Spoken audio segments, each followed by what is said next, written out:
Medley episode 516. Oh, thank you, Pyro, for the claps. Good morning, by the way. Whoa, Pyro! You're very early. Do you know what time it is, Pyro? Good morning, Pyro. Good morning, Fish Titan. Good morning, Amiibo. Amiibo's here also very early. Good morning, Donut. Good morning, King Bertel. Hope you're all having a good Monday. It's a little gloomy here in Los Angeles today. We got some more rain. We got some more rain early this morning. I think we're like this for the next 2 or 3 days. I think 2. I think there's 2 more days of this before before we get the sun back again. But I'm okay. I'm okay because I had a nice sunny weekend, and so I've charged up a little bit. Bloodsport says, Omni, sorted out my EQ2 issue. Low pass and low shelf are not the same thing. Oh, word. This is true. I'm glad you figured it out, though, Bloodsport. How long did it take you? I hope it didn't take the whole weekend. It's noon for me. Y'all need to catch up, says Amiibo. You know what, Amiibo?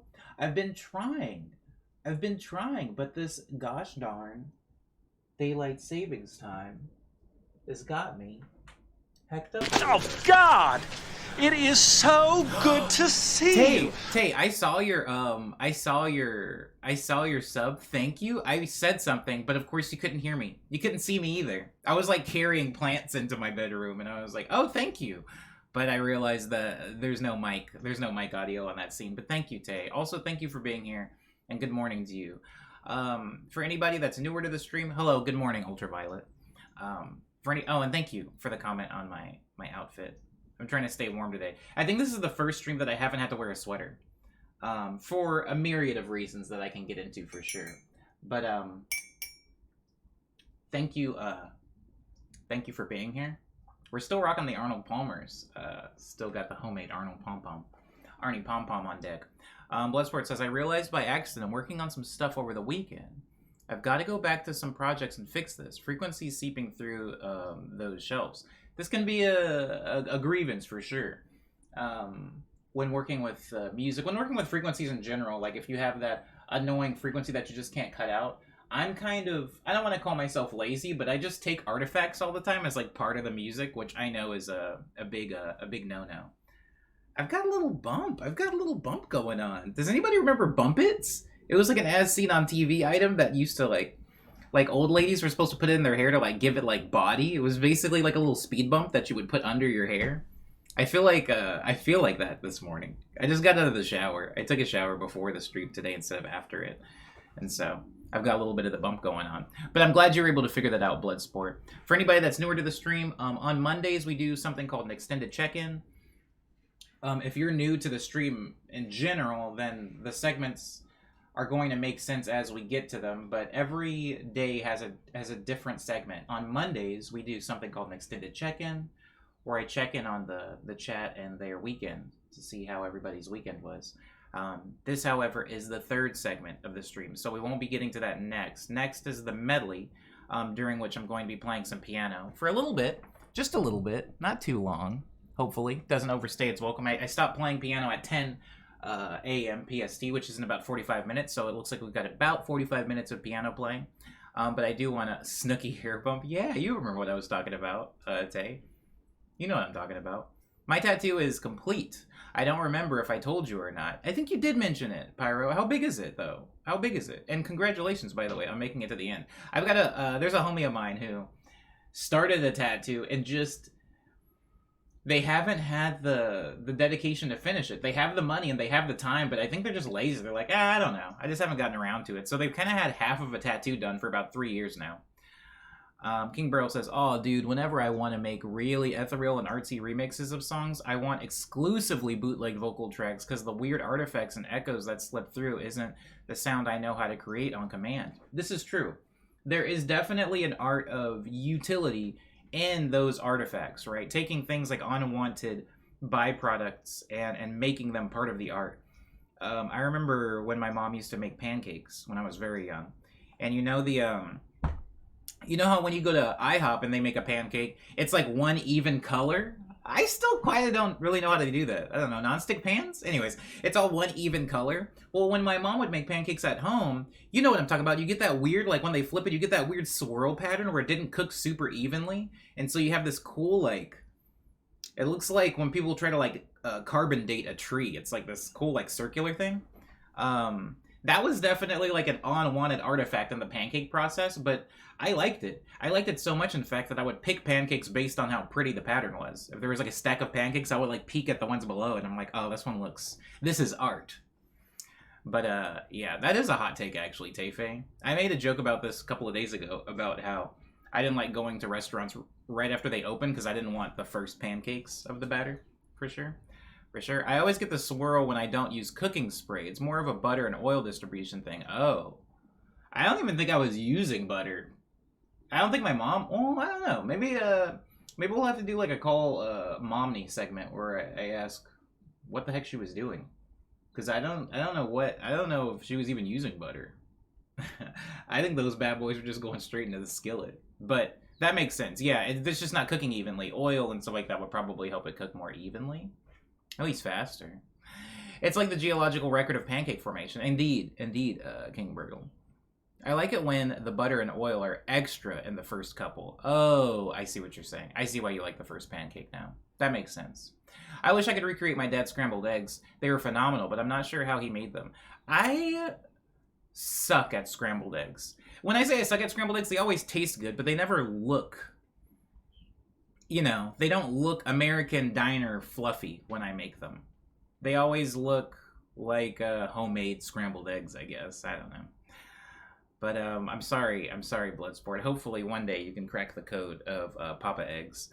But yes, today is extended medley. Extended check-in.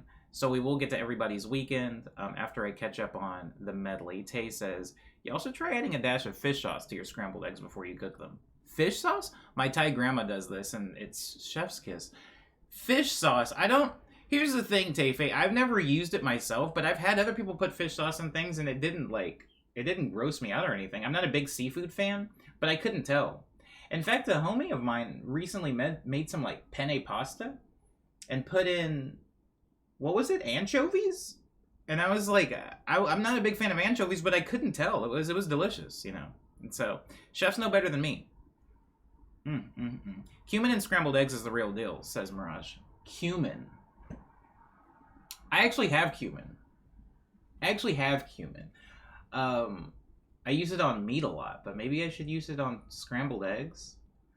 I shouldn't get into it because this is pushing the medley, but I recently... I'll allow that. King Bertle, I didn't want to let you say fatty. That's actually kind of funny. Anchovies and pasta is a thing. It's pasta puttanesca, aka horse pasta. Word. Whoa, how come it blocked the word fatty, but it didn't block horse pasta? Anywho, that's cool. I think that's what it was, actually. I think that's what it was that the person made. Mirage. Made popular by a series of unfortunate events. The books or the shows? Or the movie? Pyro says, I personally am not the biggest fan of eggs and will chow down on a hard-boiled egg every now and then. I eat eggs specifically for the nutritional thing. I eat eggs because, like, protein, and it's, like, not terrible for me. I don't really crave eggs, but I very rarely eat eggs, like, by themselves. Like, for the past few mornings, I've been doing the, like... Oh, man, I can't get into this. This is check-in stuff. Remind me to talk about the whole breakfast thing once we get to the check-in, but I do need to get through the medley. Because we're a little bit behind schedule because it took me a little too long to get the plans. I eat fried eggs every single day, says Bloodsport, to this day. Capers and anchovies, the book. Capers are kind of a new thing to me too. I wasn't a caper guy until like 2019. I don't even know if I had a caper before then. Capers are like fancy feast stuff. Like we weren't putting capers in things when I was a kid. That's definitely a thing I only discovered as an adult. Probably also for cultural reasons. Capers aren't exactly like a formative ingredient of soul food, which is what I kind of grew up eating. All right. We're going to start the medley. Thank you, everybody, for being here. I appreciate everybody for your punctuality. Again, probably only going to play until 10, so it's looking like 40 minutes of piano this morning. I like the eggs you can cut like a gummy worm, says Umbe.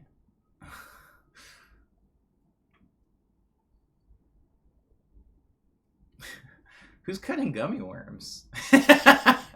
Wait, what? Hold on, sorry. Let me turn down my mic. I feel like I'm hot. Keepers aren't really a minority food. I didn't put them in food until I moved to Seattle, aka White People Central. Yeah, capers. The white people introduced me to capers, and honestly, it's a sick addition. It's a sick addition. It's a sleeper. It's a sleeper for sure. No, I don't have enough points for Z. I'm sorry, Pyro. Yo, Pyro, we can talk about the OmniPoint economy too after the morning medley, because I have questions for you guys, because I don't actually look into it, right? Like, think of me as the treasurer, right? Like, I'm the one that's really doing the money thing for y'all. Like, I'm getting y'all the points, but I don't actually spend the points. So, just like the U.S. treasurer, I have to go from door to door to ask people, like, hey, man, do you have enough money? Are you guys living in poverty? We have a national Omni Bank. I actually live pretty close to an Omni Bank. It's called the New Omni Bank, and it is a Chinese bank. Nobody there speaks English, so I don't go in there for anything, but it does exist. It is a real thing. Thank you, Umbe. Please hold the rest of plant redeems until after the cold open. But thank you, Umbe. I'll try to remember. The only reason I have people hold them is because I'll forget. I'll forget going into the actual medley. Good morning, Cyber. I hope you had a marvelous weekend. I hope you had a good one. But thank you, Umbe, for that. Pyro couldn't get it, so just being a pal, huh?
Thank you, Amiibo.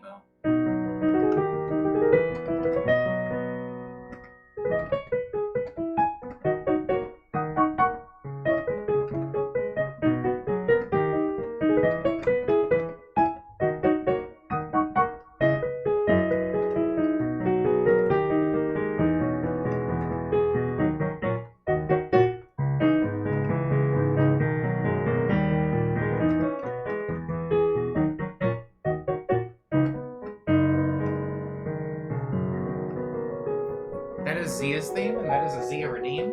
Zia is doing fine. I'm probably going to water Zia later today, though. Zia is a staghorn fern, and is about X years old. I should probably have some type of knowledge as to how old these plants are, or at least how long I've had them.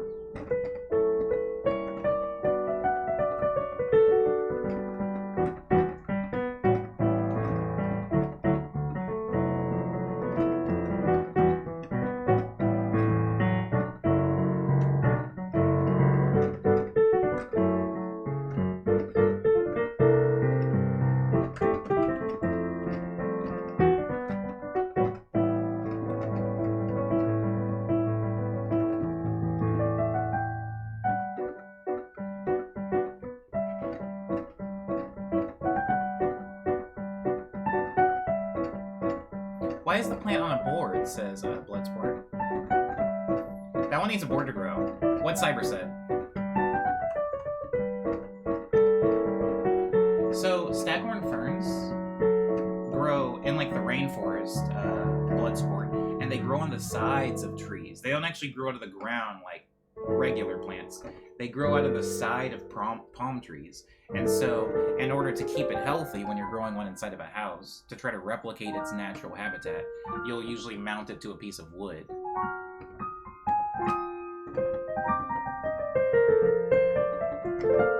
Who did the final? That's Paz. Who did the final, It's just one leaf. It's a plant with one leaf. Thank you, Cyber. So Paz doesn't have a theme song yet, and so that's probably what we're going to be doing. What we're going to be working on this Wednesday is making a theme for Paz. So Paz currently just has a silent redeem. It is, Amiibo.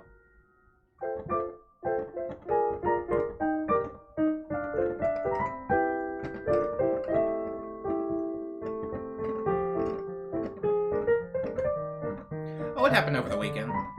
Amiibo.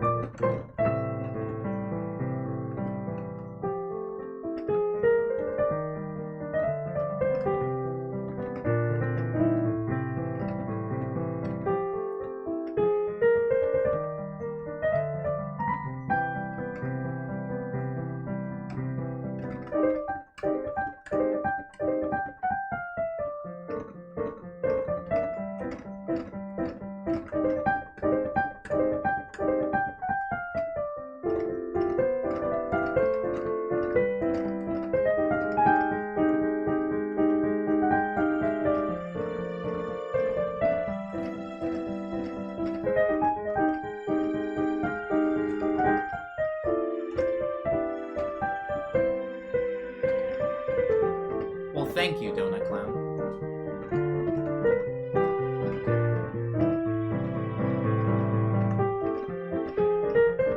Is that Dar? I was hoping Dar was here. Dar finally got their non-binary plant.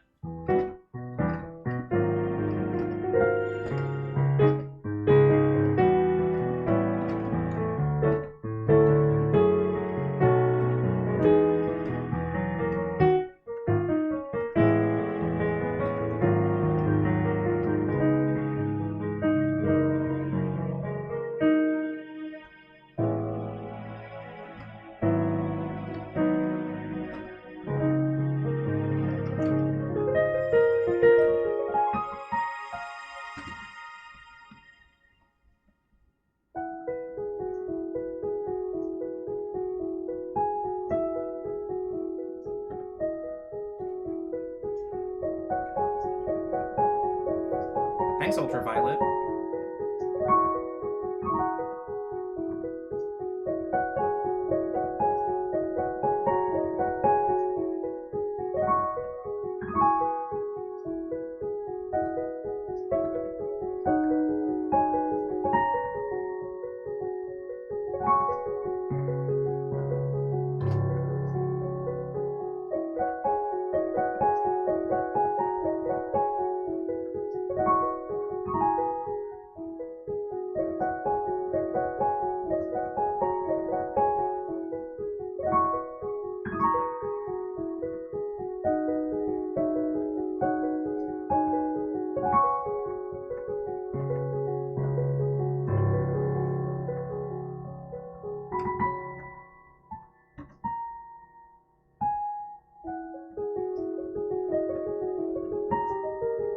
Good morning, Kaiju. How are you feeling? How's the recovery going?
Thanks, Amiibo.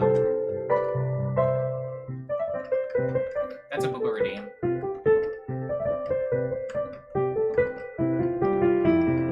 Booba's a Monstera plant. This is Booba's theme song.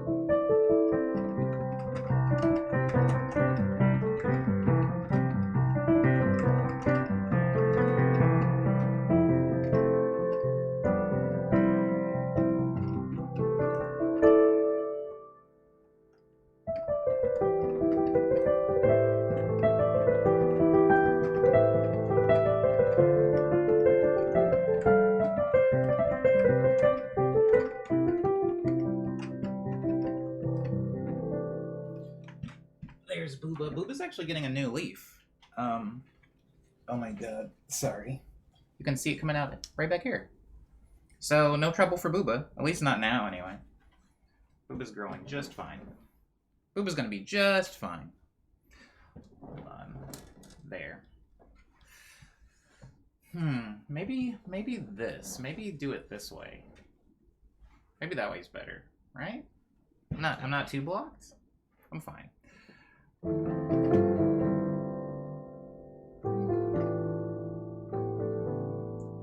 Is possible? Oh, did you order a possible from somewhere? Cyber, sorry, I'm behind on chat.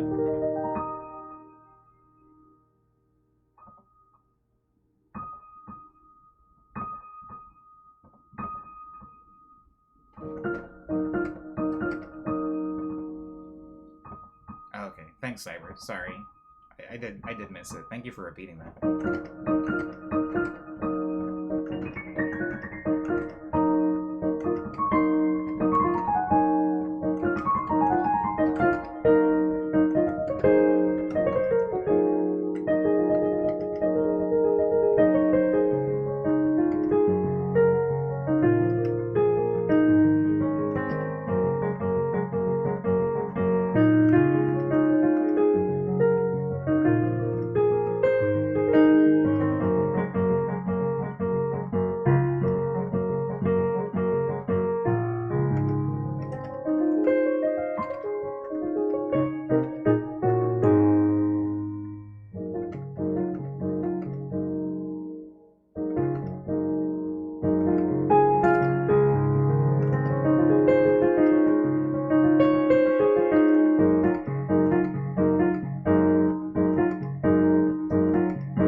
That's Marla's theme. Marla's name tag keeps falling off. I'm gonna have to actually glue Marla's name tag on, because the sticker ain't sticking. Thank you. Who did that? Thank you, Songbird, for that redeem. I appreciate that.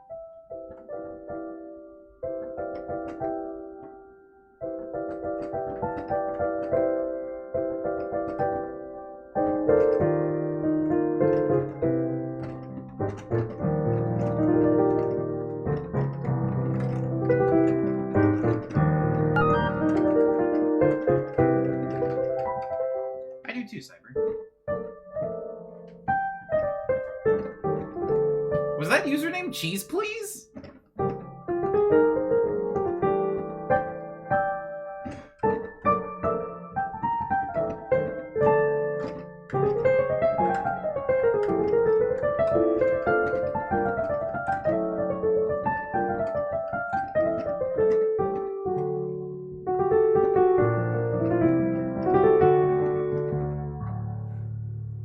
Yes, it is. Hi there. Hope today started nice for you. Thanks, Cheese. Hope it started nice for you too. I'll tell you what. It wouldn't have started out nice if I had cheese. Are you lactose intolerant, cheese, please? I hope not with a name like that. Hello, is it set 7? Can I say set? Or does the 7 represent a letter? Thank you, Dar. We reached it. Movie challenge. We can talk about it in the Discord. I like that name. It's cute.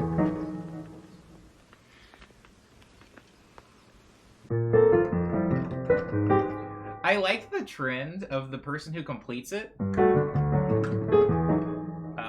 getting credit for the whole thing. I actually like that. I've been doing that. Is it possible to sample you? Is it possible? Probably. I've seen it done before, but I prefer to be asked first. Are you trying to sample this stream?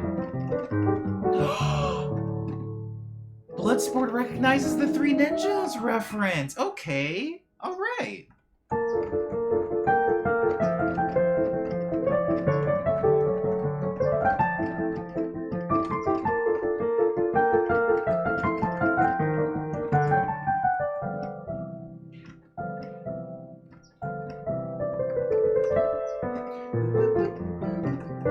Bloodsport, I made everybody watch. Sorry. I decided to watch Three Ninjas, and everybody wanted to watch it with me in the Discord. So we watched 3 of them? Did we watch all 4 of them? Or did we only watch 3 of them, guys?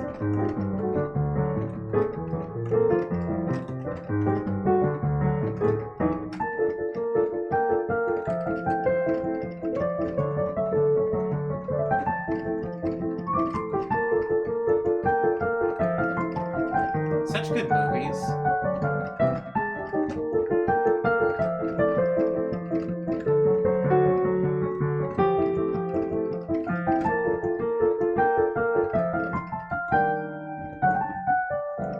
Magic Mountain was the 4th one? I believe so. I believe so. There was like a weird order thing, but I think that one was definitely the 4th one.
I'm actually not currently watching any anime.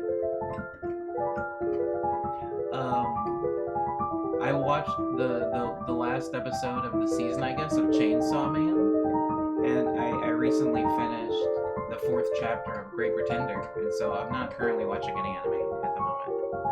What about you, Jackson?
I'm starting the 2nd season of Vinland Saga, says Jackson. I need to check out Chainsaw Man as well. Word.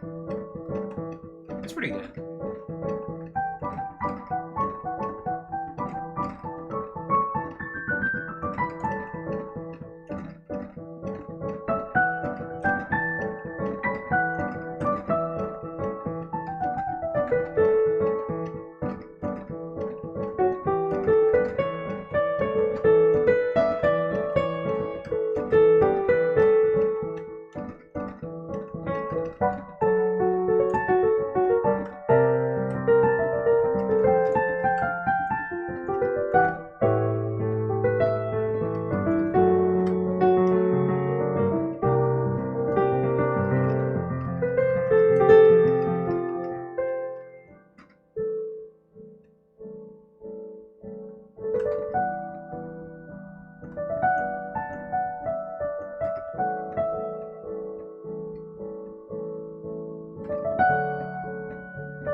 the check-in.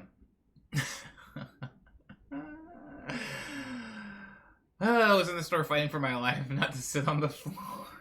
Yo, fighting for my life is so funny. Fighting for my life is never not funny. I'm sorry, Kaiju, though. I hope the recuperation is going well. Jelly's starting to check in early, but I'm here now, so it isn't that early. It isn't that early, turns out. I'm going to go ahead and post my check-in since the students are on break. My weekend was busy, but good. I got new tires on Saturday. Something I need to do, actually, sometime in the next couple of months. Played a lot of Splatoon. We won. Oh, yeah, Splatfest. We won. Go Team Sweet. And started D&D back with my sister and some friends. Classes are ramping up at my job after the holidays, so I won't be able to be as active in the weekday streams, but I'll be lurking and listening when possible. Aw, well, honestly, I remember the last time work picked up, and then you were kind of scarce in streams, and I didn't know what was going on, but at least this time around I know, and I'm really just glad you have a place to work and that. Whoa. Oh, that's why you're like that, because one of your sticks is crooked. Oh my goodness. I gotta fix you. Oh, I can't do it now. Oh my god. That's horrible. That's why. That's why I was having so much trouble with you. Sorry. I hope work is going well. And thank you for making the time to come in today. I do really appreciate it. Honestly. It's really nice of you. Toy Boy House? No, Toy Boat House. That's an adorable cartoon. Thank you. I didn't make it. A friend of mine, a very, very close bosom friend of mine made it. And so I'll have to pass along the message to her. And also thank you for being here, Toy Boat House. Thank you for being here. I hope you're having a good Monday morning. We're in the check-in now, as you can see. So let me know how your weekend was, if you don't mind. Kaiju says, stopped in to pick up breakfast and snacks after a doctor appointment and get up.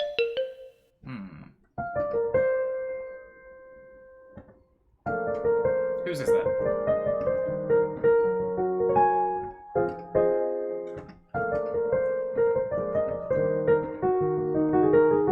That's a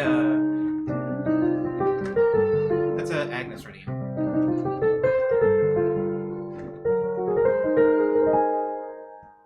There's Agnes. Yeah, all the plants didn't get redeemed in the medley today. So we've got a few late stragglers. Thank you, whoever did it. I'm sorry, I'm still working my way down the chat to get to you. Stopped to pick up breakfast and snacks after a doctor's appointment and got a heart monitor put on.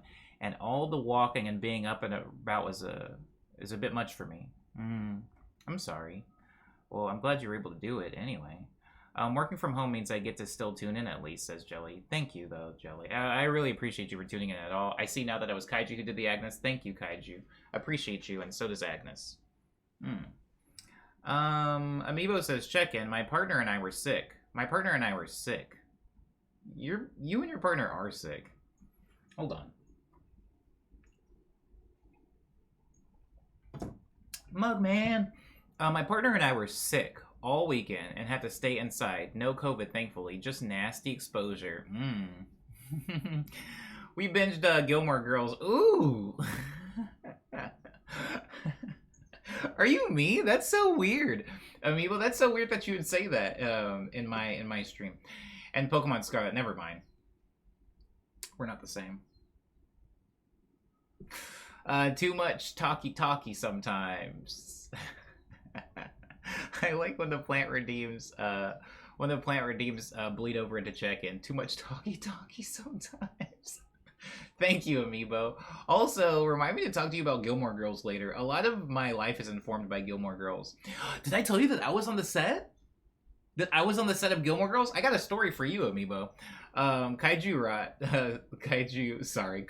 Rot, Jesus, says, is new plant buddy named Paz? New plant buddy is named Paz, Kaiju. Amiibo says, okay, I read that. Holy crap, it's noon already, says Bloodsport. I'm sorry, Bloodsport. Have I taken up too much of your time? I hope that you're having a good Monday, Bloodsport. It is noon for you. It is noon. It's noon somewhere. Hold on, let me get rid of this, because that's taking up screen space. Cyber's check-in is, I went to go grab lunch at a food truck I haven't tried yet. Yay, food truck. On site, I was looking for chicken tenders, but they ran out, sad. And I was going to go somewhere else, but they instead gave me bone-in wings at a reduced price. Mango habanero, one of my preferred flavors. Let me catch up, sorry. And they include their signature pasta bowl. Ooh, chicken shrimp and cheese. This sounds very gumbo adjacent.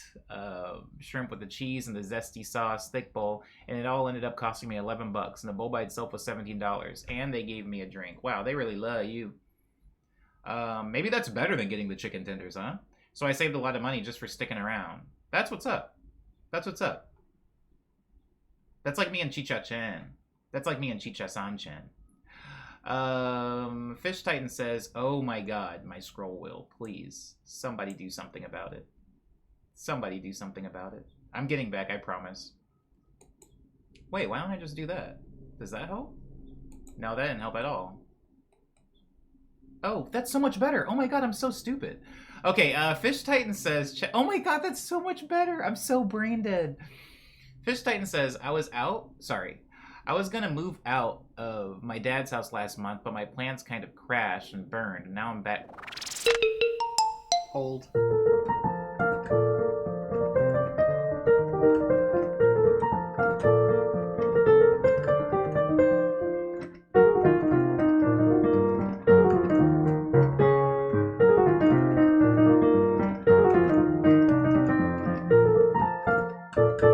That's a Firo redeem. Firo, I've got to go get Firo. I won't forget Amiibo, but Firo is big and unwieldy, and so I will go get Firo. I want to get to the bottom of the chat first so I don't get even more behind. Let me go back up. I think I was on Fish Titans. It was a little weird to readjust. I'm sorry. But my plans kind of crashed, and I'm crashed and burned, and now I'm back with them. It was a little weird to readjust, but I'm more or less fine now. I paid off a big bill last weekend, so that was great, but I'm trying very hard to not let everything feel like same stuff, different day. Well, good for you. And it's at least nice that you were able to fall back on that, you know. But you're going to get out of there. You're going to get out of there, for sure. I ate half the bowl and 3 wings. I'll save them for later. I'll save the rest for later. It's an entire dinner at this point, says Cyber about their big haul from the food truck. Rory is actually based on my life, says Amiibo. Amiibo, sometimes you just say things. Sometimes you just be saying things that make me think. That make me think we're brothers. That make me think maybe we were brothers. Just maybe. You say you're from Michigan. Fish Titan says, I also got onto food stamps recently, but I'm still looking for work. Word up. Wait, am I on the same... This is the same part of the same check-in. Okay. Good. Also, I hope you find work sometime soon. Sounds like a future megafungus, says Donut Clown. Huh? What now? No, you're fine, says Bloodsport. I just realized I'm chillin'. Oh, you just realized it was noon. I'm chillin'. I'm at work and listening and vibing. The stream feels healthy. Thank you. Wow. Thank you. High praise. Why don't you just do that? That's my entire TED Talk. Why don't you just do it? Oh, never mind. I guess Nike already made that. Forever Human is here and says, hello, sir. Hope you're having a nice day. I am having a nice day, Forever Human. Your streams have been so nice for me. Your streams have been a nice little bubble of serotonin for me. I go into your streams a lot. I have them on in a tab while I'm working. Really sick lurk stream. So nice. You're crushing in that guitar. I love it. Also, I think I don't know if I said this when you came in, but this was like a week ago, maybe even 2 weeks ago, but I was in a stream and you did Queen. And Queen is such a joke amongst me and my friends because like anybody who sings Queen, they kind of butcher it, but that's part of the joke, you butcher because like we don't have Freddie Mercury pipes, but you actually did Queen justice. It was wild. I thought you were just gonna goof your way through it, but you actually sang Queen. So shout out to Forever Human, literally and figuratively.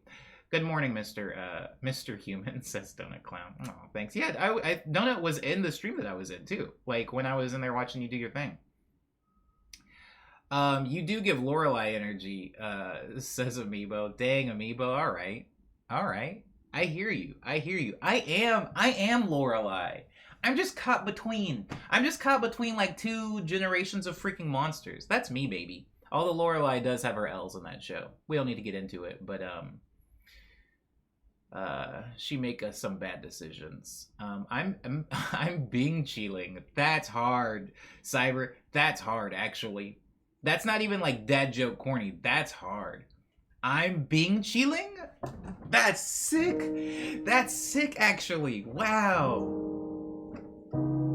From big chilling to big. Oh, that's sick. That's hard. Sorry. I'm putting that in my back pocket. Forever Human says, "I'm glad. Thank you so much." Yeah, you do a wildly good stream. Omni got gifted a sub. Ooh, sorry. I lost it. Omni got gifted a sub. It says Ultraviolet. In there the other day. Who did it? Toy Boathouse says, yes, food stamps. Not enough people use the program who need it. I avoided it for years. Finally signed up for it because I'm freelancing and it's slow right now. Amen. Yo, where did I come from? I was in Kiwi stream recently, Toy Boathouse, and I was like, just so you know, the food stamps work at Whole Foods. And everybody in the chat was like, no, they don't. And I was like, can't confirm, bro. Can't confirm. I came in there with the EBT bazooka. And I learned them up. Food stamps work at Whole Foods. Forever Human says, yo, no way. Thank you so much. I like that name. It's cute. No, it was amazing. Your stream was great. Your stream was a good time. It's always a good time. I really appreciate you. Have sang a lot of Queen in the car while driving. Oh, you had some practice. This wasn't your first rodeo?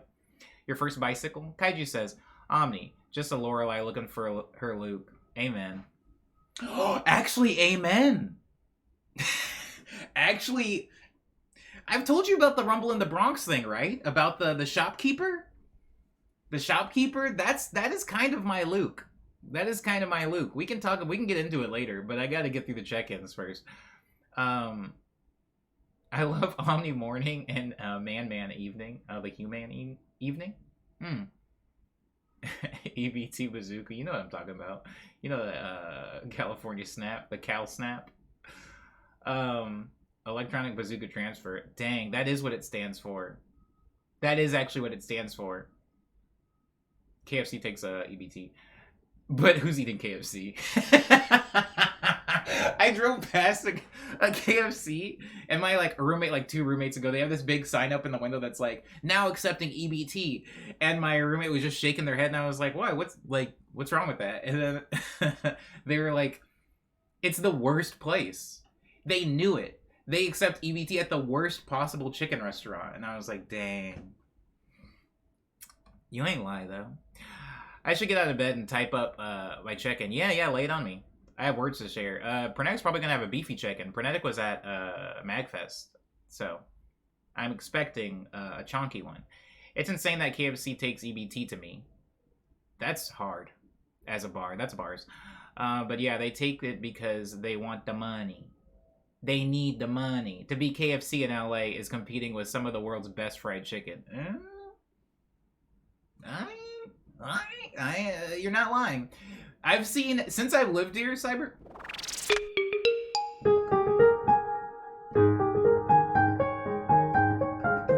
Thanks, Forever Human, for that Nobu redeem.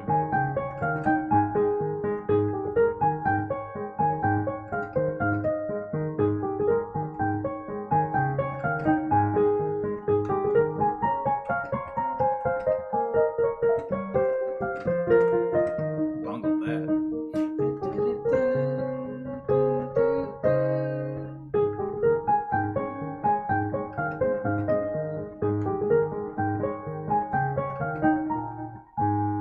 Wow. I am sorry I bungled that one for you, Forever Human, but there is your Nobu redeem. She's doing fine. I am going to water her today, though. I'm going to water her today. It's been a little bit. It's been a little bit since she seen some moisture. It's just been cloudy, so I haven't been super on top of their watering schedule. I'm just going to scoot her to the side so I can still read chat. So I can still see y'all. Let me back up a little bit. Yeah. Since I've moved here, I've seen 4 KFCs close. One of the KFCs that closed, Cyber, got turned into a California fried chicken. Cali fried chicken is actually not from California.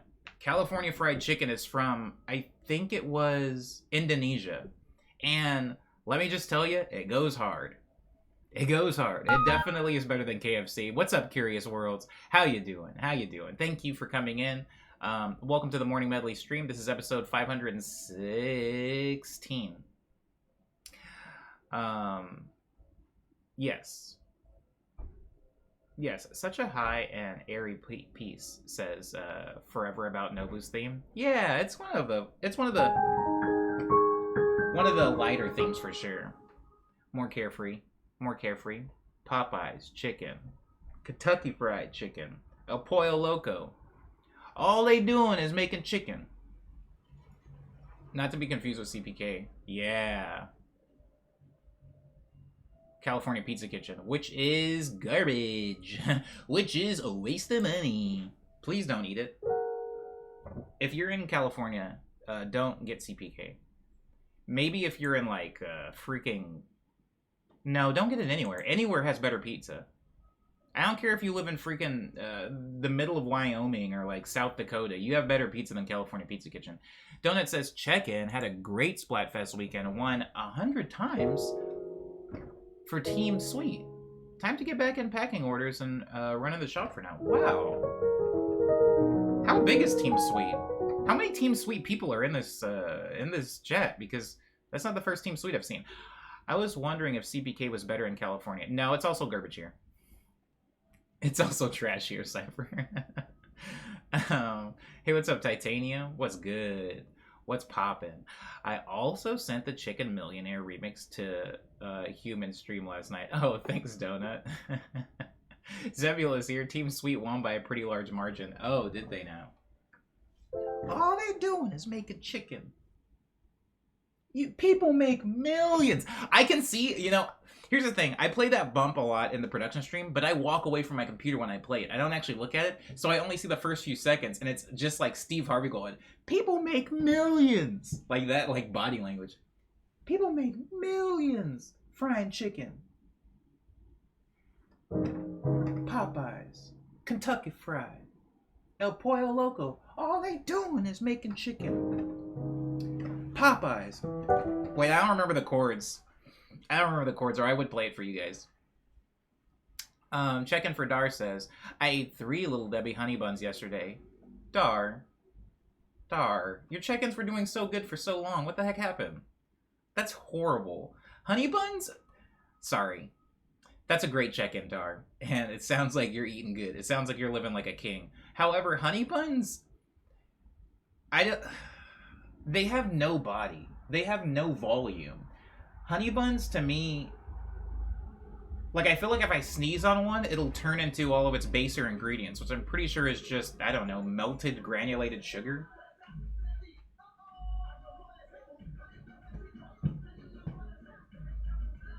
Who's checking this next? I'm sorry, Dar. I'm sure they were delicious. 3 in a one day just feels like a lot. New plugin for 2023, fruity granulated sugar.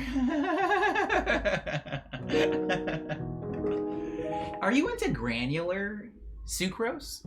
Tayfei says, check in. Kind of a mess right now. My husband's job got done with our 7-month-old. Wait, sorry. Whoa, hold on. Thanks for the sub, Forever Human, holy crap. Thank you, I appreciate you. And feel free to tell me how your weekend was. If you want to participate in the check-in. If you don't want to, that's fine also. Just thank you for being here, and thank you for the sub. I'm very grateful. Just sorry. I left off on Tay. Okay, Tay says, kind of a mess right now. My husband's job got done with our... Dang it! Chat bumped me back down. Our husband, wow. Well, I guess he is kind of all of our husband. My husband job got done with our 7-month-old's. Jesus, I am so sorry, Tay. I'm gonna take another crack at this. kind of a mess right now. My husband got done with our 7-month-old's doctor appointment. Another double ear infection, and they told us she is going to need to get the ear tube surgery done. Also told us she is gaining too much weight, which I didn't know was possible. Kind of feeling like a bad mom. Tay, you're an amazing mom. How do I tell you you're an amazing mom without throwing another mom under the bus? Without throwing a mom I very, very much know all too well under the bus. The level of care and concern you have for your kid and the attention that you're giving it, this child, is good mom vibes. That's these are amazing mom vibes. You're a great mom. You're a great mom. As somebody who isn't your kid, you didn't raise me, right? So you're already batting 1,000. I think you're a good mom, though. All jokes aside, I'm sorry that there's complications, but please don't make that about like you and something that you could have done better or worse. It just sounds like a mess. It sounds like a mess, and we're all here in the morning medley stream hoping for the best. I won't stand up and show you because it'll be weird. Because it'll just be weird for everybody in the stream. But I have bad legs, Tay. I have really bad legs. I'm both slew-footed and bow-legged, which means my knees don't touch when my feet are together, and my feet also point to like 2 and 10, like at 2 and 10. I'm a whole mess, and it definitely could have been corrected with like a specific type of shoes and like leg braces early on in my life, but it wasn't done, and now my legs are bad forever. And when I'm 40 years old, my legs are probably gonna snap off like a couple of freaking matchsticks. So babies, especially in those early times, there's so much stuff going on, and from my unparental perspective, it just looks like everybody's doing the best they can, man. But yeah, you're definitely not a bad mom. I really do hope everything works out well with your child, because that I imagine that can be very stressful. Goodness, I like the reggaeton, says Cyber. Didn't expect to hear that over here. Hear that over there? Wait, Cyber, really? Cyber, you gotta come to LA. I feel like you got. I feel like I have done a poor job of portraying to you guys what Los Angeles is. I feel like I've just done a piss poor job. I feel like I've done a terrible job. But you gotta come out here. Let's get Cyber out here for Mario Week. Wait, Cyber, does your kid come out the same day that Mario does? Does your kid come out the same day Mario does? Because maybe not. I don't know if you can wing it. That could be cool. You should name your kid Mario. I'm not saying that seriously, but if there's a hat with like, I know when you're getting ready to have a kid, everybody wants to name it. Everybody's rolling up like, you know what's a really good name for your child? Like, I don't want to be one of those, but something's in the air, right? It's Mario time. Bowser. Oh, little Bowser. Anyways, sorry, and I again, my condolences for how stressful of a situation that must be right now, Tay. But we're all hoping for the best. Sending you all the best vibes we can. Kaiju says, check in. Been recovering from the big surgery. I got a big surgery all weekend, feeling mostly normal, to the point I sometimes forget I had surgery and leaned down to pick up a puzzle piece off the floor and squished my incisions. Ay, ay, ay, ay, ay, ay. Also staying up very late, finishing 2/3 of a puzzle last night. Still getting kind of wobbly. Still get kind of wobbly if I'm up for too long. Took today off. Going to start the new job tomorrow. For realsies, so I might actually miss streams for a bit. Aw, well, we're really happy that you have that job. We've known for a while, right? That news came in that you had gotten that new job. And so,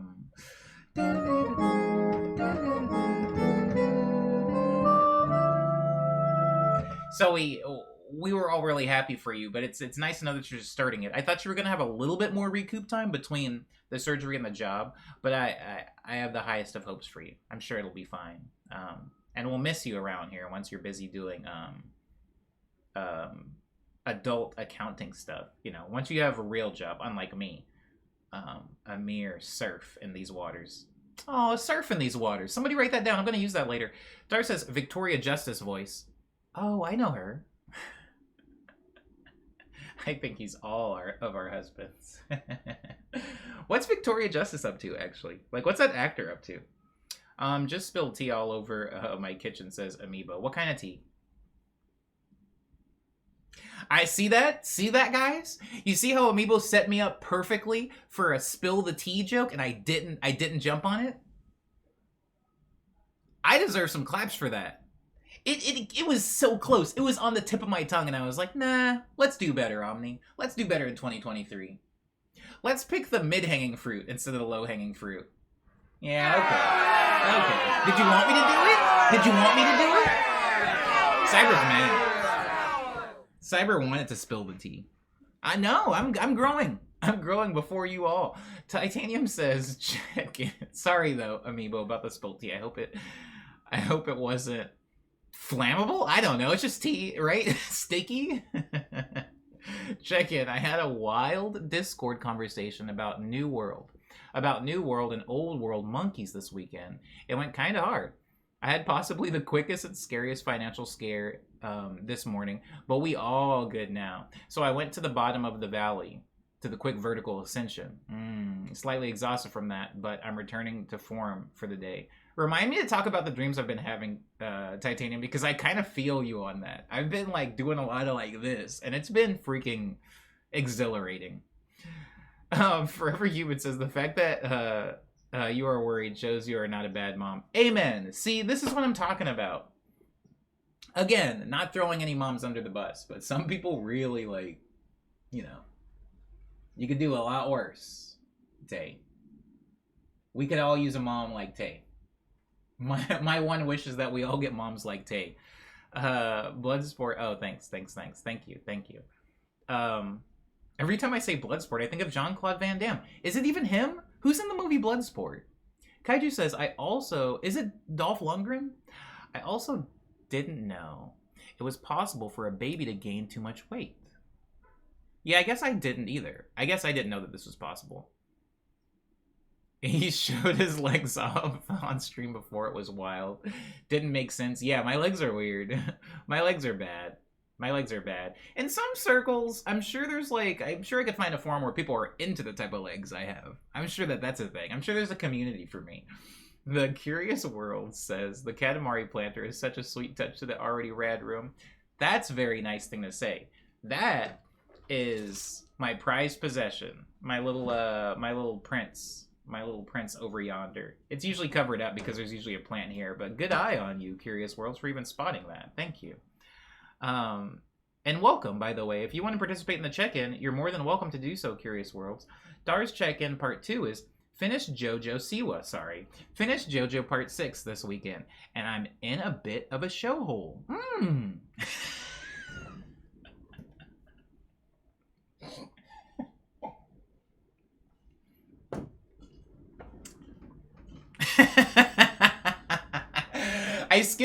I skipped spilt tea, but I didn't skip show hole. So I'm not growing that quickly. But I'm gradually getting there, guys. I'm gradually getting to the point where I'm going to pass up, like, terrible low-hanging joke bait.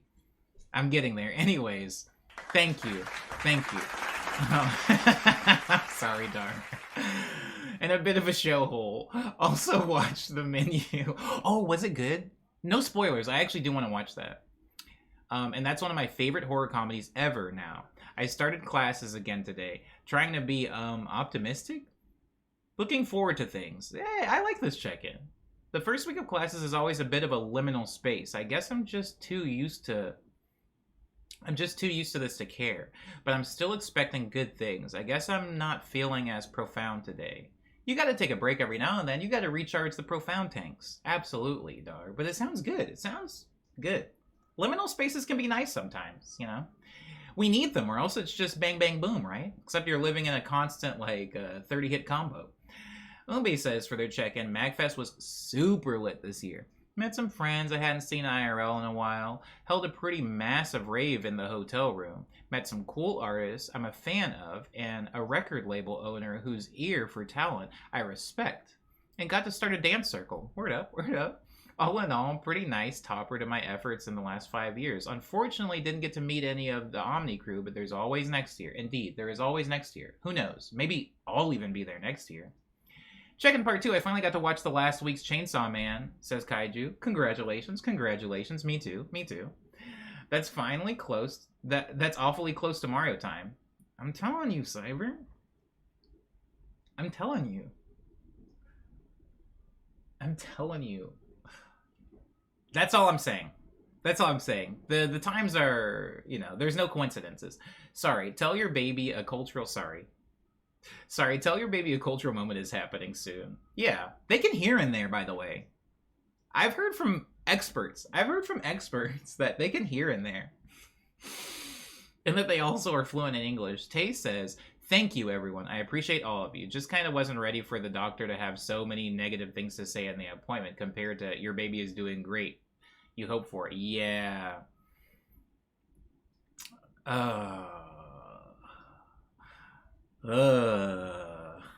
I can't say what I want to say. I want to say something that I want to say something about myself that's a huge bummer, and it would bring down the energy. So I'm not gonna say it. But you're absolutely right about that, Tay. When you're just going in for like a regular old winky do, and turns out there's some unexpected bad news.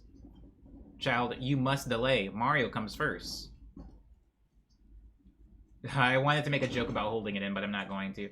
Tay says, also, I will let my husband know he's now married to 35 plus people. He's going to need to know that for taxes. I'm a dependent. If Cyber didn't do it, I was gonna, says Umbe. I'm sorry. I just caught up to my first boo. Hey, what's up, Leiwu? How are you? I hope you're doing okay. I hope you had a great weekend. If you have a check-in, let me have it. Y'all had me crying in the club again. I'm trying to review if I've ever actually cried in a club.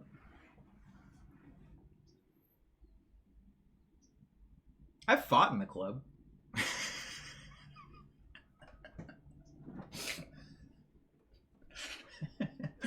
I've fought in the club a bunch of times. I've been removed from a club. Crying, though.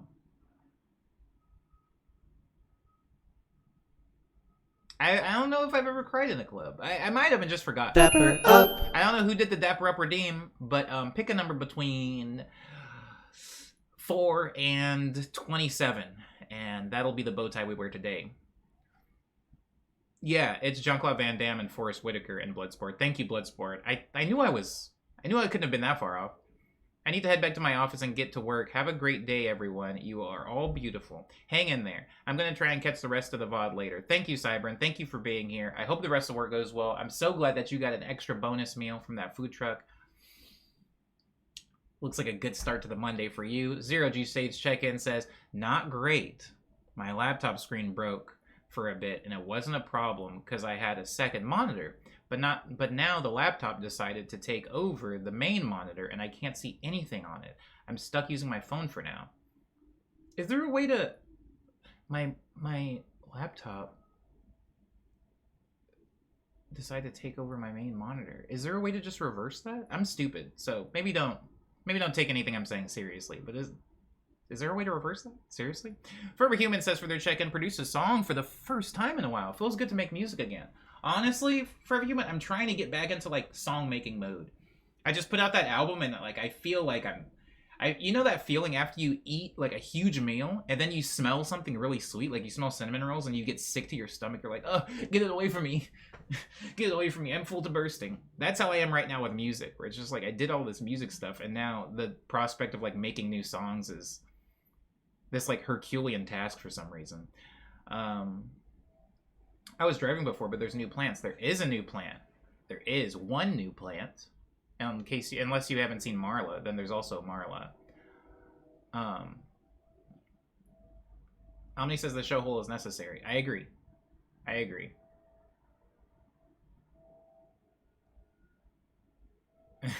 Yeah, Kaiju. It's okay. I mean, it's funny, but like, I fell into that trap. I fell in. I know that Dar wasn't setting me up for a trap, but I will find the trap, I will build the trap, and then I will fall into it. Forever Human says, check in part 2, it was weird being a musician at this age and trying to make it a career.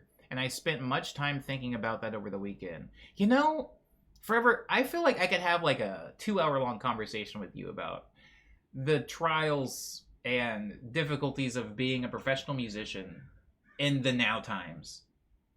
I mean, it's always been hard, but this very specific new way that it's hard today is like, I do the same thing. Sometimes I step out of myself and I'm like, what? Is this even possible? What am I doing? Umbe says, I've heard that bright enough in the womb. I've heard that it's bright enough in the room to read a book. There's no way. There's no way. Where's the light coming from? Ew. Luminescence? Come to whatever conclusions you may with this information, says Ube, talking about being bright enough in the womb to read a book. The Dapper Up came from Kaiju, and Kaiju picks number 24. Tears in the Club is a new Zelda game coming out. I probably need to play the first one before I play this new one. I do like that nickname for it, though. USA. Okay, USA. I'm very patriotic in this stream, actually. Omni takes me as a scrappery type of fellow. I used to be way more scrappy. I'm trying to de-scrapify myself. I'm trying to file down my sharp edges and become more of a fluffy, a nice guy. A nice guy, as it were. No check-in. Just happy to be here, says Leiwu. Soak in the vibes. Well, I'll serve them up if you're in the soaking mood. I know there's a way to make the second monitor the main monitor, but my laptop monitor is completely black and I can't see the settings to change it. That happens on my desktop sometimes, Zero G. Sometimes and it'll happen in the middle of a stream. Sometimes everything just, my screen will go black, and the only way to fix it is to restart my computer, which sucks because sometimes I'm streaming when it happens. That's a good analogy, says Forever Human. Creating the project takes a lot of energy. It really does. Sometimes I forget that we're all human and we just need to charge up everything. Like nothing, we have no infinite resource as humans, you know. Everything you need a break from everything, kind of. Kaiju says, I smelled garlic cooking on the way home from a store and I felt like I was revived from death with smelling salts. I mean, I do like the smell of garlic. I also like the smell of vinegar. Yeah. Toy Boathouse says, check in re-music making. I just made a new demo last night and it felt so good. But now fighting I can't make something that good again, trading time painting my mom's house and making new beats. Honestly, Toy Boathouse, every time I make anything, anytime I make a song, I always listen to it, especially if it's good. I listen to it and I'm like, well, I guess this was a lucky hit. I'm never going to be able to do this again. And somehow, I'm still able to top myself. I mean, if you ask me, if you ask some of my fans, I think I peaked in like 2016. Forever Human says, it is quite a world we live in right now. It's wild. Okay, USA is a line from Bloodsport, says Bloodsport. Should we watch Bloodsport for the movie night? I kind of want to rewatch this movie. It's been so long. Same, says Fish Titan. That problem gets in the way with a lot of stuff on my laptop too. Might need to get a new one with my PFD. Maybe. It might be time for an upgrade. I guess the only way, says Umbe, I worded that implies that there is a womb reading light installed, but if you were in like direct sunlight, it would bleed through the tummy and make it bright enough in there for a child to read a book. That's wild. That's wild that skin is that translucent. Dar says for check-in part 3, I've become much more fiercely protective of my happiness lately, so imagine my surprise when my ex-friend I broke it off with, wow, we're breaking up with friends in 2022, broke it off with because they were ignoring my text for the first time in 2 years while I'm higher than future on King's Dead.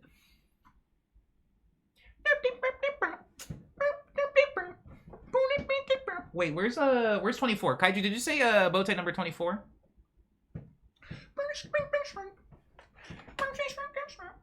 Yeah, Future went hard on King's Dead. Dar, you want to talk about King's Dead? What? I love the way King's Dead starts. What? Sorry, did you say 24, Kaiju?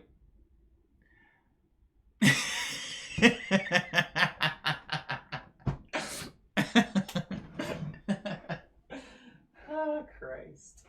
Okay. Kaiju, This is the bow tie that you've chosen today. It is striped. It's got cream. It's got a little bit of like that pastel navy. It's like a weird pastel blue and silver. Those are the 3 colors for the stripes. This is the bow tie I'm going to be wearing today. Thank you again for that Dapper Up Redeem. I'm going to be donning this while trying to catch up on some of the check-ins. Check-in 3B. I don't want to leave. A person apologizing to me hanging, but this is like trying to reattach an appendix. I've just moved beyond this. I think in my heart I would like things to work out, but I don't know if what I want will make me happy. It isn't that serious. Just interesting to think on. Yeah, what you're describing probably isn't that serious, but it's still very interesting. As somebody who's never quite broken up with a friend, I think me and a lot of my friends just have like natural falling out. But if I'm being transparent, Dar, there are some of my homies that don't reply to my text or whatever, and I do kind of walk away with this like, well, screw you then, and then I just stop hitting them up. And then when they hit me up again, maybe I'm a little salty. Maybe I'm a little like, man, what do you want? What do you want this time? And so I can relate to at least a little bit of that. I don't know that I've ever like actively broke it off with a friend. I just stop actively giving them energy, and then when they come back, maybe I'm a little less excited to see them. Thank you again, Kaiju, for that dapper up. How's it looking? This side's not great. This side's not great, but we're gonna just pretend it is. Whoa, what if I did this? What if I did that? We're gonna pretend it's okay. Moving on with the check-ins. The way I see it, if you can do it once, you can do it again. I love this philosophy for every human. And eventually make that good baseline and reach new heights. But you got to keep doing it. Yeah, you just can't give up. You got to stay on the horse. It is in fact a Womb reading light. I still have mine installed. Tay, never mind. What I'm imagining is that little light bulb that hangs on the fish. You know, the deep sea fish that has a little light bulb? I'm imagining that hanging inside of a womb, which is kind of cool, actually. Ombe says, now that I'm interacting with artists, I feel like I'm slacking on music, and money too would be nice. Guess I'm finally in the 2 jobs part of my life. Isn't that sad? Isn't that sad that that's even a thing? That we have the like, well, it's time to double my income by doubling my occupation. Yeah, it's horrible. Not a big fan. You are highly unmedicated right now, says Dar. As always. As always. Unless we count Flintstone's vitamins as medication, then I'm hardly ever medicated. Lewu says, his verse cracks me up, but also, we couldn't have something nice. Also, we couldn't have something nice? Yeah. I don't know. Yeah, oh, what? I'm not going to tear apart that verse. That verse is a joke, but that song is so good. I will say this, though. Lewu. If Kendrick wasn't on that song, and was it J-Rock? If they weren't on that song and it was just Future, I wouldn't like that song. Like, I needed some substance, so I'm glad I got it. Future was just there to play, but I'm glad I got some substance, too. When I say broke it off, that's what I basically meant. Oh, that you just kind of, like, let it die, kind of. Stopped giving it energy. I haven't had a breakup with a friend before, says Fish Titan, but I've had tense moments with some of my friends before. I know someone who has had a friend breakup last year, and it absolutely drained her. Dang, man. Okay. It's real. Tinder, good morning, Tinder. Welcome to the check-in. Fish Titan says, also, Omni, you're still on Big Cam. Yeah, sorry. I undid it. It's a Womb disco ball. Says Tay. It's spinning. I think it's so funny when people call a disco ball a mirror ball. I know that's what it's called. I know that's what it's technically called, but come on. Come on. We're far enough away from the 70s now where we can recognize what it was, where it was, what it did, and who it did it to. Dar says, 2 years is kind of a long time to be ignored. I know I was being ignored, or at least disregarded, because he'd show other people the little checking on you text I'd send him. Oh, that's weird. That's actually kind of weird, Dar. I just had my Womb reading light uninstalled, and it was a whole production. Did they let you take it home, though, Kaiju? Did they let you take it home?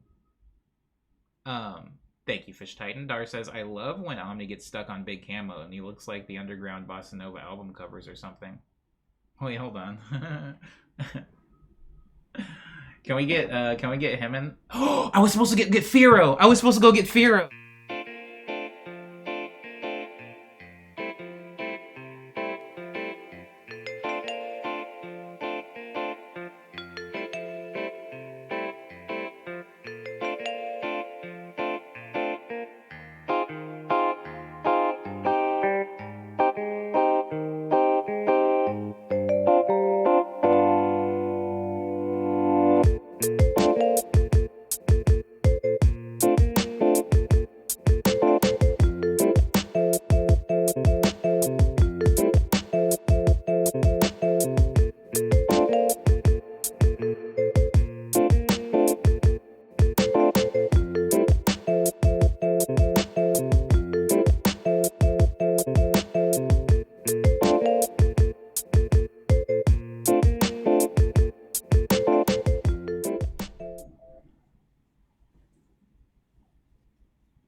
Okay. Sorry. I'm back. Where was I though? Do I look like the album cover?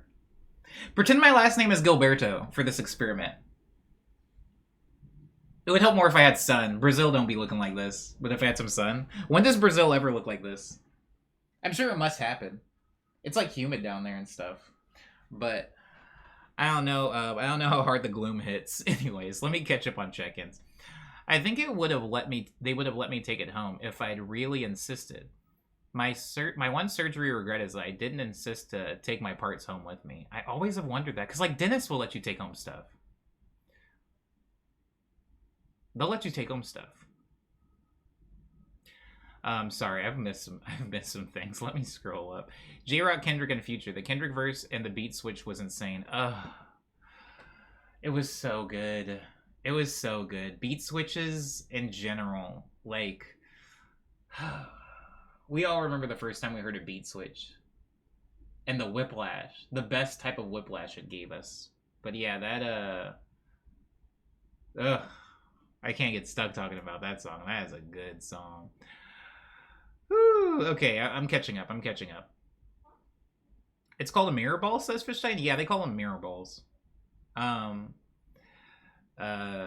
call them mirror balls. Because when you think about it, like, they were introduced to the disco. It's kind of like how World War I wasn't called World War I, like, right? It was called that in context of other big wars. Like, it was called a mirror ball, and then it had the context of discos, and then we started calling it a disco ball, but it was originally just called a mirror ball.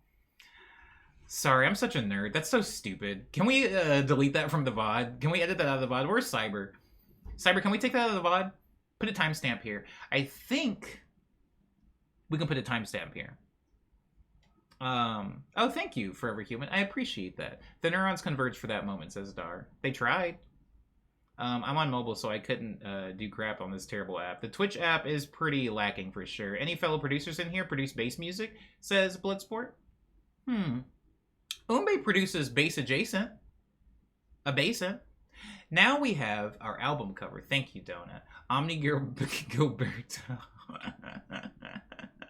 It won't let me post. Sorry, Tay. I don't know how to allow link from my position. When Cyber leaves the stream, it's basically like a dog without a leash. It's just wild. I don't know how to do any. I don't actually know how to run my own stream. I'm sorry. Kaiju says, yeah, for whatever reason, links won't post in the chat. Put it in Discord. Please put it in Discord. Put it in Discord Media. I would appreciate that. Absolutely. Your music features a lot of insanely catchy switches too, says Forever Human. Forever Human, I think I've thanked you for this already, but thank you for actually listening to my music. I know that sounds dumb. Because it's like, yeah, I make music. Like, somebody's going to listen to it eventually, right? But I do appreciate that you actually listened to my music. I just appreciate that you listened to it. Because you don't have to. And I play enough music in here where it's like, who cares, right? But you actually listen to it. And there are some beat switches in there. There are some beat switches in there. I try not to do it too jarringly, but I think I'm going to lean more into making them a little jarring. I do like it. I'm a fan of the beat switch. Zero G says, I love listening to your music. Thank you. It was an incredibly memorable first impression. I can say the same for you. I could say the same for you, actually. Going into your stream and seeing you play was the best possible first impression I could have had for you, for sure. Base is scary. Too many dinosaurs wielding lasers, says Toy Boathouse. Huh? Toy Boathouse, have you seen the movie Kung Fury? Pernetic's big check-in. Oh, it's a 5-parter, guys. Hold on. We've got the Pentaveret. Give me a second. Give me a second. The Pentology? Is that what we call it when it's 5 parts? Back from MagFest. I survived. We flew in Wednesday and I have to have a bit of a time to relax, get settled before things got started up on Thursday, but we didn't have the normal quiet room at the other hotel until the following day, so we slept in the party room the first night. I crashed on an air mattress in my travel clothes and expected to get to our room sometime the following morning. We didn't get to our room until later on Thursday. Part 2, started to feel bad Thursday evening after showering, scratchy throat, but I just figured it was a bit of heavily conditioned air. I was constantly breathing. Made it to a bunch of awesome panels, though.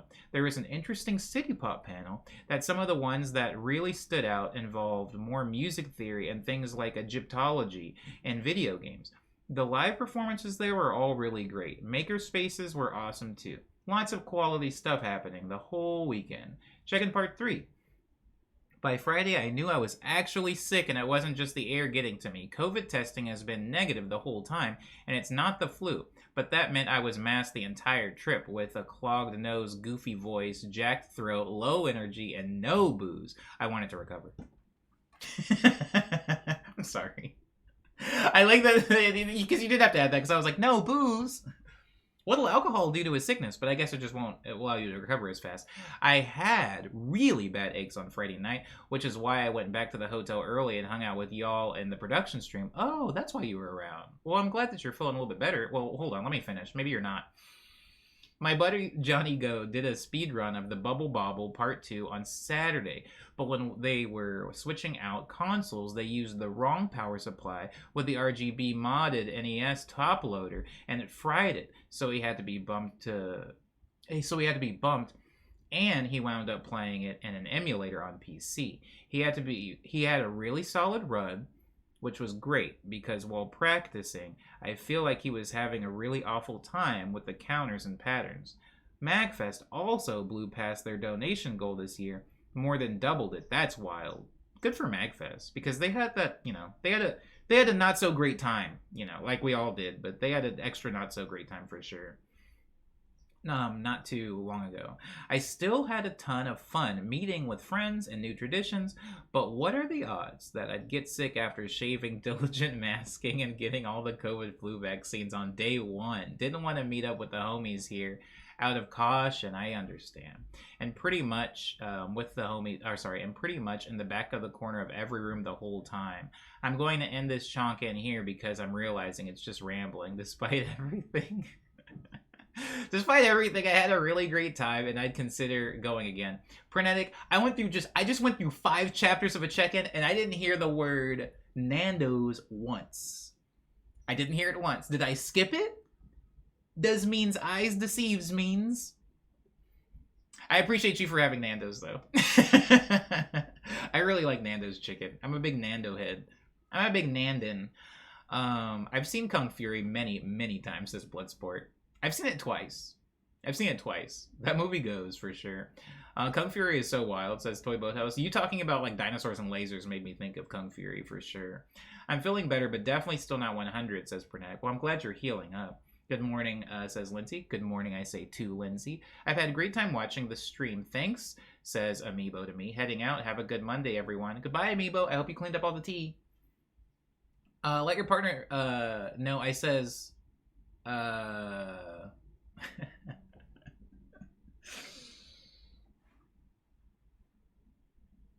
Tell your partner I says 2 wonderful new residents to Stars Hollow. Pernetic says check in 6 out of 5. Nando's was good and I would definitely get Nando's again. Good sauce, good spice, good flavor. Chicken so tender, so juicy, so moist. The chicken there is amazing. Sometimes I just want to buy the chicken and make sandwiches out of it. That's how much I like Nando's chicken. That's how much I like it. Would go hard on a sandwich with... Yeah, okay, so same brain. Same brain. Would go hard on a sandwich with big fluffy bread. I agree with this. I agree with this. Have a nice day, Omni. Thanks for the stream and the talk. You too, Forever Human. I hope you enjoy the rest of your day. Thanks so much for stopping by, guys. I really appreciate. This is the most important segment on Mondays, the check-in. And so anybody who's able to even just make the check-in and then peel out, I appreciate you for being here. Umbe says, and get this for today. This was nerfed Nando's at less active MagFest. They're not so overwhelmed and it goes even harder. Yeah, Nando's owns. Nando's goes pretty hard. I love it. Check-in. I just got back from a massage and I got as a birthday present, feeling relaxed and loosey-goosey. When am I going to go to the spa? Hello, Chibax? Chibax? Is Shebax? Hi. Good morning to you. I hope you're having a marvelous Monday. Tay says, check-in part 2. Cheered myself up and ordered some seeds for my spring garden. You're like my seed plug. You're the only person I know that's like, I mean, I'm kind of begrudgingly into plants now, but like you're about the seed life. You're about like the babies. Like, okay, so look at Pax. See how Pax only has one leaf? Hold on. I'll give you better. I can do better. See how Pax only has one leaf? There was tons of these. There were tons of these at the spot, and I purposely I've had it a little while. I've had it a while now, but there was some that had like 4 or 5 leaves, and I was like, I want the most premature one you have. And the lady was like, well, this one's literally just getting 1 leaf, and I was like, I'll take that home. And she was like, this leaf should come through though, but you're gonna have to really be like on it to make sure that the other leaves come in, because it's kind of at that like fight or die stage in life where if you're not really on top of it, you will lose this plant. And I was like, yeah, give me it. Give me that one. Put it on hard mode, baby. And so I got the one that only has 1 leaf. So, if he dies, he dies. Yeah? I can't do a Russian accent, but imagine I said that with one, huh? Imagine I said that with one. Opens coat pockets. You want some seeds? I'm imagining Tay doing doing one of these. You trying to get some seeds, man? We got all the seeds. You want to grow tomatoes? Or you want some sunflower seeds? We got pumpkin seed. We got sunflower seed. We got dumpling seed. We got... I wanted to make a Final Fantasy VIII joke, but I don't think anybody in here would get it. So I'm not going to do it. I'm not that person, sorry. I'm that person that Dare warns you about with flowers and veggie seeds. Yeah, hook me up. Hook me up. Hook me up for sure. Dumpling seeds? That's Kaiju. Yeah, ignore me, guys. I'm sorry. I apologize. I apologize. I could have done better for all of you.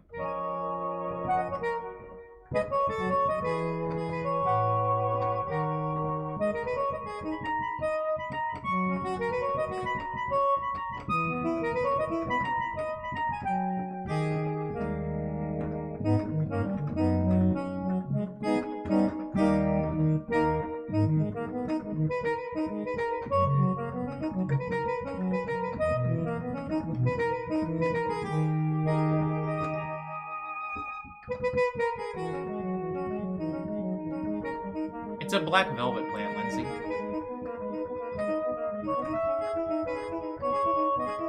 Never mind, Tender Grunts would have got my seed joke. Thanks, Tender. Thanks, Tender. Sly, but effective.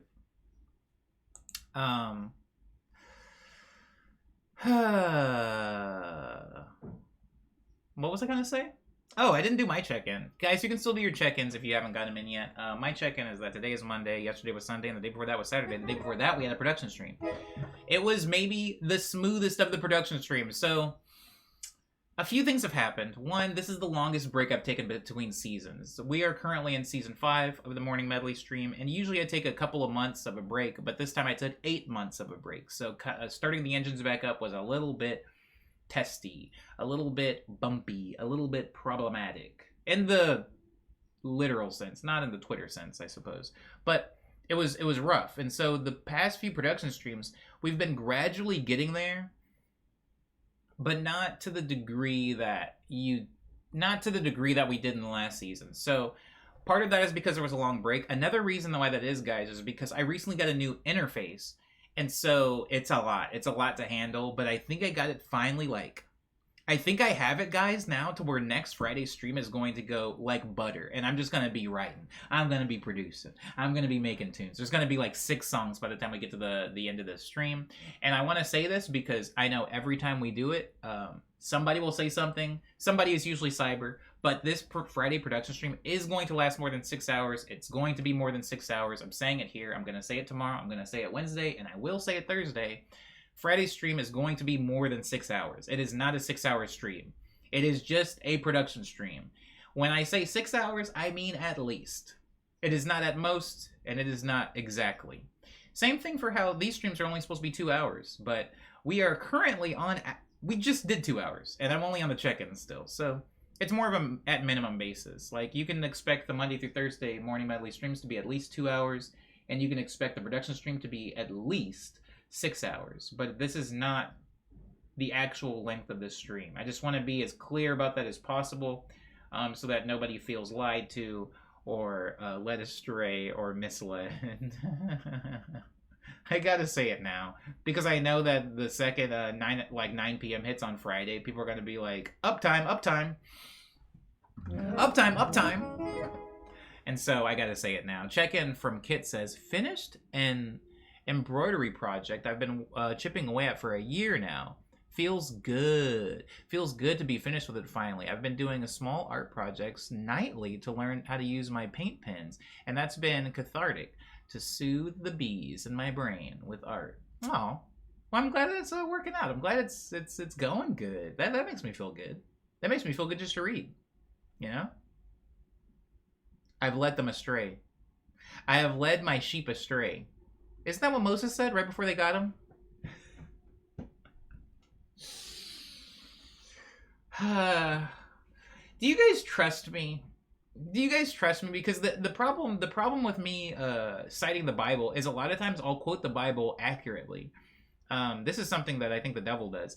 I quote the Bible accurately because I just know the Bible because I had to read it a lot as a kid. So I will just like drop very accurate word for word verses as jokes to me, and you guys don't react, and I'm just like, they don't even freaking know what I'm talking about. They don't know the Bible like that. But sometimes I just say like straight up lies about the Bible, and it gets the exact same reaction. I'm like, dang, I hope they know I'm joking. I hope they know I'm joking. We're not real Bible heads. I find it hilarious both ways, says Jesse. I'm sorry. I also think that there's just people that come through the stream that are like super Bible heads, and in a real sense, I'm a charlatan in that I know the Bible very well, but I don't like go to church or practice or anything. But I think there's a lot of religious people that come through the stream, and they may take offense to certain quotes as, isn't that what Moses said before they got him? Horrible thing to say. They didn't get Moses. They did, though. They kind of did, though. Day says, I don't know anything about the Bible. It all goes over my head. I'm sorry, dang. Just know that it's all said in jest, even when it's accurate. I think the Bible's a very fun book. I'm always laughing at your Bible jokes, Omni, says Ultraviolet. You are the devil land. I trust you completely. Well, that's what they say. This is not a church stream, but one of the things they say about the devil is that the devil knows the Bible, and that you should always be careful of people who quote scriptures because the devil knows the Bible, and the Antichrist will know how to use scripture to his advantage. It's a whole thing. I don't know. End of days, end of times, end times. I just didn't pay attention in church at all. Paying for it now, says Lindsay. Yeah, I paid attention in church for all the wrong reasons. The pastor's daughter, Kaiju says, not only am I a real Bible head, not a real Bible head, I don't know nothing about religion for the most part. I got raised in a no religion, no God stuff, so I only know what I've absorbed through cultural osmosis. I hate the quote so much because it's just made to say, only trust your pastor. True, Jesse, true. We don't need to get into it, but true. It's the equivalent of like your pops being like, hey, daughter, don't trust any man ever. They're all evil. Except for me. I'm pretty chill. But every other dude, they're evil. They're evil. Stay away from them. Except for me, I'm chill. That's kind of what it is. That's the general vibe of it. Tay says, Tay I'm sorry, Tay. Tay says, all I know is that the one guy from the Lady Gaga song is in it. And the Bible? Fernando? What are you talking about? Are you talking about Passion of the Christ? I missed it. I missed whatever it is. I'm sorry. Woo, I am reading this syllabus in the psych class, and I'm sorry, Dar. Is it really big? Is it ridiculously big? I went to church camp, and y'all, I'm damaged. I wish I got to go to church camp. My mom didn't trust camps. My mom never let me go to any camp ever, so I've never actually been to... Oh, it's raining! I've never actually been to a camp before. I guess you can't see it. You can kind of see it. It's that Los Angeles rain. It's not real rain. Fernando Alejandro, says Donut. That was the dude? Was it him? Gaga has a whole song about Judas. Oh, yeah. He was going hard. Judas was going hard. We all have a Judas in our lives, I think. I hope, anyway. I grew up in a non-religious family on my mom's side. My dad's side is Buddhist adjacent. Ooh. That's probably good roots. Good roots. I grew up in Southern Baptist churches, and then my family moved to an area of Arizona that is very, very Mormon. And then we went to a Lutheran church for a little while, and then Methodist, and then I had a lot of Mormon friends, and I learned about Mormonism through them. And let me tell you, it's dope. Let me tell you, hit up BYU if you ever get a chance. Mormons know how to do it. They do it for real. To be honest, I don't blame your mom at all, says Lindsay. you talking about Tay's mom. You talking about Tay's mom. Hello, Adoja. Is that how I say it? Or is it Adosia? I'm gonna say Adoja. Thank you for liking the plants. They like you too. From right to left, we've got Booba, Paz, Nobu, Marla, whose name tag fell off, Agnes, and the one on the wall is Zia. The one right here, the tall beanstalk, is Firo. The one behind my Katamari ball is Tuba.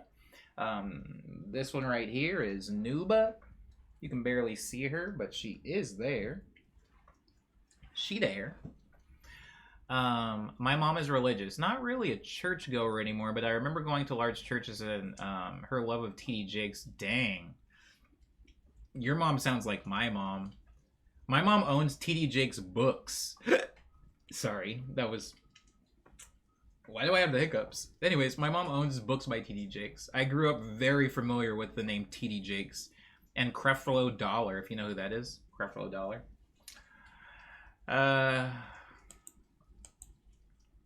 What a sick dude. I will say, guys, being brought up in, like, as strict and as powerful as a sect of Christianity as Southern Baptist, while it has its downfalls, I gotta tell you, the music, oh. The parties, the food. Anywho, yeah. So I'm sorry if my Bible jokes ever offend anybody. They're never meant to offend, and if they do, then I can back off of my Bible jokes. I mean no harm by them. I just think personally that the Bible is a really wild book, and there's a lot of like really fun stuff in it. And I usually joke about it when I can. Can I get the music and the food and vibes, please? Absolutely. Nobody does it like Black Baptist churches. Amen. Amen, unironically. I'm offended that I don't understand them. My Bible jokes? I can explain them. Every time I make a Bible joke from now on, I'll explain it. I think that'll be the fun. That'll be the fun of it. I'll explain. I make a lot of Job jokes. Teife, are you familiar with the story of Job? Everybody that knows the story of Job, don't laugh. Everybody that knows the story of Job, don't laugh. Teife, have you heard of the story of Job?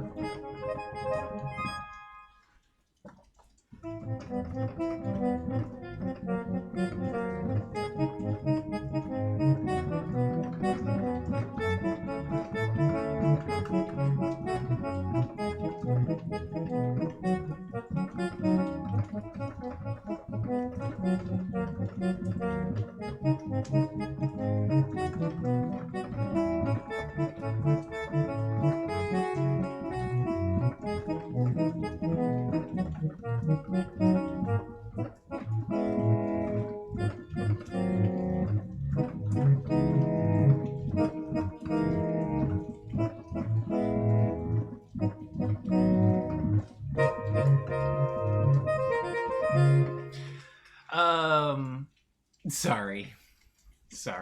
I like this part. I like this part of the check-in. Tay says, nope. Literally all I know is Mary had Jesus. True.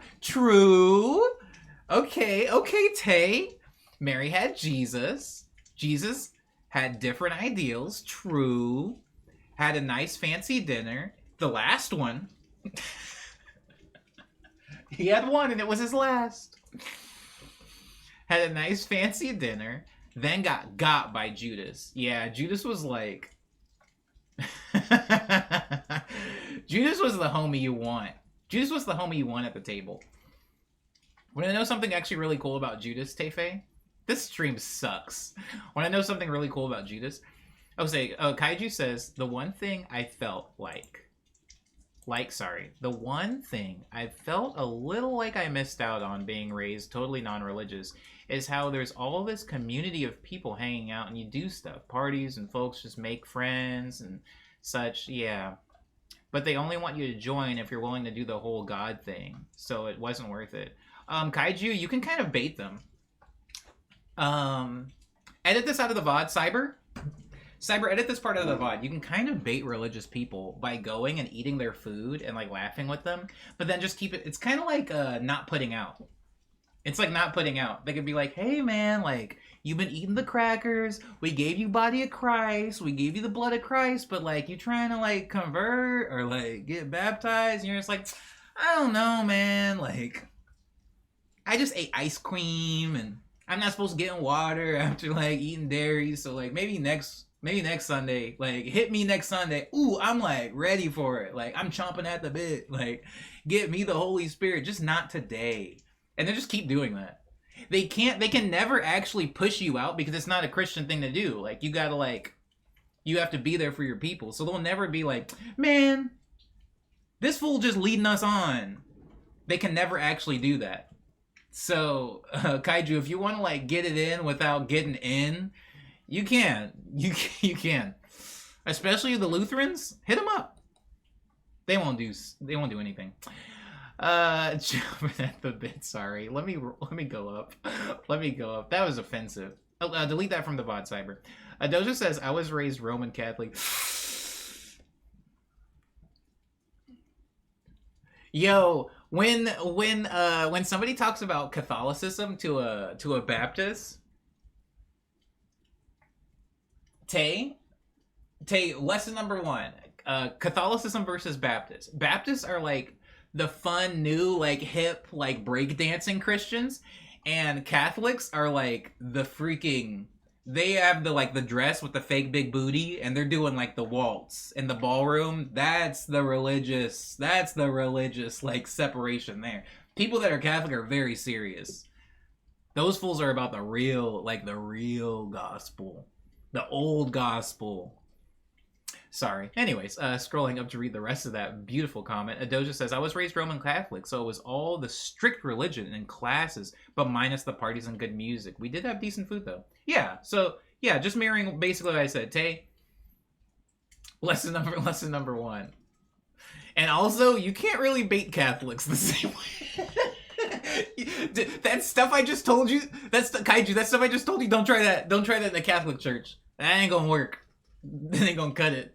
Oh man, will that not work? Sorry. That's really cool though. That's a good background to have, Adoja. I'm sure the food slapped. I think these are all really important. Like, I think as a kid, if it doesn't ruin your life or something, it's really important to like get into some type of ideology just so that as an adult you can look back on it, because it's really hard as an adult to get into anything, right? Like if I wanted to get into music right now, it would be kind of hard to do that. Harder, than it would have been if I was just like around a lot of music as a kid. I talk about the struggles of learning keyboard in my late teens, like 18, 19, instead of like as a child, like some people do. I've been wanting to go to a fish fry. Is this my sign? Says Leiwu. It just might be. Shaggy says, what did I just come into? I'm sorry, Shaggy. Good morning to you, though. You came into the check-in. How was your weekend, Shaggy? You aren't supposed to receive the your Christ all willy-nilly. So that's the thing, Pernetic. Yes, in Catholicism, Baptists, you can still do that. Baptists, you actually don't have to be like in the grits to still like partake communion. It's like a whole thing. It's a whole thing. I hate that I know this, but it's a whole thing. Teve says, my husband told me that he went to the church lock-in once, and they said that all of the pinks girls had to stay on one side, and all the blues boys had to stay on the other side to avoid purpling. The eaten purple? Ooh, that's the devil. That's the devil for sure. That is the devil's color. I'm seeing a lot of purple chatters in chat right now. I got my eye on you. Umbe says the body of Christ is like 2 out of 10 food, to be honest. Had my friend who did his communion sneak me a Jesus snack, and I was unimpressed. It's not supposed to be delicious, bro. It's not supposed to be delicious. This is Jesus' body we're talking about. He wasn't a freaking buffalo wing. Like, he wasn't the Salisbury steak. He wasn't the Kobe. He wasn't the Wagyu. This was a man we're talking about. It's not supposed to be delicious. Let me get a Holy Rain check. It says, yeah, you could do that. You can do that with Baptists. I'm telling you, you can do it. Also, you can do it with Lutheran. Also, you can do it with Methodist for sure. Don't try that with don't try it with Mormons, and do not try that with Jehovah's Witnesses. Don't try it.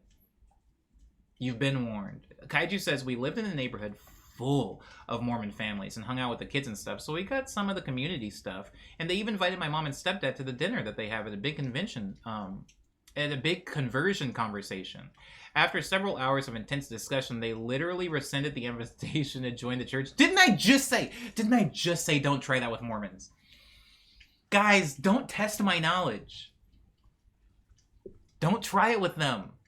They can see through that. They're about their business. You cannot lead them on. Anyways, she almost converted them to leave the church. Dang. They're serious. The blasphemy. Hey, what's up, Quantum Qubit? I'm so sorry. I am so sorry. I'm genuinely sorry. I played a Catholic... Sorry. I played a Catholic church gig twice, and it was not fun, says Titanium. It's different. It's a different type of fun. Catholics got the Godskin Apostle vibes. Amen.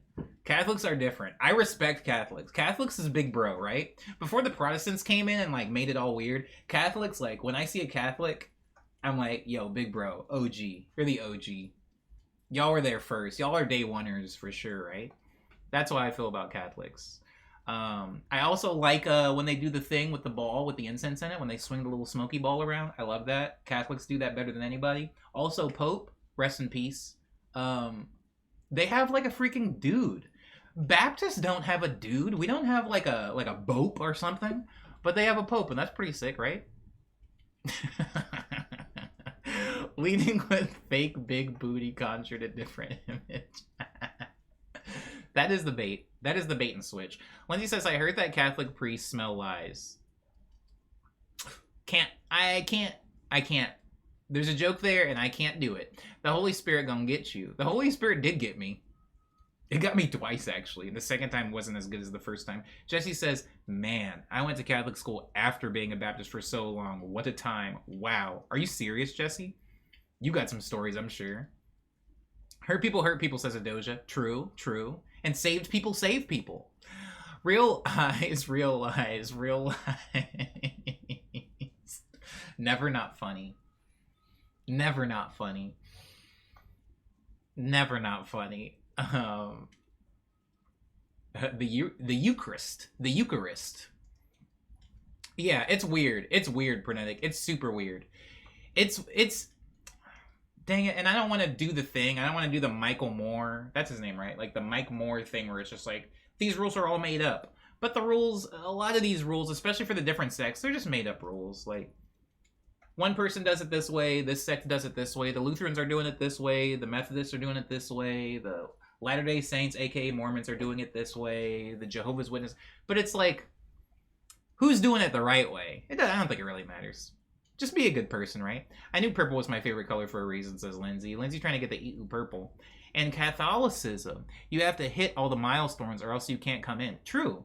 Catholicism has, like, confirmation. Like, Catholicism has, like, a literal metric system. Like, there are classes that you'd have to take and then pass to, like, move to, you know... There's a confirmation system. A lot of religions don't have that, necessarily. And so, there's a conversion and then you're chill. But it's a little bit different in Catholicism. They're a little bit more serious over there. And I respect them for it. They got bicolors coded. Have you seen the Las Vegas loop, Liana? Tay says, my mom lives in St. Augustine, so there is a lot of Catholic history there. I took a tour of one of the churches, and I felt like I was straight up in a different world. The architecture, statues, hymns, etc.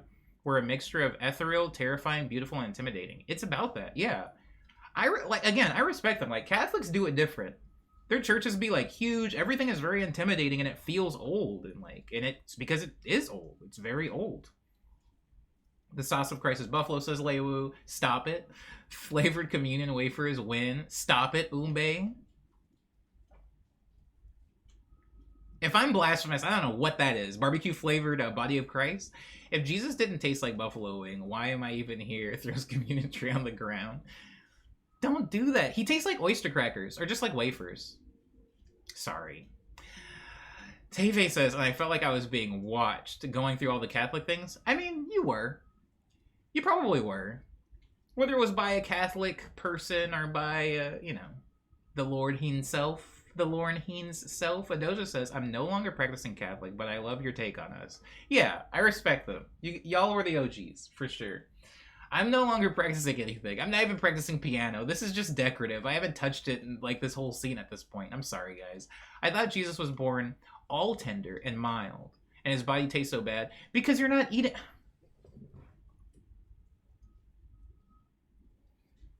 You're not eating... He was born tender and mild. That's when he was fresh. You are eating post-crucifixion body of Christ. You're not eating baby Jesus. You're eating matured meat, okay? So it's not going to have the, like, tender mild. Also, never mind. It tastes fine. In fact, the way a lot of churches know... We can actually get into it. We can get into how, like... No... Yeah, we can. Okay, so, like, Lutheran churches will take... How many of you guys are Lutheran? Doesn't matter. Some Baptist churches will do this, too. So a few people that are, like, Southern Baptists will also have seen this, where they take a whole big wafer, a giant wafer, and they lay a napkin over it, and they break it, which I'm sure, as I'm describing this, some of you have already caught on with it. That means that it's breaking into uneven pieces. You're going to have some big bodies of Christ and some very tiny bodies of Christ. And I remember me and my friend, when we were kids... When the plate would come around, we would sift through the body of Christ to find the biggest piece. Or we would trick it so that you hold two bodies of Christ. I don't have anything that I can, like, hold as an example. But you hold two pieces of the body of Christ between your index and your thumb so that they look like they're one piece. You're holding them, or you stack them. And you squeeze them together so it looks like it's one piece. So you're getting a little bit more bang for your buck. You're getting a bigger bite of the body. And you do this because a lot of times when they would actually do communion, you've been sitting in this congregation for a minute. You're hungry. So sometimes we would skimp on that. I also have a story about how we were able to find the body of Christ, like where they actually kept, the box of it, and we went to town on it. And yeah, it kind of tastes like a stale saltine. It's a wafer, so it kind of just tastes like a saltine without the salt. So like an een, I guess. I don't know what you call a saltless saltine. I think they sell those. Man, why do they have the Pope's corpse out raw like that? Because he's the Pope. He's the Pope. Respect him. I looked at the Pope. I looked at old Pope meet new Pope. There's like this video that they were showing, because rest in peace, Pope. I almost did the thing. I can't do that. I think I might explode if I do that. Anyways, rest in peace, the Pope. But there's a video of the Pope, old Pope, like meeting and shaking hands with the new Pope. And it's wild to me.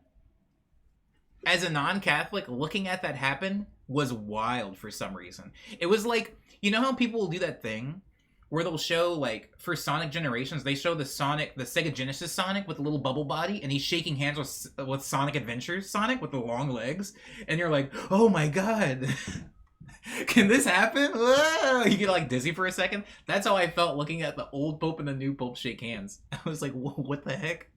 Can they exist in the same space like this? Should have got him on the cross earlier, says Kaiju. Kaiju? Bernadette says, yeah, true. I was confirmed. All of those classes and everything. That was a whole thing. Dang, we got it confirmed. Frenetic's been confirmed. I didn't know that. Frenetic, congratulations. I didn't know that. What the heck? Catholicism has two-factor authentication. It does, though. I mean, that's a joke, but it does. And we've got some authenticated chatters in here. Kaiju says, this confirmation talk, is Scientology and Catholicism the same? Whoa. Whoa. No. No. Oh my God. No. Jesus. No. We're not even talking about science. Scientology is not allowed in this conversation. We're talking about Judeo-Christian sects. Scientology? Oh my God. If you ever come down to LA, Kaiju, I can take you some places. I can show you some things. Scientology has a completely different, like, modus operandi. Like, they're wild. The rules, guys. Talk about tithes to a Scientologist. Anyways, it's like the oldest church in America, says Liana. You're talking about Catholicism? It's definitely the oldest church in America, yeah. Catholicism. It's the OG. It's the OG. They came over here already Catholic, you know. Protestants were kind of a thing too, but I feel like when we're getting into like Southern Baptists and we're getting into Mormonism, those are things that happened over here in America. Those are like more American things. Like America and Scientology too, right? America has some religions for sure, but Catholicism is like way old. What would the flavor of the wafers be though? Cool Ranch, says Lindsay. Cool Ranch Jesus crackers. I haven't actually had a Cool Ranch Dorito in a really long time. Aged? Yeah, the flavor is aged. You're not eating baby Jesus, you're eating the matured meat. What a conversation to come in on. I'm so sorry, McSquid. By the way, good morning, McSquid. Welcome. I'm so glad I found this stream. I'm dying. I'm sorry. This is not what the stream is, guys. This stream is completely different. Everybody that's coming in right now, I am poorly representing what this stream is. This stream is called Morning Medley. I play music. It's beautiful. There's like song creation. There's plants. There's plant themes. It's great. This is not what this is. This is not like like Bozo Bible study, which is what I've turned the check-in into, but it's not normally this. Anybody who's just come in, let me know how your weekend was, since we are still in the check-in. So basically, resurrected meat isn't good enough for Subway. I mean, I don't even like Subway, Umbe. But if they start serving the freaking $5 footlong in communion, maybe people would show up to church on time. Just maybe. And I'm talking about the $5 footlong. That's not even good food. If you like Subway, I apologize. Not a big Subway fan. Bodies of Christ? Okay, so Tefe, you eat the body of Christ and you drink the blood of Christ. The body of Christ is represented as a wafer through something called transmutation. Oh my God.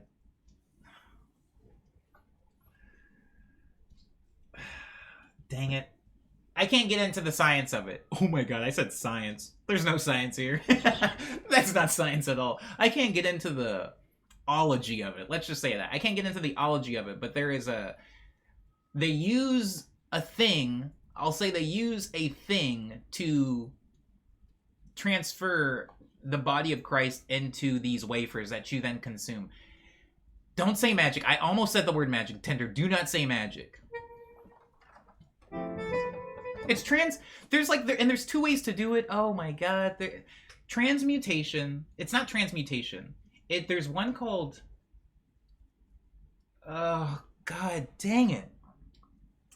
God dang it. I had to literally, guys, I had to do a debate on this. That's how whack I am. I had to do a debate in church about oh my God, about the merits and the qualities of transmutation,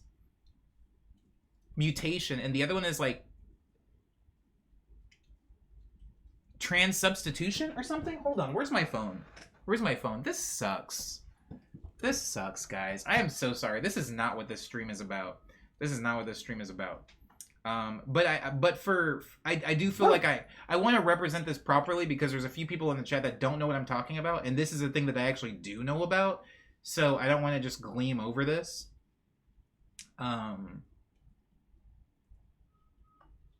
And I don't think it's transmutation. I think I'm like doing something really weird. I know somebody's barking. Hold on. Just give me 1 second. Shaggy.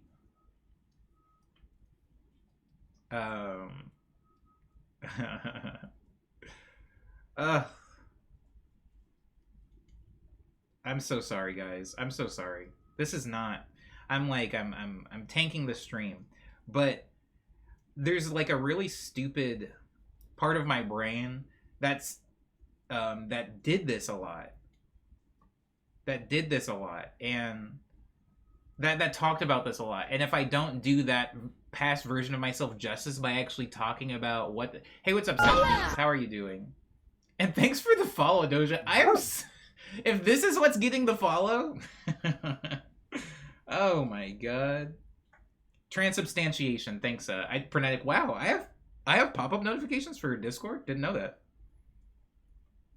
Transubstantiation versus transmutation. Okay, transubstantiation versus transmutation. They're different. Some churches believe one, and some believe the other one.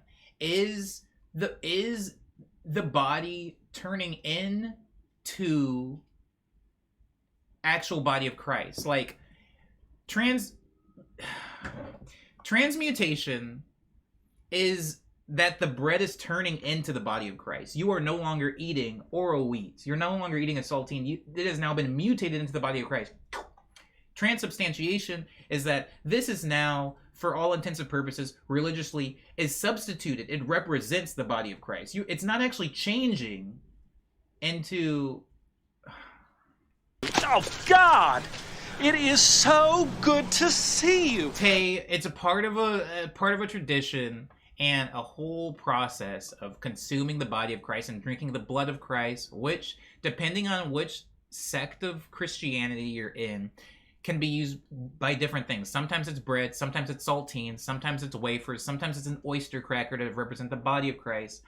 Sometimes it's red wine, sometimes it's Welch's grape juice to represent the blood of Christ. Catholics, because they're Catholic, do wine because they're the OGs. Baptist churches will usually just use grape juice, like some freaking juicy juice or some Welch's, to do the blood of Christ. It is brought up to the podium, the pastor turns it into the body and the blood, and then you consume it. Yes, it's still active. It's still active. Whoever's doing it, I appreciate it because it still fits into the theme of saving someone's soul.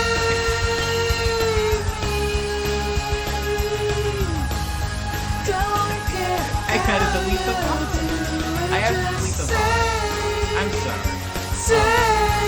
We would sit through the body of Christ. Dang, you touch it? Yeah, OG Catholics ain't even worthy of touching it.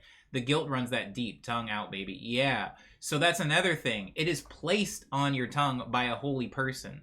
In Catholicism, no just regular bloke can actually touch the body of Christ. You have to be like ordained. You have to be like a holy man, and then you actually place it on the tongue of the people that eat it. Obviously, as somebody that was raised in a Baptist church, this is goofed.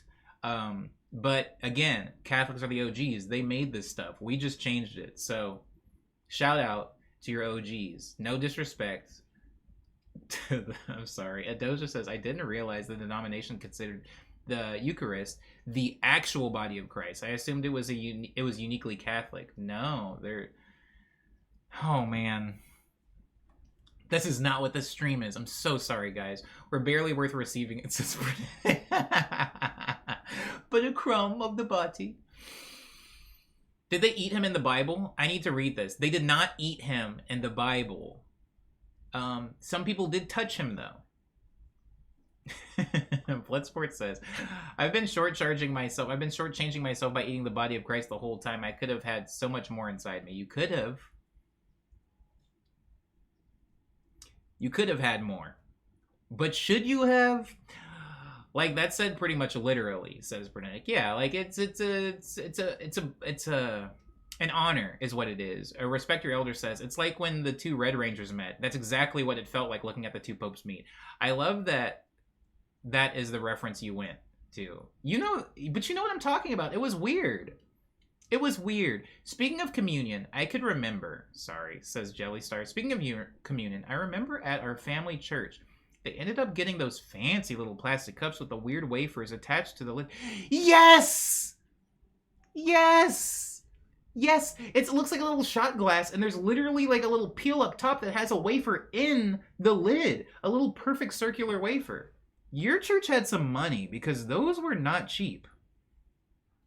Before that, people had to come to church early on communion morning to fill the cups individually. I was actually one of those people one time. That was pretty cool. I got to fill up the cups with grape juice, guys. It was actually pretty cool. It was pretty cool. I also did a few extra swigs of the old blood of Christ myself. I got to have the, first taste. It wasn't allowed, but, no one's really watching you when you're back there. I'm not gonna lie, I don't get popes. When does one retire? Is the Supreme Court judge, or just do it until you croak unless you resign voluntarily? I'm not actually sure. Pernetic might know. I'm not sure on the rules of the Pope. All I know is that when it's time to choose a new one, I know how the choosing process goes with the smoke and everything, but I don't actually know how they go about retiring a Pope. I'm learning so much, says Tay. Good. No red pill zone, says Liana. I'm Catholic pilled. I am OFA chatter. 0FA chatter. Haven't even checked my email to confirm I'm one of the God folk.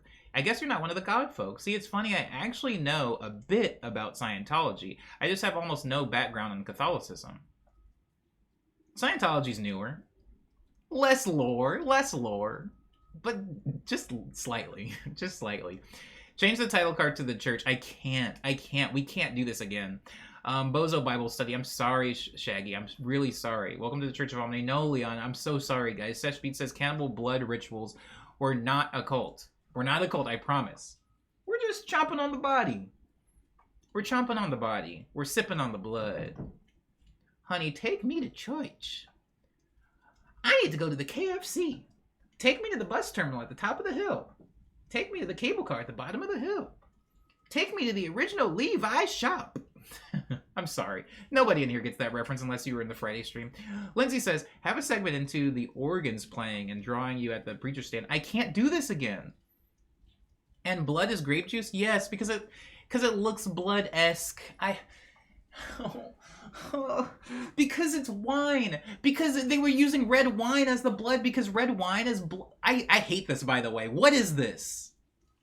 Because they were using red wine because it looks blood-like, but you couldn't feed alcohol to children, and people were not trying to get all sipped on.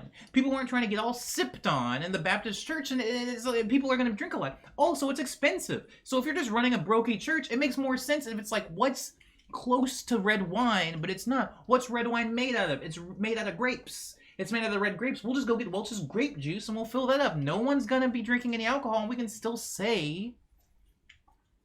Transubstantiation, thank you, Jesse. Alchemy, no, Tinder. Not magic. Transubstantiation, it's different. It's different. Have you ever seen how the main auditorium of a Catholic church looks like when the head of a serpent? I have seen that, actually, Sesh Beats. I think it's beautiful. Also a little scary, but it's kind of beautiful in a way. The thing remains the same in appearance, but it looks different. Transubstantiation, thank you, guys. You guys all saved me. I was like... My brain was out. But you guys know what I'm talking about. Transmutation versus transubstantiation. It's different, I promise. Omni church debate, bro. Yes, I used to be very religious, and the pastor's daughter, blank, blank, blank. Omni, don't ignore the bark. I'm barking for a reason. The problem, though, guys, with the bark is if you bark and I scroll down to the bottom of the chat, I will lose my space and I'll skip a lot of comments, which I don't want to do. Religious debate. Who, Lord? I saw Ron Jeremy as pastor have a long-form religious debate one time at an event. That was pretty wild. Ron Jeremy? Like the Ron Jeremy?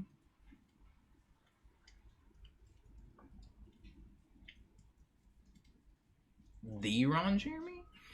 I was barking because Jesse said that. Yeah, thanks. But again, I can't. The reason that I don't catch up on the chat is because I can't. And the Monday through Thursday, if I do, the chat's so small on my screen that it'll take me forever to get back to where I was. That's the reason. I'm not ignoring you guys on purpose. I have to speed through everything. Father Reverend Ron Jeremy, I didn't know that was a thing. Someone got to redeem the okay. Too funny. Says Bloodsport. Thank you, Bloodsport, for even still being here. Donut says, I was about to cool name transubstantiation, but he got there. Everybody beat me to it. That bubbly Christ. Yes, we're using grape juice, guys. Better not be from the concentrate. It's definitely not from concentrate. It's definitely not from concentrate. So Jesus cannibalism versus metaphorical Jesus. Yes. Well, no, though. Dang it. Don't make me do this. Don't make me do it. Don't make me explain why it's not cannibalism.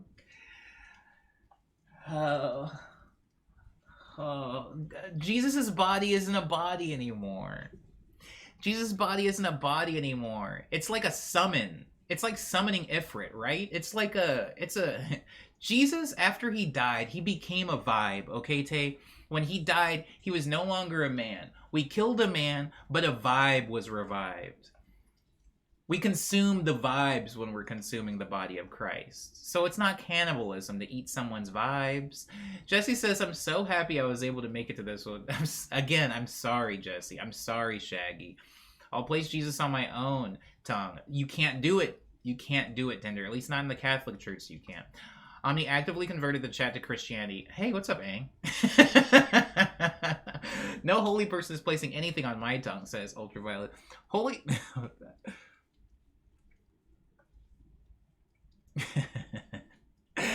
Can't make the joke I want to make. Chloe says, wait, they did this during COVID?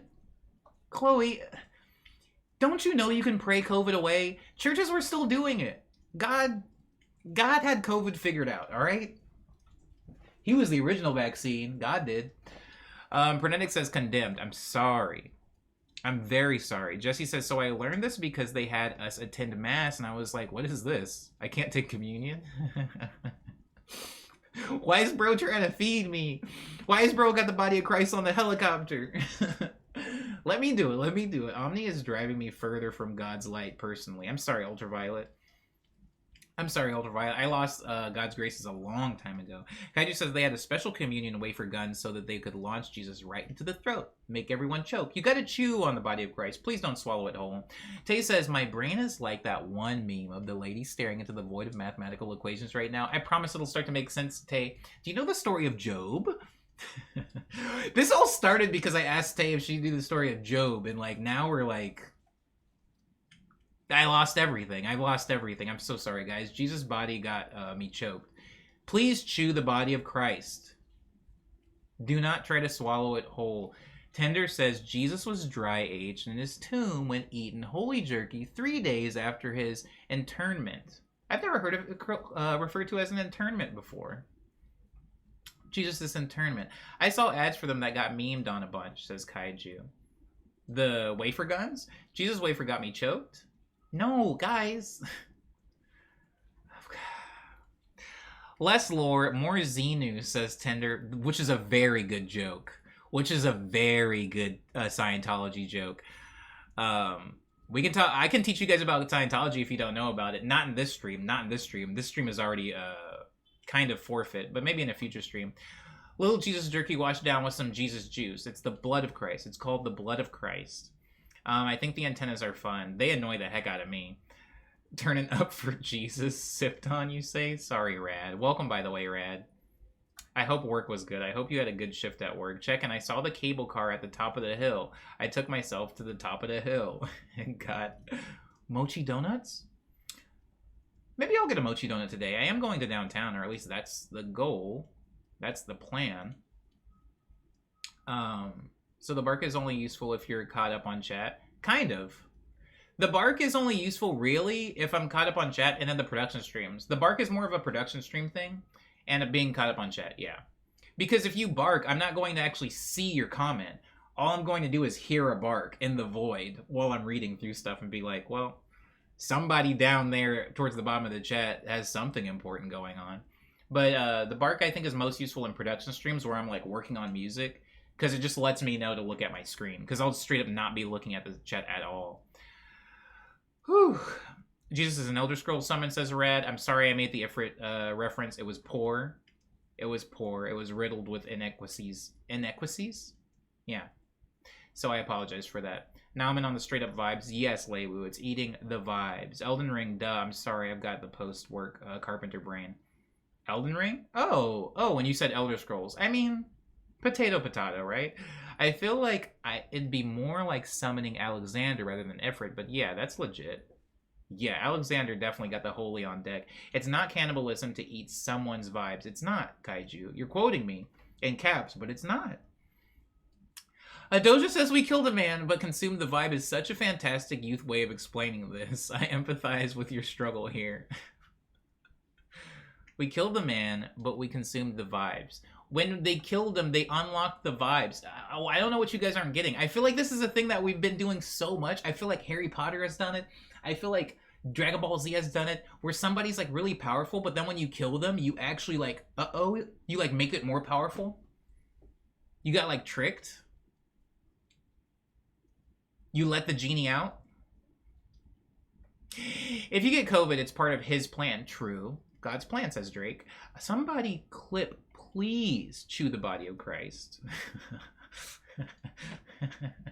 Tay says check-in 3, drinking water, ready to hear Omni's check-in. Yeah, I still haven't got to it yet, believe it or not. I'm trying to get to the bottom of this chat. Rad says it was a good day at work. I got plenty of... Oh, I got a pretty nice raise recently. Congratulations, Rad. Actually, that's amazing. I didn't know. Raises make me working on work doing work, sorry. And raises make me working, sorry. And raises make working at work doing work a little better, probably. Inequities. Did I say inequities? Did I say inequities? Is that what I said? Got the holy on deck, man. That's such a freaking sick way to be described by someone. Got the holy. That is Alexander. Remember Final Fantasy IX? Remember that one? And what happens if you consume Ansem vibes? Depends, Liana, if we're gonna get into Kingdom Hearts lore. If you consume the Ansem vibes, and you are actually Ansem's nobody, aka Xemnas, you will make Xehanort. If you consume Ansem, and you are not a part of the original dissection of Xehanort split it into two and made Ansem and made Xemnas. They combine back together, consuming each other, making again Xehanort. If you consume Ansem, but you aren't one of the original pieces of Xehanort, he dies. He dies. Catching up on chat, I've always let the Christ man melt on my tongue and then swallow. Oh God, delete that comment. Please don't let it melt on your tongue. It gets all flimsy and flabby. It becomes like soggy Ritz cracker. Don't do that. Please chew the body of Christ. I don't know a darn thing about the Bible, but I'm sure I can get some Ansem reports. Ooh. I like that comment. I like that comment a lot, Tay. Heaven help me. I'm still catching up. Reneg, the most religious of all of them.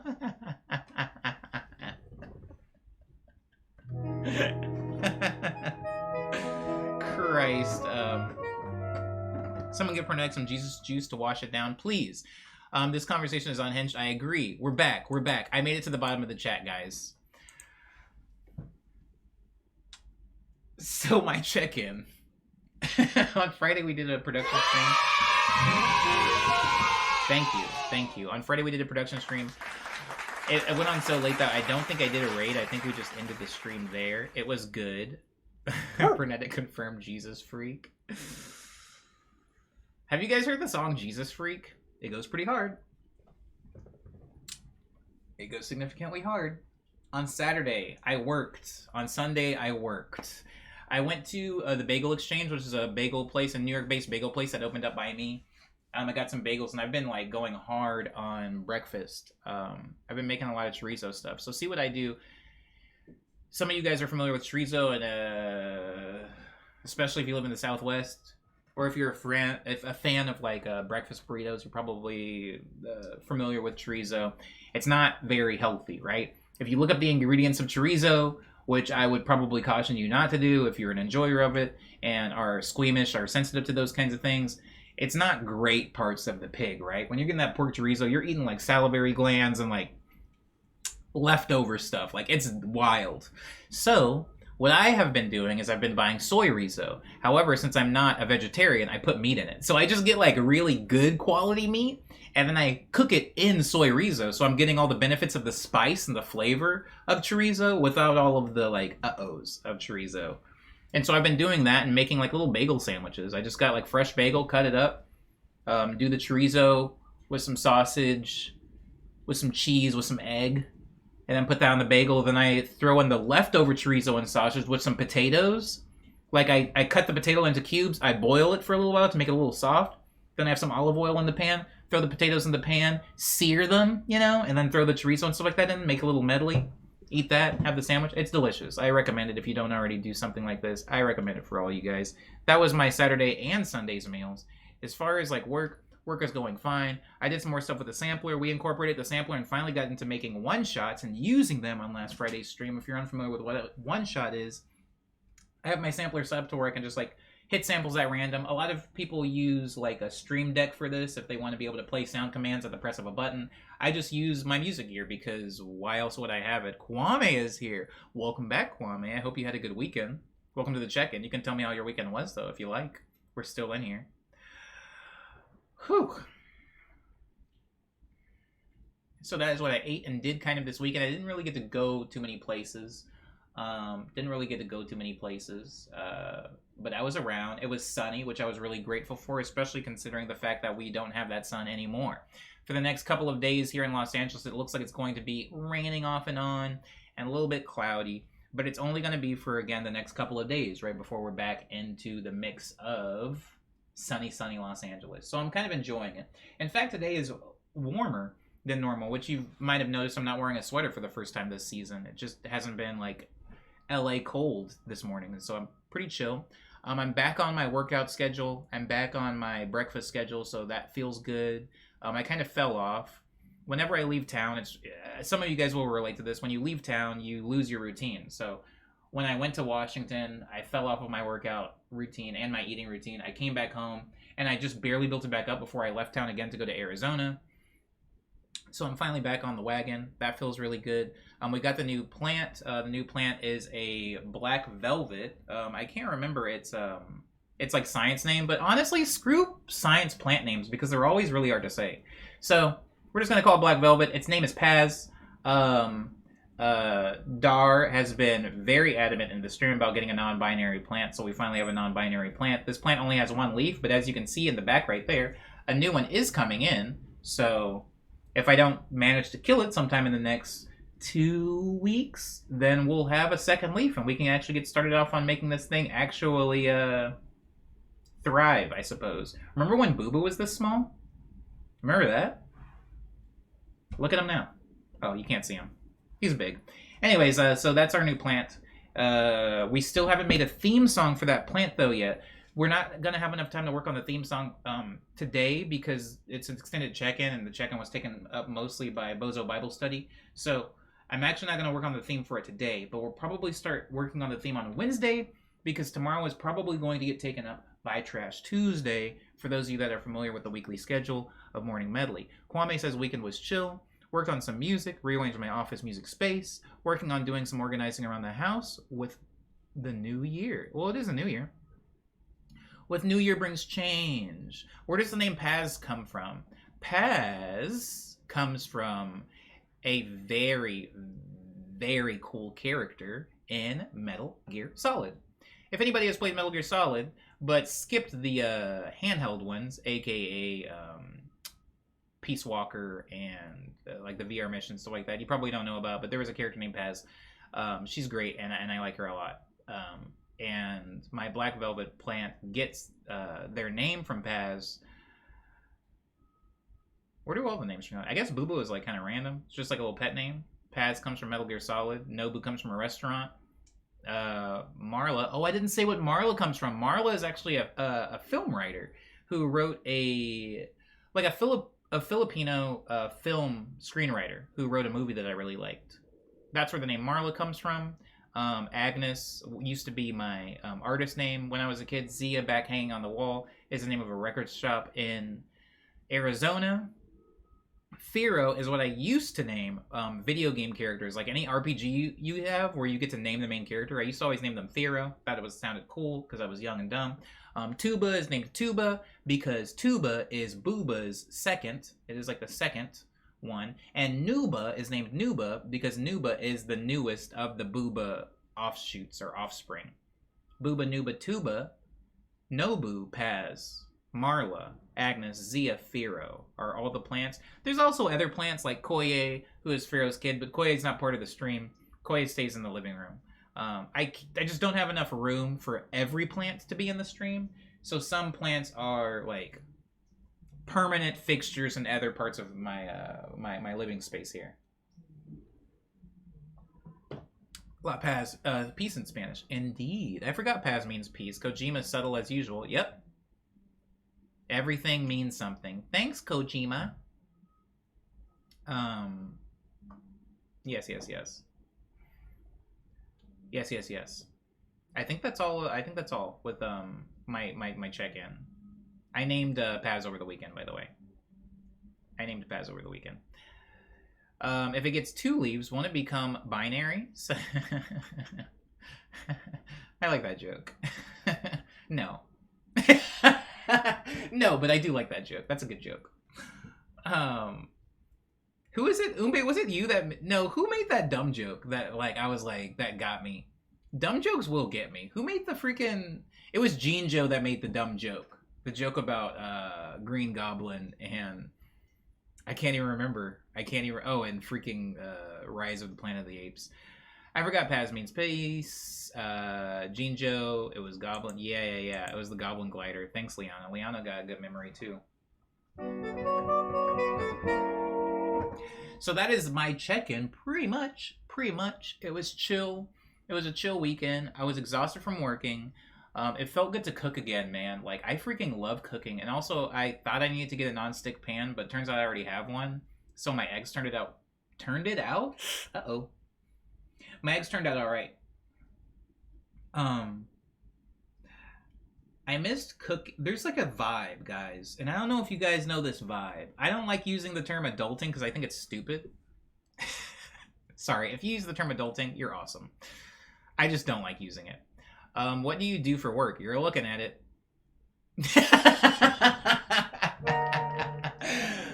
I'm joking. I'm a music composer, though, for work. So, I do music things. I do this. I also do stuff on the side. I've actually got to direct a video, which I was paid for, but it was like, you ever get paid for something that you are pretty sure you suck at? I got paid for directing a video, which was interesting. And then I got also paid to just be a cameraman on another video. There's an artist named Sally Spitz, and I got to control one of the cameras for her music video, and that was wild. But I wouldn't say I do that for a living. I would just say I did that for money. I would say my living comes from composition. I'm a music composer, and so I do video game score. This is you can't see it. The sun always glares it up, but I got to do a score for a PlayStation and a Nintendo Switch game called We Are OFK, and that was work. I also have a solo project where I just make music. I just released an album recently, Bloodsport, so that also, I'm a touring musician, at least when I'm allowed to, right? At least when I'm allowed to be. But yeah, music stuff. I'm a music man. I'm a music man for a living, I suppose. I've been very fortunate that I just did the same thing for a really long time, and then eventually I was able to out a living from it. I think you said your ex turned it out. Turned it out? I think you said your ex turned it out. Turned it out? What does that mean, to turn us out?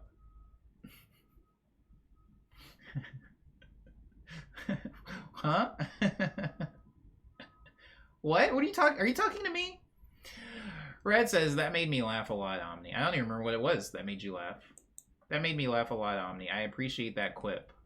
I can't remember my quip. I'm so sorry, but I'm glad that you got some joy out of it. Adulting is a big millennial vibe thing. Yeah. Thank you for getting me back on track. What I was saying with my check-in.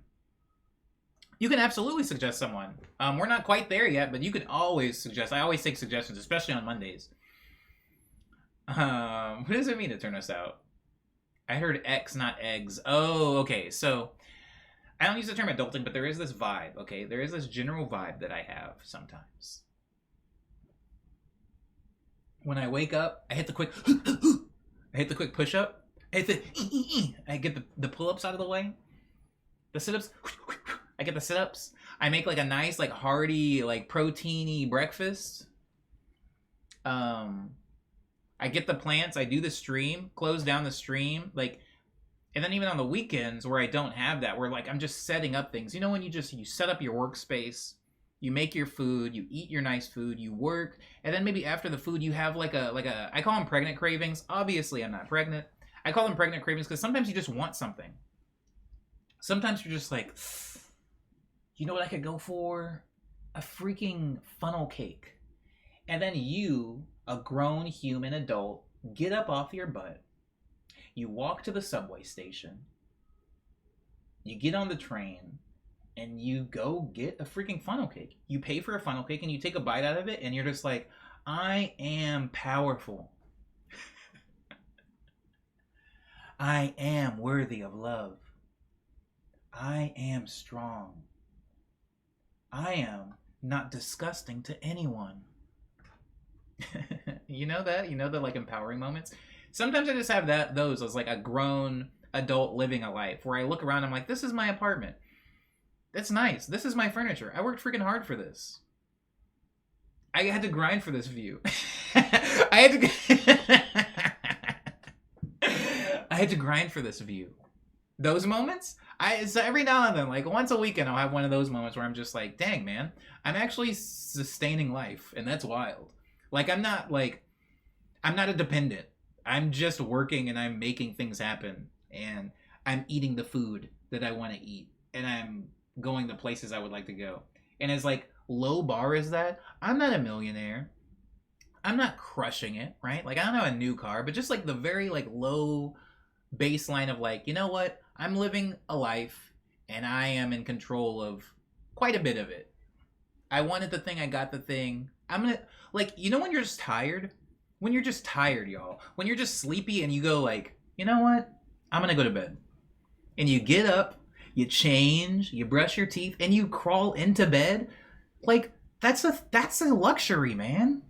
Remember when you were a kid and you were out somewhere because your parents drove you somewhere because your parents wanted to visit their friends and you were sleepy but you couldn't go to bed? Think about all the times you were at work and you were just like, I'm so tired. I want to just go to bed, but I can't. I still got 3 freaking more hours. But those times when you're just home and you're like, you know what? I'm going to call it. It's curtains on this Thursday. Show's over. I'm out of here. I'm going to bed. Like, those moments, like, really, like, sit with me, man. Like, and I had some of those this weekend. Even though I was exhausted and I was a little stressed because of work stuff, I was like, you know, like, this is my apartment. I like this TV, you know? I can do whatever I want. I can't, but it's something I tell myself every now and then. It was chill. Chill check-in. Transmask Prego Omni swag. Jesus Christ. What have I walked into? I'm pregnant with joy, is what I'm pregnant with. My pregnant cravings come from happiness. Or sadness. Toy Boathouse says, where do they sell funnel cakes outside of theme parks? I need one. There's a few places actually here. Do you live in Los Angeles, by the way? Toy Boathouse. There's a few places you can get funnel cake year round. One of them is like actually fair themed. You can also go to like literally any boardwalk. Like if you go to the Santa Monica Pier, you can get funnel cake. If you go to Seal Beach, the boardwalk there, you can get funnel cake. You go to Venice Beach, you can get funnel cake. Most beaches have funnel cake year round. Like if you're trying to get fair food, like state fair food, and you don't have a state fair around, just go to like a boardwalk. And I know that I'm saying that as like the most spoiled thing because the majority of the country lives in places that don't have access to the ocean or a boardwalk, but just to answer your question, that's where you get funnel cake outside of a fair. You go to the boardwalk for sure. 100%. Like if Seattle or Portland is in the closest show, I'll 100% go. Just also want to see Omni in a smaller place nearby. I see what you're saying. You've already seen me in a smaller place. Remember? I'm an idiot. Anyways, Kaiju says, I gotta see if there's a venue around here that'll book you for a show. I want to go to an Omni show without having to drive to Seattle. Whoever wants to drive to Seattle? Whoever? I liked it. Pernetic drove to Seattle for me, and I appreciated it. Thank you, Pernetic. Also, Kaiju and Kid drove to Seattle for me. Thanks, guys. I'm such an inconvenience. I liked it when you said you're looking at it. What? Oh, right, what I do for a living. Whenever somebody comes into a stream and asks what I do for a living, I always make the same tired joke that I know a lot of you guys are tired of me making, which is me just saying, you're looking at it. The implication there is that I stream on Twitch for a living, which you guys have seen the numbers. You guys have been so generous to me, but you've seen the numbers. You know what city I live in. I gotta be pulling in like hot tub Twitch stream numbers if I'm trying to live off of Twitch out here in the Los Angeles, in the city of Angels. But yeah, that's always the joke. But the truth in it is that my streams are usually music based, and I do music things for a living. I like the idea that you work out in full OmniStream garb.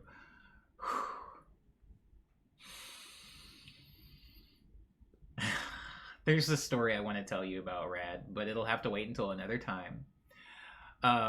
Absolutely gotta need it, says Liana. Affirmations. You are pregnant. You are fertile. I've always wanted to buy one of those tapes that tell you stuff when you're sleeping, just to see if it will work. I want to record myself saying some kind of sick stuff to like tell myself when I'm sleeping and see if it works, because I've been having the wildest dreams. I've been taking a lot of melatonin gummies, and let me tell you guys, my dreams have been trying to like kill me. Oh my god, I've been fighting for my life from beyond the slumber for sure. I'm finished with class. We doing a self-confirmation segment now, says Jelly? No, I was just making fun of people. Where do they sell funnel cake outside? Sorry, I already read that. Sorry, Toy Boat. Hopefully you live close to a boardwalk. We used to have the truck that sold funnel cakes in the parking lot of a Walmart in my hometown for years. I miss that thing, says Jelly. Oh, the things that I've partaken in a Walmart parking lot. Boy, howdy. Toy Boathouse says, was thinking of getting down to LA soon, but it's so hot down there. Excuse me? Excuse me, Chunky?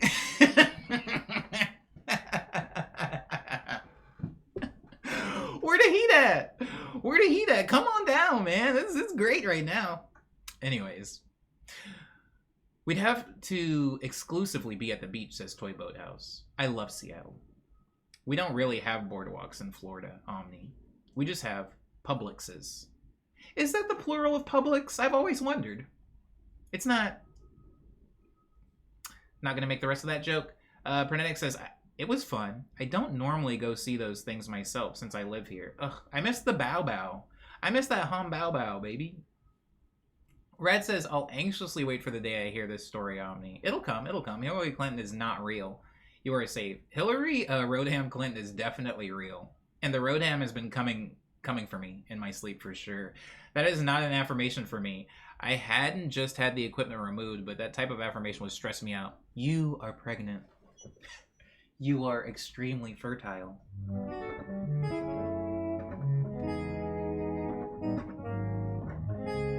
The eggs are popping.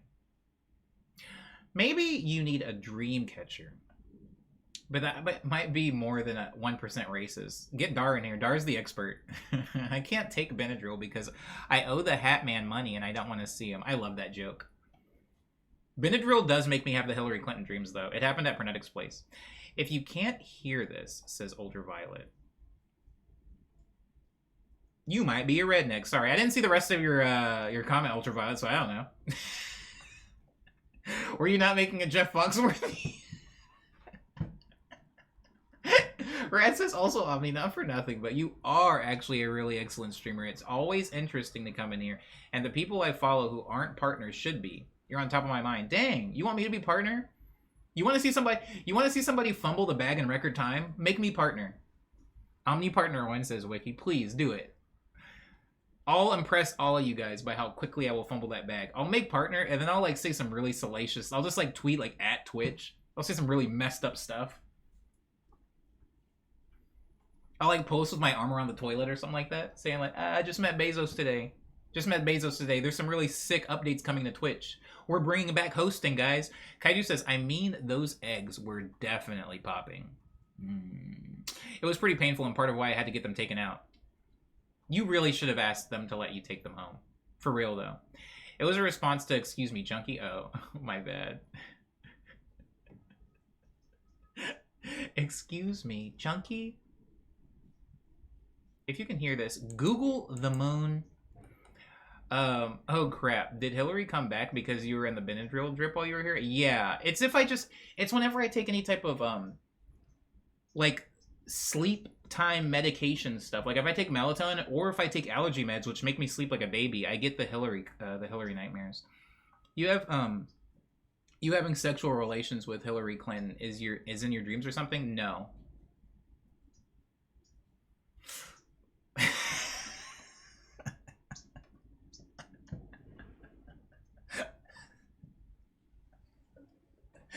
Hey, you said that?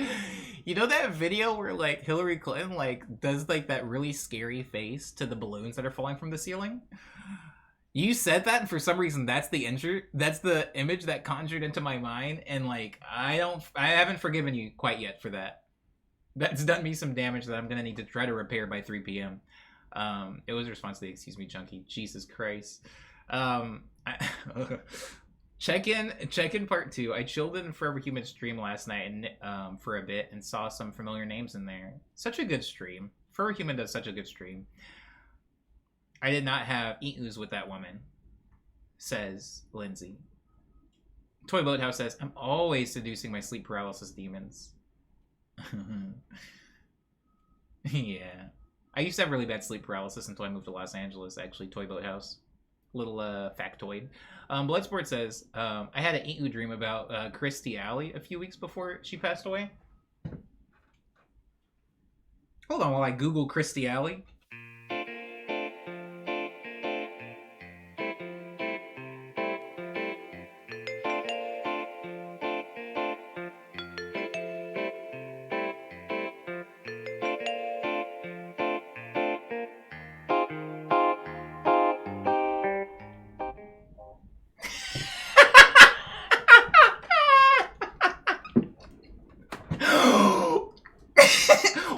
What era Christy Alley are we talking about? When? What era Christy Alley are we talking about? Blood? I'm sorry. Sorry, I'm going all the way up. Well, I know who that is. The Jenny Craig lady says Kaiju. Yeah, I forgot. I think I didn't know her name. That would be the most cursed precognitive powers that you could have, I think, says Red. Oh, Christ. Some people summon Christ. Somebody summons Roadham. I don't want her. I don't want her in my dreams anymore. Roadham is evicted from my dreams. I have had so many really bizarre eat-oo dreams with the wildest and most famous most random celebrities. Christy Alley's a deep cut for sure. Christy Alley was a popular actress in the 80s and 90s, I think. Christy Alley is hard. Absolutely. Is like super hard. She's just not somebody that I've thought of a while. Also, I didn't know she had passed. Rest in peace. I didn't know she had passed. That was like a spot on Joker laugh. I'm so sorry. Hold on. I just skipped a bunch of chat. Okay, sorry, but referring to Bloodsport as blood is very funny to me. Did I say blood? Did I just say blood? I'm sorry. This is a problem I have. If I keep saying somebody's name, I slowly shorten it until it's just one syllable. One or two. I did this to Petty Page, unfortunately, and just started calling Paige Petty for a while, but I'm better now. That's one Dapper Boy says, Micro. Welcome, Micro. Welcome. Gave a plant a name somehow more non-binary than naming yourself after a plant. Huh? Gave a plant a name more binary. Oh, you're talking about Paz? Word. True that. Did I finish my check-in? I've been cooking. I've been having the bad nightmares, but I am out of melatonin, so I think the nightmares are over. The only melatonin I have left comes in a chocolate form, and I think I'm chill on that. I think I'm chill with those. The gummies, though, they get me. The melatonin content in them is pretty high. Dream catchers are allowed if you got it in the native person made by native person. Word. whenever somebody says the movie whenever somebody says Dreamcatcher, I always think of the Stephen King movie Dreamcatchers, which nobody ever thinks about. There is a movie based off of a Stephen King book called Dreamcatchers, and that was a wild ride for sure. That was a wild ride. I don't think anybody in here saw that movie, so I'm gonna move on now. Stop eating the gummies. I have to because I'm all out of them. I'm all out of them. Remember when you used to try to get out of here in 2 hours? Says Dar. You know what, Dar? I know you were gone when I mentioned this. You had stepped out for a little bit, but I'm glad you mentioned that because I said that the stream times have become minimums. I think. Actually, can I talk about that for just a second? This will take like literally 2 minutes, guys. I promise. I just want to talk about this because there's other streamers in here, and I think it's important to mention. When I first came over to Twitch, there was something. What's the word? There was something intimidating about a Twitch stream because it was no longer chill. It wasn't an Instagram stream. It wasn't just like me like goofing off on Facebook. I was like, oh, this is Twitch. This is where people stream. So I should probably have like a set amount of time that I have a goal to last. You know, like I'm not gonna get on here for 15 minutes. Let me say, oh, it's gonna be a 2-hour stream. I want to at least make it to 2 hours. That's kind of what the spirit was behind the 2-hour stream. And early on, sometimes I actually had to try extra to hit the 2-hour mark. I would like look at the clock and it would be like an hour, and I was like, dang, I got to go for another hour. Like, what am I gonna do? And then as we kept adding plants and new segments and like all of this other stuff, it naturally expanded and grew to be closer to about 3 hours. So now I think somebody ordered Domino's for sure. That's unmistakable. That's Domino's smell. Anyways, the 2 hours is a minimum now. I have to at least make 2 hours, and guys, we could do it in our sleep. 2 hours is easy. So that's like the benchmark now. Like a morning medley, you're at least going to get two hours for your money. And on a production stream, you're going to at least get 6 hours for your money. But these are no longer our goals as much as they're just a minimum. That smells so good. I hate that Domino's always smells really good, but it hurts me if I eat it. It's a freaking honeypot, man. Are you a nobody? I am definitely a nobody. In multiple ways. In the Kingdom Hearts way, and also in the just fame and relevance way. Rat says, when I hear Dreamcatcher, I think about the big friendly giant and how he sucks people's dreams and stuff. I don't remember him doing that, but I guess that's a thing he did. Okay, well, I saw a very illegal Dreamcatcher that I will share. Please share. And please enjoy. It doesn't matter. Not like you're on a schedule, says Dar. Yeah, I'm not on a schedule right now. No longer. I was taking a sleep concoction for a while. Melatonin... My apologies, Bloodsport. I was taking a sleep concoction for a while. Melatonin sleep aid, hemp sleep... Ooh, we got the hemp in there? And after the incident, the concoction was referred to as mixing a batch of... Oh, crap. So you conjured Christy Alley. I think there's something, guys, and I don't want to really get into it because I'm not a sleep scientist and I'm definitely not in the medical field. But sleep aids definitely do something to dreams. It's not even about me sleeping. Like, yeah, a sleep aid will make you sleep easier, right? If you're like a insomniac, then yeah, take your sleepy time tea, take your melatonin, take your what was the one that people were like really not about, Ambien or whatever. Like, take your drugs to get to sleep. But it's not even just about falling asleep for me. Like, they literally alter the paths that my subconscious creates dreams. Like, the whole architecture of my dreamscape changes on drugs. So, yeah, I 100% believe that, Bloodsport. I 100% believe that. Pizza Tracker, confirmed. Ugh, I miss the Pizza Tracker. Aww. I actually miss the Pizza Tracker. Thanks for reminding me, Leon. Maybe I'll order Domino's this week. I'll just, like, hurt myself for content. Tate says, there are streamers. There are streamers that quite literally stream while sleeping. I did a 24-hour stream once, but I was just, like, chilling. I was just chilling. I didn't sleep. Sleeping on stream is scary to me. His real name is Nixmo. Who? The mixture of chemicals took me to the deepest, darkest depths, featuring Christy Alley. Not in her prime, says Bloodsport. Even outside of Christy Alley's prime, it was still Christy Alley, you know? Wow. I'm past my prime for sure. Go get a glass of water, says Micro. Okay, go get a glass of water. Oh, yeah, 100%. They affect your sleep brainwaves and stuff. It messes up your dreams, says Kaiju, confirming my theory. Sleep aids increase REM sleep, so you fall deeper into sleep. Your dream state may even be more terrifying under the juice. I agree with this from experience. So you aren't getting really restful sleep to protect you. Oh. The body outsmarting the meds for sure. Your nobody name is Nixmo. Oh, thank you. My Kingdom Hearts nobody name. Thank you, Dart. Liana says, I was imagining, like, Aragorn tracking the hobbits. It's Omni with pizza. Oh, it's amazing. It's amazing to me that pizza is the basic ingredients, right? It's like the same 4 ingredients, but like Papa John's to Domino's, Pizza Hut to Little Caesars, they all have such distinctly different smells, you know? I'm sure it's not just me.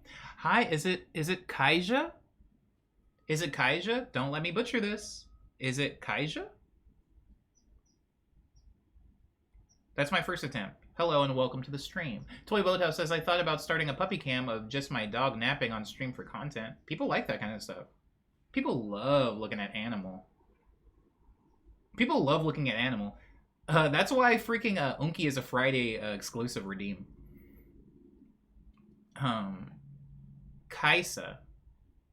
But you can call me Kai for short. Oh, beautiful. I like your name.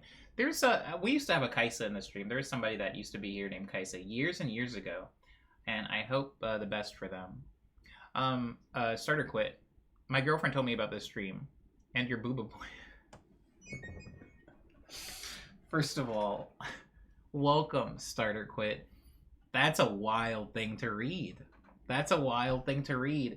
Even in context, I know what the Booba Plan is, but I'm imagining like walking out back of like Dodger Stadium and some like shady guy coming up to me and is like, yo, my girl told me about you in the Booba Plan. She said you could hook me up for like 40 bones. So you good for it? Like that's the energy I read that with, and I apologize for that. Thank you for being here. I hope you had a marvelous weekend. We're in the check-in section of the stream. Tell me how your weekend was if you like. Tell me how it was. I'm here for it. I think it's Kaisea. Oh, sorry. Did I? Sorry. The chat's really small for me. Is it Kaisea? Kaisea? Nah, that's the accurate energy. Starter Quinn. I'm sorry. I like that name. It's cute. Don't let me ruin it. Don't let me ruin it. Don't let me butcher your name. No. Psy, as in like the art program. Like Psy? So is it Kaisaya? Am I straight? Kaisaya? That's hard. Team cool name. Team cool name. Got a Kaisaya. We got a Kairea. We got a whatever the heck I am. I need more syllables in my name. I want to be like y'all. I'm just trying to get like y'all. I need one more.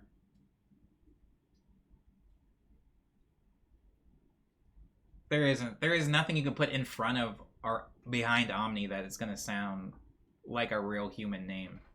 Omni's already kind of pushing it. Omnibus, yeah, that's what I was going to say. That's why I stopped myself. You went for it. I had to stop myself.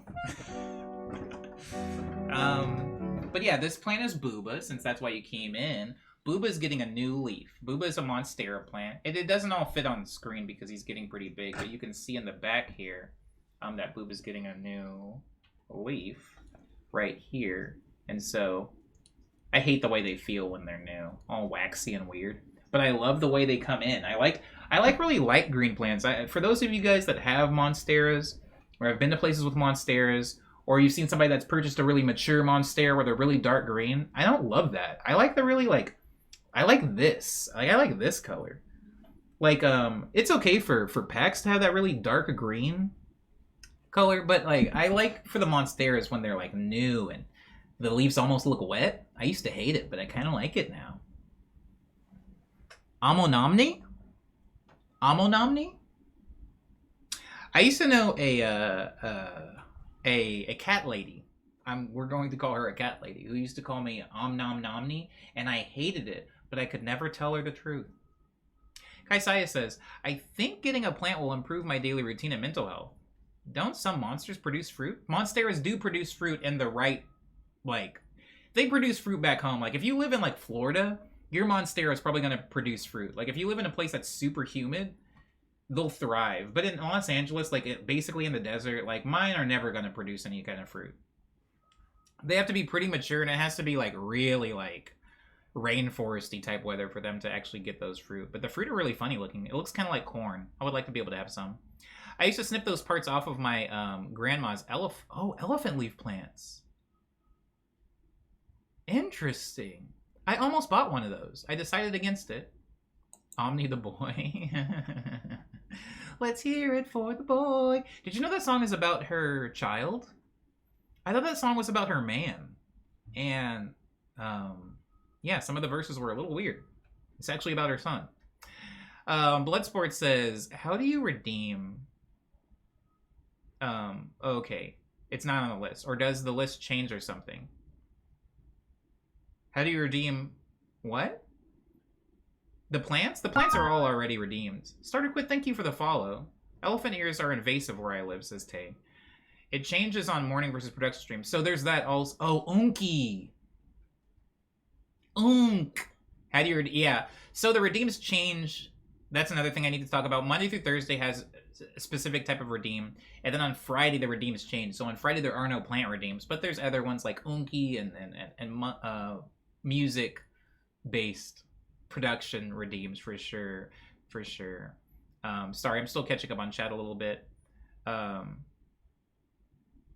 Yeah, but Unky is Friday. Unky is a Friday redeem. For sure. I was talking about something, and I lost my train of thought. I'm so sorry, guys. Dang, that pizza smell is really throwing me, too. Oh, it smells great. It sucks, bro. He's still taking his bath somewhere. Gotcha. I'll have to catch it next time. It's too funny, says Bloodsport. Y'all broke Unky for sure. Yeah, the Konami Save Me is literally production stream only, but our Bozo Bible study was funny timing for it. Yeah, that was negligence on my part. I was being negligent. I apologize for that, you all. I apologize. I need to do a theme for Paz at some point. Again, we kind of ran out of time today for me to work on it, but all of the plants have theme songs. Ooh, that was beautiful. I hate it when I just play random chords when I'm not paying attention and it sounds good. I don't remember what I did.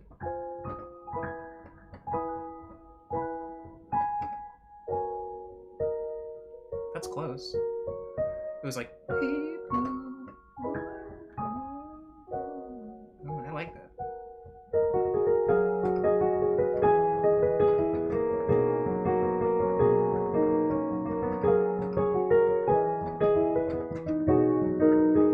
Anyways, I do need to do a theme for Paz at some point. You were talking about getting an extra syllable in your name. The boy being a baby. Oh, yeah, the boy is a baby. It's not her man. How long have you been playing piano for? I've been playing piano over 8 years. Let's call it a full 10 at this point. Let's say I've been messing with keyboards for 10 years. Let's say I've been messing with keyboards for 10 years, because that was not piano what I was doing that long ago. But, yeah, long enough to know that I need to be better, but short enough to know that I still have time to improve. Can you play a grand? I can play a grand. I don't own a grand, however, but I can play one if one's available to me. I wish I had a grand. Somebody actually offered to give me an upright piano for free, twice. The issue is that I don't live on the ground floor of a building. I actually live, like, pretty high up, and I don't have a lot of space in my apartment to just have a permanent upright piano somewhere stationed about the premises. It's just not something that I can actually see not being a hindrance. But, anyway, yeah, I don't actually have a real piano. Just a bunch of keyboards. I like the kind of piano progression that sounds like they don't end. Same. Omni, have you heard Last Song by Gecht? Have I heard Last Song by Gecht? No, I haven't. I'm joking. Of course I have. Who doesn't love Gact? Gact was probably like... I only got into Gact because Gact used to be the lead singer of a band that I really liked called Malice Miser. And Gact was like one of the early, like, oh, he just got pipes like that? Like one of those early like Japanese singers that was singing in like that style. That like, I'm not even going to try to mimic it because y'all laugh at me. But Gact go hard. Gact go hard for sure. Thank you, Lindsay. I appreciate that. Malice Miser, Jelly knows what's up. No, do it. I'm not gonna do it. I'm not gonna do it. Gact has a song called Les Miserables that's very good, and I used to listen to that song when I was a very different type of weeb. I used to listen to that song when I was like, one day I'm gonna move to Japan. That was the vibe I was on when I was listening to Gact. One day I'm gonna live in Tokyo, and I'm gonna dress up like a schoolboy even though I can't get into school. And I'm gonna fit right in. Nobody's gonna think that I stand out at all. And they'll accept me. I had a friend who was obsessed with a member of the band called Mana. Oh. Jelly. I can't get into the thing that you know that I would like to get into. But I was also kind of obsessed with Mana. I was also very obsessed with Mana. Wanna go hard. Bruh, I was dead set on taking exchange classes in Japan for high school. Yeah. I was trying to get out there and be like an anime protagonist. Yeah. I would not have fit in. No, I wouldn't have. I would have cried every day out of loneliness. Guys, I've only toured in Japan, and when I toured there, I spent some time there. And even in the time I spend there, as much as, ooh, weeby gumdrop, as much as we all love Japan and we love, you know, the food and the culture and the games and the architecture, on day 12, I was like, send me home now. Please mail me back. I'm done now. I think I'm ready to go home now. I definitely hit my wall where I was like, dang, I'm lonely. I'm depressed.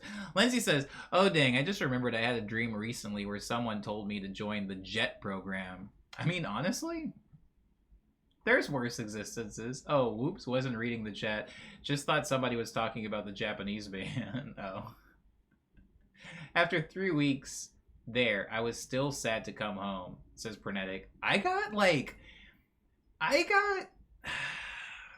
can't talk about it because we've talked about it in streams so many times. How many times have I done the bursting of the weeb bubble in this stream where I talked about how much I loved being in Japan, but there's a few Japanese cultural things that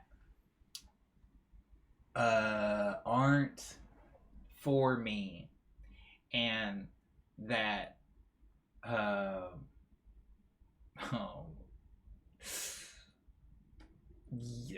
whatever. There's some stuff, especially like I feel like I could have a whole music album just called Black in Japan.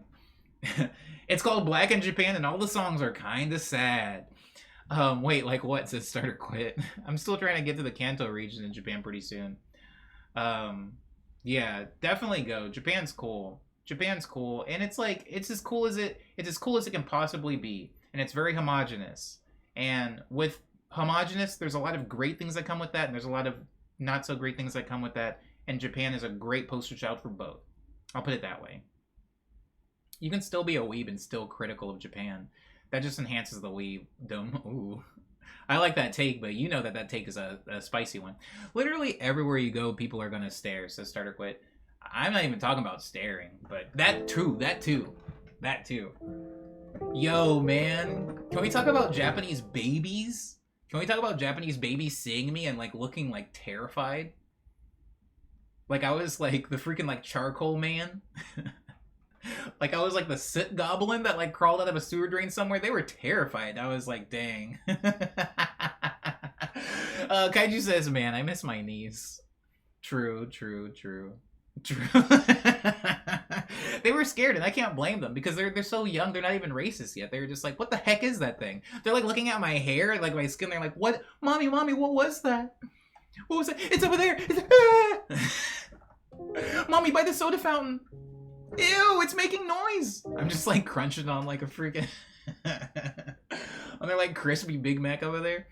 Can we talk about Japanese baby, says Micro? I know, out of context it sounds terrible. Sith Goblin, that's what I looked like. That's what I looked like. And I can't blame them. I honestly cannot blame them. Because from where I grew up, the first time my parents moved us out to the suburbs, this wasn't necessarily a skin color thing. But the first time that I met a Mormon family, like in a Mormon community, I did like, not outwardly freak out, but in my head I was like, this is a bit, right? Like, this is, like, they're not serious, are they? And it's like, yeah, they were serious. I was just so, like, I was so sheltered that I didn't know what, like, Mormons were like. And I was like, God dang, these people are about this life. My baby goes to daycare, and it is a revolving door of older women taking care of her. But the other day, the maintenance man came into the room with a long beard, and apparently she flipped out, like full-on hyperventilating and screaming until she turned tomato red. This poor dude. That is sad. But yeah, babies, they just don't know. They just get used to a thing, and they see something different. They see something different, and that's jarring, you know? It's like when people put on the cat hat. When people put on the big, like, cat mask, and then they freak out their cats at home. I like those videos. This is a bit as crazy, says Starter Put. Yeah, I just didn't know any better. I didn't know. So Mormonism was like new for me. Now you had the correct response, says Micro. Me and my dad shaved his face. Where's Cyber? Me when my dad shaved his face. Yeah. Where is Cyber? That was a lot of people when Pernetic shaved. A lot of people freak out. A lot of people weren't there for it. Or like everyone when I shaved my face. Oh, Pernetic literally saying it. Yeah. Yeah. So real. My brother used to teach at Uvu in Provo. That church is wild. Provo, Utah is... Also, I know it's UVU. I like saying Uvu, though. Provo, Utah is like... I've actually spent some time in Provo, Utah, toy boat. The first longboard I ever bought was from Provo, Utah. And I have nothing but good things to say about those people. I have nothing but great things to say about the Provans, the Provones, the Provoans, the Provoites, the Provatones, the Povolones. GFD Music says, crying is their first communication, so even confusion comes out upsetting. True. True. True, it's true. I mean, they're just babies. Welcome, by the way, GFD. Micro says Mormons gaslit Omni into thinking he's more sheltered. They just live different, you know? That's all it was. They just live different. I had my, like, Stranger Things moment. What am I, chopped liver? Says Liana. Why? What happened? Did I do something? The baby crieth? We gotta warn him if he shaves to do it in front of the baby so the baby doesn't freak out.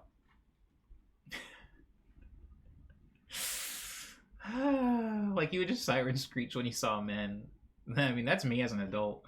Okay, being raised totally without religion. I had the same... Wait, this isn't a bit? At literally anyone when they showed genuine belief in God. Yeah, it's just one of those things. If you're a kid and you're not exposed to certain things, stuff is like weird when you first see it. I did that to Mormon people. When Mormon people met me and I did some stuff, I'm sure they were like, nah, he can't really be about that. He can't really be... You're joking, right? You're joking. Mountain Dew? For real? That's mean. That's mean. They're not like that. I mean, they can't have that, but they know that it's normal for me to have it. Provlerones. Hey, what's up, Amari Jazz? Amari Jazz! You made it! Welcome. I don't know what they're called. I don't know what people from Provo, Utah are called. I'm sorry. But it is a very nice city, and if you can go, please go. Just know that there's a lot of Mormons that live there. I misinterpreted what Kaiju meant when they said, where's Cyber? Have we seen Cyber clean shaved before? Is that a thing we've seen? It's weird for me to see Cyber not on a horse. Delete that from the VOD. I don't want Cyber to hear that later. Oh, they can have... they can have Mountain Dew. All right, Toy Boat. It's just tea and coffee. They can have freaking hibiscus. They can go all day on the Starbucks refreshers, you know. But yeah, the realty, the stuff from the leaf. Nah, they can't have that. Yo, the pastries in Provo go crazy. I agree with this, Amari. We've got another Provo person. I like this. I wasn't expecting this many people had been to Provo, Utah. It's not like the spot. It's not really the spot, but once you're there, it kind of is. It's kind of sick. I could just move to Provo and like forget about music, forget about everything, forget about y'all forget about me. I just get married, have like 12 kids, name them all Omni. Those kids will be messed up, man. Kaiju says, I don't think they'd let me into Provo or Utah at all. You could get in. You could get in. Kaisaya, all of them? Yeah. Just a little minion army of Omnis. Somebody actually, when I told them my name was Omni, they were like, are you Mormon? And I was like, what? And they were like, Omni is a thing in the Book of Mormon. But I hadn't read the Book of Mormon. That was pretty cool, right? Yeah, GFD, that's how I do it. That's how I do it. Yes. Gifts. Donations. That's how I would do it. Omni the second, Omni the third. Omni 7. Omni 7 actually used to be my music name. I went from Agnes to Omni 7 to Omni Boy. Kaiju says, I'd get into the border and they'd be like, aren't you one of the ones whose family is disinvited to the church? Nah, get out of here. They don't remember. Mormons have famously poor memories. Strike that joke from the record. Delete that from the VOD. That was poor. I'm sorry. That is how it was spelled. Liana remembers. Pepper Charms remembers. Omni Jr. I just have a bunch of Omnis. Did I tell you about that time, guys, when I worked at IKEA and one of the customers came in and she ordered a hot dog? And then she saw my... Ooh. That's beautiful. I like that. Anyways, did I tell you about that one time when a customer came in and ordered a hot dog at IKEA? And then she saw my name tag and she was like, oh my god, my name is Omni. And I was like, you gotta be kidding me. You gotta be joking. And she took out her driver's license and I took out my driver's license, and for a moment, I didn't feel so alone in this world. They sell hot dogs at IKEA, so started...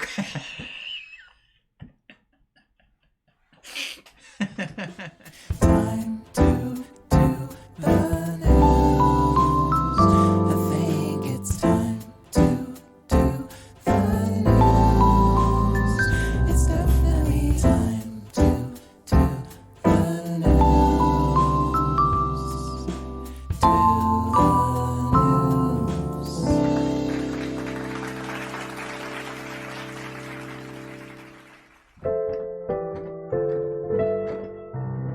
Welcome to the news segment of Morning Medley. They do indeed sell hot dogs at IKEA.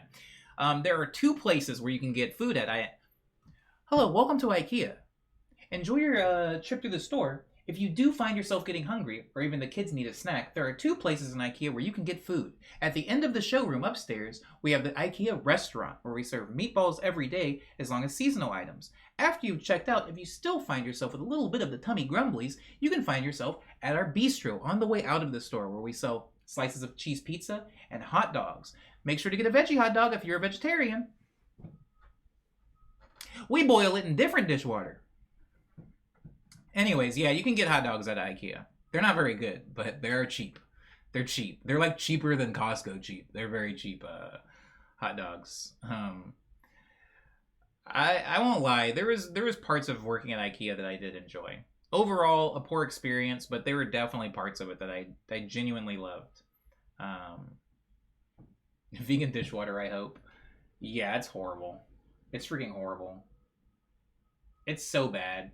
Granted, if you work at IKEA and you work in the showroom, nobody should work at IKEA here. But if you find yourself working at IKEA, try to get a job in the showroom. The reason for this is, one, you have to do very little customer service because most of the items that you can actually pick up and take out of the store are not in the showroom. The showroom is, as it is described, a room for show. People usually just write down the codes for the pieces of furniture and they go in there as somebody else's problem. Also, you're not working in food service. When I worked at IKEA, spent most of my time in food service, which I don't need to tell you why that sucks. So if you're going to be at IKEA, definitely work in the showroom. They also get paid more than everybody, which makes sense to somebody, I guess. Day at the Omniporium, says Micro. Your IKEA sauna is a vibe. I was a pretty good employee. People liked me. People liked me because actually, can we talk about? I know we're in news. We're in news, and I'm gonna get to the news for a second. But can we talk about customer service for just a second? Because a lot of people think of customer service as like this, like, oh, I never want to work customer service. It's horrible. Like, customers are always wrong. So like that. I think the reason that I thrived so well at customer service is because I love bits. I love doing bits. I love playing characters. I love acting. I love doing improv.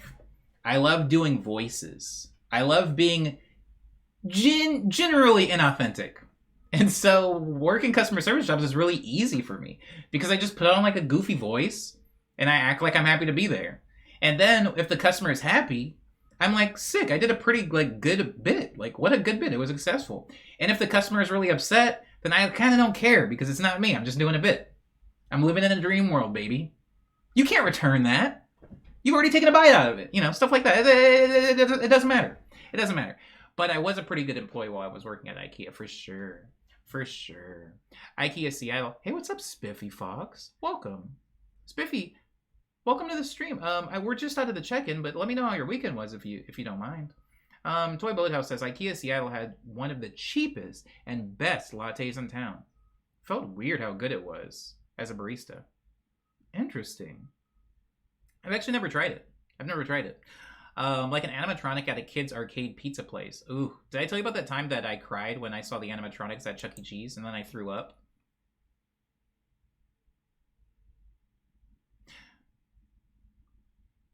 I really wonder where that girl is. It was a girl's birthday party, and I really wanted to impress her, but nobody told me there was going to be robots. Nobody told me there was going to be robots there, and I cried. And when I was a kid, I used to cry so hard that I would throw up. It wasn't, they weren't two separate things. If I cried, I usually vomited as a child. I really liked her, though. I really fumbled the bag on that one. I think I actually had a shot. Wasted potential. Micro says, I feel it. You pretend to have the power to help them. You fake it till you make it. Agreed, yeah. That's what customer service is, baby. Kai Saya says, customer service was enjoyable when I first worked in retail. I just hated the management. That's how it usually be. I like about half the customers and most of my coworkers, but I don't like the management. That's how it be, honestly. I show up to work for my coworkers, never for the manager.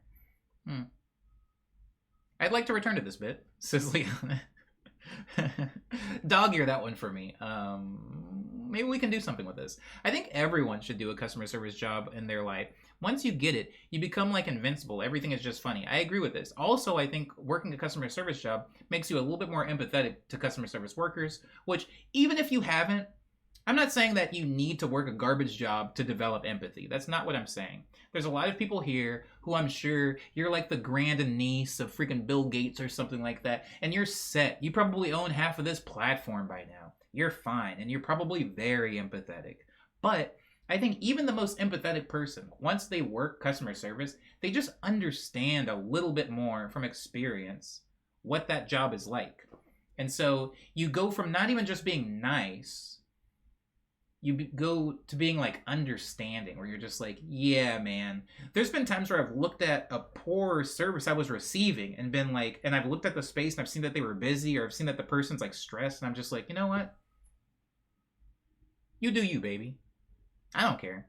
I'm gonna get over this cheeseburger. I can leave, right? Like, this cheeseburger sucks. I can leave and go somewhere else. You got to be here for another 4.5 hours dealing with angry cheeseburger men. So you just kind of let them cook. That's all. But I agree with you, Umbe. I do think that everybody should work a customer service job if they can. Lurk listening while playing games. I hope the games are good. I hope the games are great. GFD Music says, I worked at Elaine Bryant. Oh my god. Anna Torrid. Oh my god. And my favorite was making embarrassed people because of weight gain, or mainly blah blah blah blah, feel safe and normal because they were. That's actually really good. When I was a kid, GFD, I didn't know that Torrid was a plus size place. I mean, I didn't know anything when I was a kid. If we're gonna sit here and list all the things I didn't know as a kid, we'll be here for at least another 4 or 5 hours. But that's good that you were actually able to make people feel good. It's so rare, man. You know, it's a GFD. I'm gonna spend like another 20 seconds on that. It's really important to be able to make people feel good because it's free for you, man. You can, even if you're lying, even if you're just like, oh, I'll just like, say something nice about somebody, even if you're just like looking for something to say. There's been times where I've been talking to somebody and I've been like, yo, man, that's a sick shirt. Even something like small like that stuff matters, man. And it's free for you. You don't have to pick anything up. You don't have to run anywhere. You don't have to eat anything nasty. It's free. And it's helping somebody for free. There's so few times in life where you can help somebody at no cost to yourself. But like, just like telling somebody some good stuff, making somebody feel good about themselves when they're freaking doing the thing that they have to do, like buying clothes that fit them. Inconveniencing no one. It's like, yeah, good on you, GFD. More people like GFD. You threw up, says Starter Quit? I'm sorry. Something would trigger. Like, when I would cry, it made me like, I would start dry heaving. Ew, this is such a poor representation of myself. I promise. I wasn't a complete, disgusting mess when I was a kid. After a few years, I would grow into the size of my head, and my legs would finally grow, and I would stop vomiting every time I cried. Hey, what's up, Skittle Boy? And I would finally stop throwing up every time I cried. I promise. But I feel like it just took me a while to get there. Weekend is going well. Recently finished We Are OFK and loved the game. Your plants are cute. How was your weekend? Spiffy? Wow, where do I start? My weekend was a lot. But thank you so much for playing the game. I'm genuinely happy anybody plays that game. I worked really hard on it. For anybody in the chat that doesn't know what Spiffy's talking about, We Are OFK is a video game that I composed the score for. So thank you, Spiffy, for playing it. I'm glad that you were able to finish it. And thank you for making it into today's morning medley stream. I appreciate you. My weekend was a little stressful, a little busy. But it was sunny, which I appreciate. Thank you for the follow, Sneaky Barlow.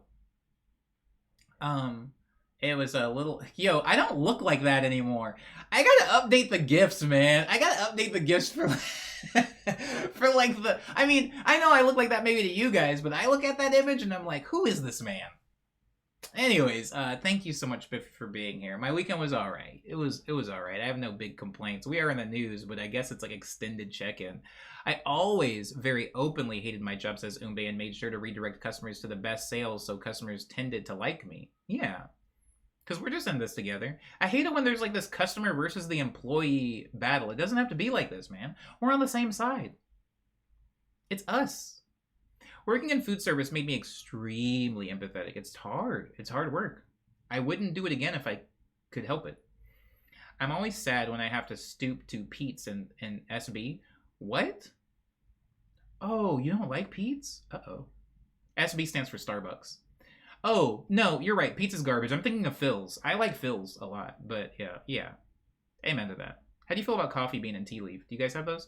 Lindsay says, it's always surprising to me that people can still be entitled and rude to workers after they've worked in public-facing job. Yeah, those people are resilient in the worst way. I know some people like that too. I know some people that have literally worked at the place. Like, I've known some people that have worked at Jack in the Box and then been rude to Jack in the Box workers while they were a customer at a different Jack in the Box. I'm like, what is wrong with you? Something's not connecting here. I worked at my college alumni debt and customer service entailed listening to elderly alumni reminisce about the good old days. That actually kind of sounds fun. Grinch baby, says Liana. I do love Pete's ground coffee, and it's not the cheapest, but it's not the cheapest. It's okay. You were a kid, says Kaisaya. Yeah, everything's okay when you're a kid. Danimals Kingdom? Kids Rule? Something like that? Jelly, thank you so much for the sub. Sorry it took me forever to get down to it. 23 months? We're almost at our 2-year anniversary. What do you want to do? You want to go to one of those trampoline buildings? Where there's trampolines everywhere? I used to have fantasies when I was a kid about going to those places and attacking everybody there. That's the type of person I was as a child. I was like, what if I went and I used my trampoline buffs to be like basically a Power Ranger and to do like super high kicks, and I beat up everybody there. I've grown as a person. Lying is much more useful and kind when you do it right. I was a caretaker at an adult foster care. GFD, me and you are not that different. Me and you, we're not so different.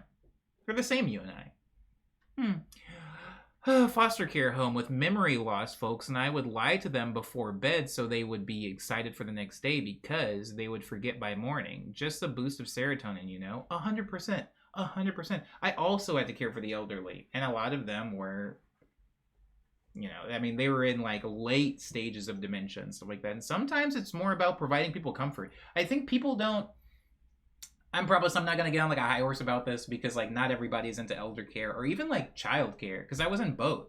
And like sometimes it's not about the long, it's not always about the long game. It's not always about the long-term benefits or the long-term repercussions. Sometimes it's about looking at somebody that is uncomfortable and just providing them comfort in the moment. If you can. Sometimes you can't, but it's like if you can, and if you can do it as easily as just by saying like, I know the word lie is seen as like negative, and you know, because it can be, deception is rough, but like sometimes like just to provide people comfort, it's like it's a thing. I don't know, man. GFD knows what I'm talking about though, clearly from experience. Omni, how are you? Says Cloudless. I'm okay. I'm hopped up on an Arnold Palmer. I made a fresh Arnold Palmer right before I started the stream, and it's delicious. Coffee bean is it, says Sneaky Barlow. I used to have a crush, Sneaky Barlow, on a girl that performed at local Coffee Bean every Thursday. She played acoustic guitar. Easy peasy, man, right? Acoustic guitar, sundress, cowboy boots. Easy. Too easy. Sorry. Anyways, Jesse says, some people want to be the villain after they've been victimized. It's rough. True. It was like I got picked on and now I finally have graduated into the bully class. Now I get to pick on other people. It's definitely a thing. Preschooler mentality. How come they get a piece of candy and I didn't get one? Says Umbe. Direct that argument to all the people mad about college debt relief. Can we do that, Umbe? Can you do that to them? Micro says, the good old days of pretending to be a Power Ranger and beat up your friends. Good times. Honestly, unironically, yeah, good times, actually. The anniversary of Evil Jelly timeline will be eliminated. Aw. Hardly knew ye. Childcare too? I'm a preschool teacher, says GFD Music. Whoa. There's a lot of parallels between elderly care and child care, which I don't really need to go over in the stream. But when I got a job, basically I got a job at... Oh, story time. This is not news, bro. This is still check-in. I'm sorry, y'all. When I got my first job as a caretaker, where I was taking care of elderly people, I remember actually going to, so there was this place in Scottsdale, Arizona that was just an adult living facility, right? It wasn't hospice or anything wild like that. It was just assisted living. And while I was there, they had an upright piano, and I used to play piano for the old people, stuff like that. And sometimes they would request stuff, and I'd be like, I don't know how to do covers, but if you just keep playing, they're happy, they're fine. And one of them's great-grandchildren, that's how young these kids were, like kids came to visit. And literally, this is what happened. Okay, so this is an old lady. Her grandchildren leave their children. So basically they're like, hey grandma, here's our kids. We'll be back in 5 hours. And they left the kids in this place. And my manager at the time was like, hey, can you just keep an eye on them? Because like, we technically are allowed to have these kids here, but nobody's really watching them. And they seem antsy. And they were just kind of like bored. You know how kids are. They like want to like break things and make noise. And so I was like an unofficial babysitter for the kids that whole day. And I was just walking them around the facility and like playing really stupid games. And at the end of that, my manager was like, oh, those kids loved you. Like they want to come back and hang out with you. And I was like, please don't bring those kids back here. The kids weren't here. The kids were out of earshot when I was saying this. But I was like, please don't bring those kids back here. And they were like, well, they really liked you. I feel like you should probably work with kids. They changed me to being a habilitations technician. I had to get different training for sure, but I became a habilitations technician because they were like, your energy is more so, we feel, beneficial to kids than it is the elderly. And I was like, that's fine. I don't care. I enjoyed doing both though, but they are very similar. There's a lot of parallels there to be made for sure. Omni, I need to see you dressed as a cowboy playing honky tonk at a saloon. Were you here for Omni Media? One of them was very honky tonky for sure. Customer service, caretaking, childcare, and unionization of all have tons of overlapping skills and tools. I agree with this. All too well. All too well. I am definitely lying in the stream, Liana. I'm always lying in the stream. I'm off to work again. Be easy, everyone. Thanks for the stream, Omni. Thank you for being here, Jelly, for this extended check-in. Hey, what's up, Will? How are you doing? Welcome. We gotta do the news. GFD says, oof, your manager did not likely know the legalities of childcare. Y'all could have gotten into big trouble. Okay, GFD.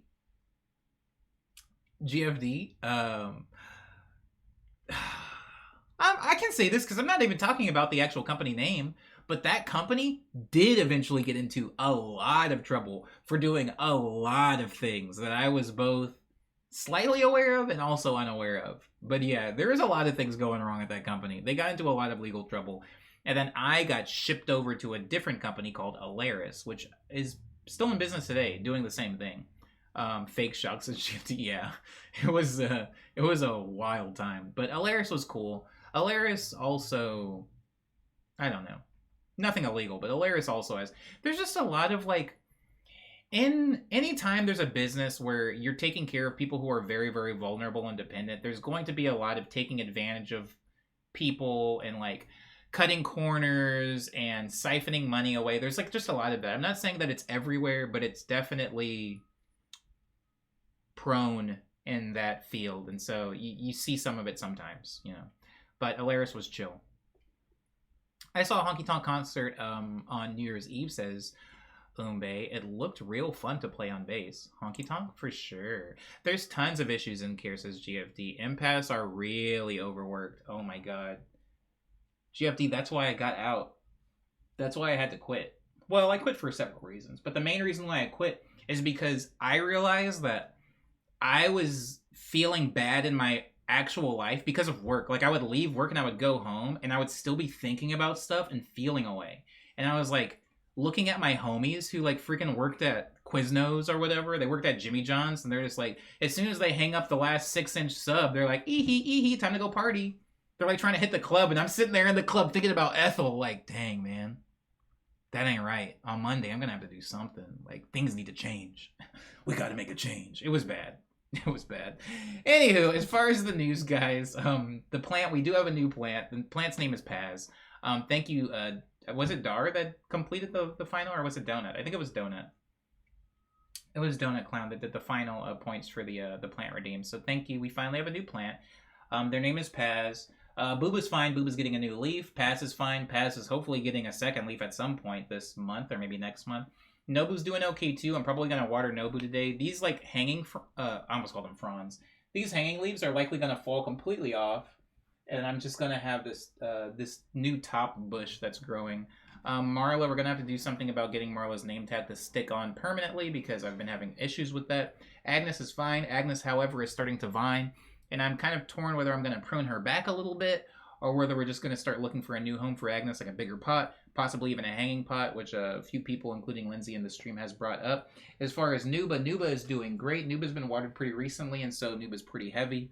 And Tuba over there behind the Katamari ball was watered the same day. They're both very happy. As far as like Monsteras go, I feel like both of my Monsteras are pretty happy because we've been having some overcast, so I've been able to just put them directly in the sun without them scorching. You know, they've been able to get full sunlight, or rather a kind of diluted sunlight, what is it called? Diffused light through the clouds. And so they've all been pretty happy. Zia's got the new frond coming in strong. I'm also going to water Zia today. Firo has definitely outgrown the stick, as you can see. I'm still not exactly sure what to do with Firo, though. And much like last time, I didn't know what to do with Firo. I just keep procrastinating it.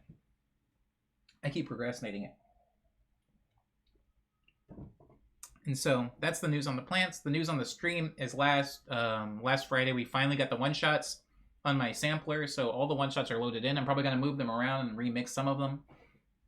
Re-EQ some of them so that they're a little bit more level with each other. But it was nice to actually have it working in the stream. The new interface works well. I also fixed the echoing issue. Like there was a lot of doubling happening with the production stream. I fixed it. It should all be fine and working now. And so just a few quality of life improvements in OBS, which took a lot of time, but I think I figured it out. Same thing with chat. Chat was not showing up on the actual stream itself like it does for these streams. On Friday, it wasn't showing up on the production stream. So I fixed that, so chat will finally be added on the actual broadcast for Friday streams. News as far as music career. I did release an album last month. It is called Gleam Dream. It has 20 tracks on it. Please listen to it if you get a chance. I worked really hard on these songs. Some of them were actually worked on in the production stream. And some of them even feature some people that are in chat. Liana is in the album. Umbe is on the album. There's a few people that are actually on the album, you know, in the form of like sound samples, vocal samples. But that is out. That's on streaming platforms everywhere, and it's also on Bandcamp, which was just linked by Liana. Thank you, Liana, for linking that in chat. Go listen to that, please, if you have any time or any care whatsoever. News as far as career stuff. I am getting the physicals of the album sometime early next month. They are ordered, so we're all gearing up for that, and then I'll be able to set up a shop so you guys can actually purchase it, which is going to be more work, but work I'm very, very willing to do. Also, guys, I am starting to finally build live shows. So, like, when I talk about building a live show, what does that mean for anybody that doesn't know what that means? I make music. That scared me. Thanks, Liana. I make music. What does that mean? It means I put a bunch of notes together to make songs. But when it comes to playing actual shows, there are a lot of different ways that we can play a show. If you're in a band, you and your band will rehearse and you guys will come up with a set list of like 12 or so songs that you will be able to play in that order when you play live. If you're somebody that's a DJ, it's more so you playing a lot of unoriginal music and then putting in your songs here and there. If you're a producer DJ like me, and real producer like me, if you're a producer DJ like me, let me just pop off the word DJ. Let me say producer songwriter like me. Then there becomes a difficulty in performing live. What do? How do you approach a live show? Do you just DJ out, which a lot of people do? There's a lot of really, really good producers, like Manila Killa is one, Luca Lush is another one, Jai Wolf is another one. There's a lot of really good producers that when they perform live, they simply DJ because it's easier, right? You've been in a computer and you spent months and months building these extravagant songs, and it's like, how do I perform this live? I'm not going to hire a band, and it's all synthesizers anyway. I'll just DJ it out. And so a lot of producers DJ live. I do not DJ, as you can see with this keyboard in front of me. I'm more of a musician than I am a DJ. Not to say that DJs aren't musicians. I don't really want to get into that can of worms right now, but I'll just say I'm more of an instrumentalist than I am a disc jockey. And so because of this, it means that when I perform live, I have to take my songs that I've already recorded and produced and then make live versions of them. This can mean anything from like making an extended version, making a version that's either to perform, making a version that doesn't have the keys or piano in it. It's like muted in the track so that I can play it live with like the backing track of the rest of the song. But now that I'm going from a laptop to a Roland sampler, it means that my whole live show, while it will sound similar, if not the same to you guys out in the crowd, for me as the person actually performing it is going to work very differently. The way things are routed, the way things are triggered, the way things are performed is going to be pretty different. And so it's going to take me at least a month to set up that Gleam Dream live show. So I'm starting in this month to like set up my Gleam Dream live show while I keep the fillers out and start to actually book shows. I haven't actually played a show this year. I haven't actually played any official shows in years. I played a couple of shows with Slow Magic last year. Just hopped on really quick because another artist canceled. But as far as like official Omniboy shows, there hasn't really been one in a pretty long time. So I'm looking forward to getting this new live show put together and then getting out there to perform it. That is the news on the plants. That is the news on the stream. That is the news on the album. And that is the news on just general music career stuff, I suppose. A great producer like me, says Umbe, quoting the great Khaled. The great Khaled sounds like Superman's grandfather. Sounds like that's what Superman's uncle would be called. I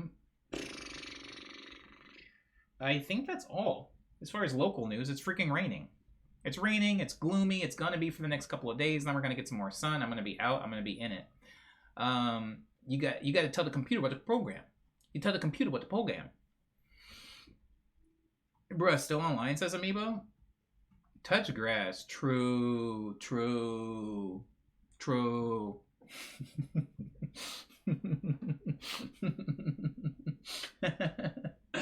True, true. Touch grass for sure. Touch grass, on God.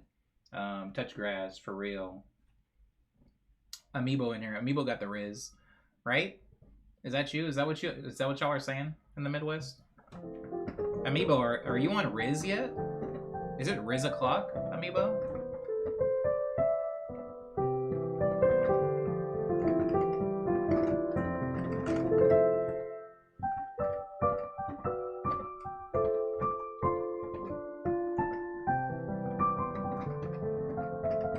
When shopping, picked up some Riz. Thank goodness for you.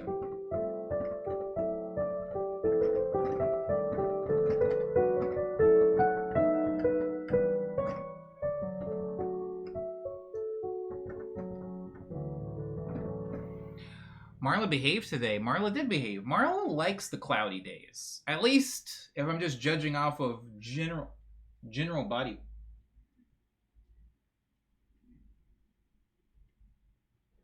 You guys can't hear that, but I can hear that. That was weird. Judging off of general body vibes, Marla likes it. Marla likes the cloudy, rainy days because she gets all the light without the harsh heat. Yeah, this is like kind of whack, man. I have to get on like a freaking train today. I have to get on a train today, and I don't want to in this. Jesus body vibes, for sure, for sure. Bubble Apocalypse is one of my faves, says Kaiju. I appreciate that, Kaiju. Okay, I don't want anybody to panic. Oh, crap. But we appear to be receiving a oh, no. Twitch raid. Everybody just remain calm. Oh, hello. Thank you, Super Cool, for the raid. The raid. Hi, Skanda.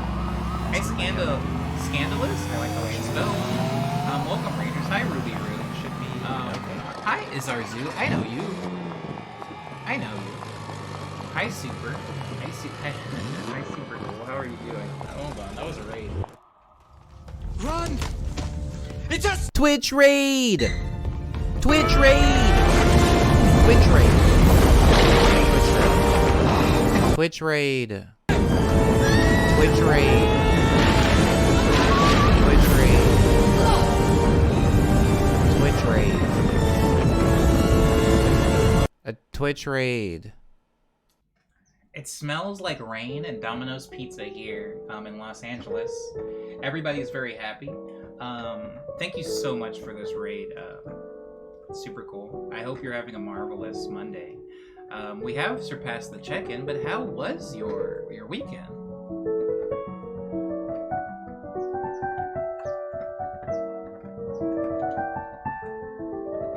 We were just going over the news.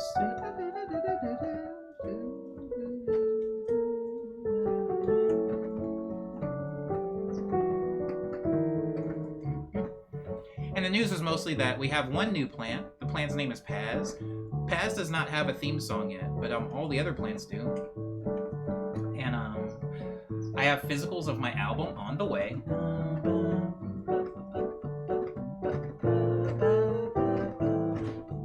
And I'm going to be playing some live shows again this year. I haven't played live shows in such a long time. And so it's going to be nice to get back out there. Super cool, honestly.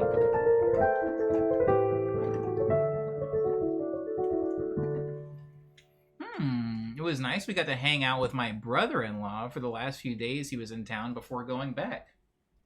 Oh, how do I get in-laws without getting married? Is there a way? Is there some type of loophole? Is there a legal loophole where I can get an in-law without getting a... Oh, back to Japan? I missed an important detail. I gotta get back to Japan. Yeah, I got another Japanese tweet. It's confirmed. I'm going back to Japan. At some point this year, for sure, I'm gonna go to Japan. I just don't know when. My eyes are getting tired. I need to go outside for a bit and look at the sky. Go check it out. Let me know if it's great. Do you get in-laws if your siblings get married? Oh my god, wait. Wait, is that how that works? Jesse's onto something. Hey, Sean says, Hey, start eating dinner at a friend's parents' house. Just start eating dinner at a friend's parents' house. And at what point does it become a common law parent? I'm going, back. Hold on. I gotta catch up on chat. Eventually, they will accept you into their family. How expensive is a trip to Japan right now, Amiibo? You can get in the country for about 9. Clean 9. I can find you some tickets. I can find you tickets for like $650, but you're gonna have to spend a little bit of time in Hong Kong. You're gonna have to do a little bit of a hop, skip, and a jump to get to the Narita airport, but you can do it. You can do it for under $700 if you're just trying to be in Japan. But yeah, it's under a K. It's under a K for real right now. The dollar is doing something, and Japan's economy is doing. It's taking a little bit of a uh-oh right now. It's hitting a big eat time. You can get in-laws by having best friends whose house you just crashed. Heck yeah, okay. I'll get me some in-laws for sure. You sure do get in-laws from Sibs. You sure do get... Okay. I have some sister-in-laws then, I guess.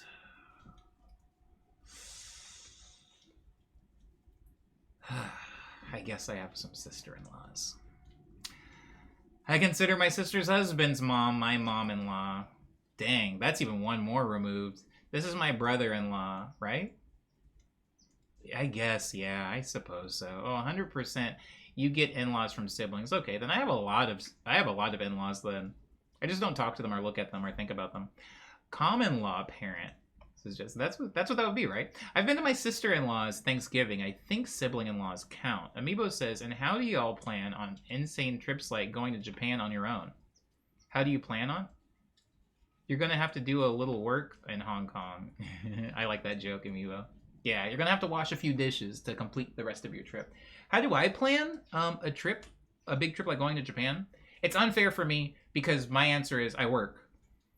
So I just work there, and then the time that I'm not working, I go to Disneyland and I eat foods. But like, how do you plan just like a fun like vacation trip? Pernetic would be the person to ask, because Pernetic just like straight up was out there like doing it Big Willie style for sure. If you don't mind a large layover, yeah, you can get there pretty cheap. First time I went to Japan? No, sorry, that's a lie. I was about to say a big lie. First time I went to Korea, it cost me $600. And all I had to do was have a really chunky layover. And I didn't care, man. I'd never been to Hong Kong. I wanted to go anyway. So I just had I had 8 hours in Hong Kong. I left and got food and everything. It was chill. Hopped back on that plane, got to Korea, ate some more food. Went to the line store, played a show, got paid, ate some more food, played another show, got paid again. Had a photo shoot, got stranded for a second because I didn't understand how to work the subway there. Figured it out. Ombe says you save money and then you do the thing. Yeah. But some people are about convenience, and I appreciate that. Like my sister's husband is my brother-in-law, says Zoo. But his parents know me, and I've been to their house a bunch and my family gatherings and such, so I'm in their family by association now. I've got a few of those. I guess my neighbors are kind of like that. I'm looking forward to this band properly touring so I can have more excuses to hit places. Yeah, lean into the tour for sure. You want to get adopted into my family as in-laws? My mom would take you. Yeah? I guess there's no limit, Kaiju, on how many in-laws I can be in-lawed to, right? It's infinite? It's infinite? My problem with travel is that I don't know what to do, so I kind of just walk around. That's what you do. That is what to do. You walk around, you feed yourself, and then you purchase a thing. And then you make a friend. I made a friend in Japan. His name is Hayami. He got married recently. Congratulations, Hayami. I miss him. I actually miss him. He let me ride his bicycle and everything. I hug him. I feel like such a clumsy American sometimes because I can tell that I don't follow protocol over there. He comes to meet up with me and he's very chill. He's doing the very chill Japanese greeting. He shows up at the bus station and he's just like, "Hi, Omni," and I do the most. I'm mad annoying. I'm just like, "Oh, hi, Omni," and I do a little jig when I'm walking up to him and I give him a big hug. He wouldn't do that. He wouldn't do that. If he were in charge, he wouldn't do that. Anywho, Amiibo says, if anyone is going to Tokyo, please go to the Makuhanken and take pictures. Yes, please do this for Amiibo. I feel like I'm only getting my travels worth. I feel like I'm not getting my travels worth, right? When you don't plan, you don't know what to do. I feel that same thing, Jesse. I'm always coming back from countries or cities, and people are like, oh, did you get to go to Googie's? And I'm like, no. And they're like, you didn't? Huh? You went all the way to Flippersburg and you didn't go to Googie's. You just wasted a trip, my friend.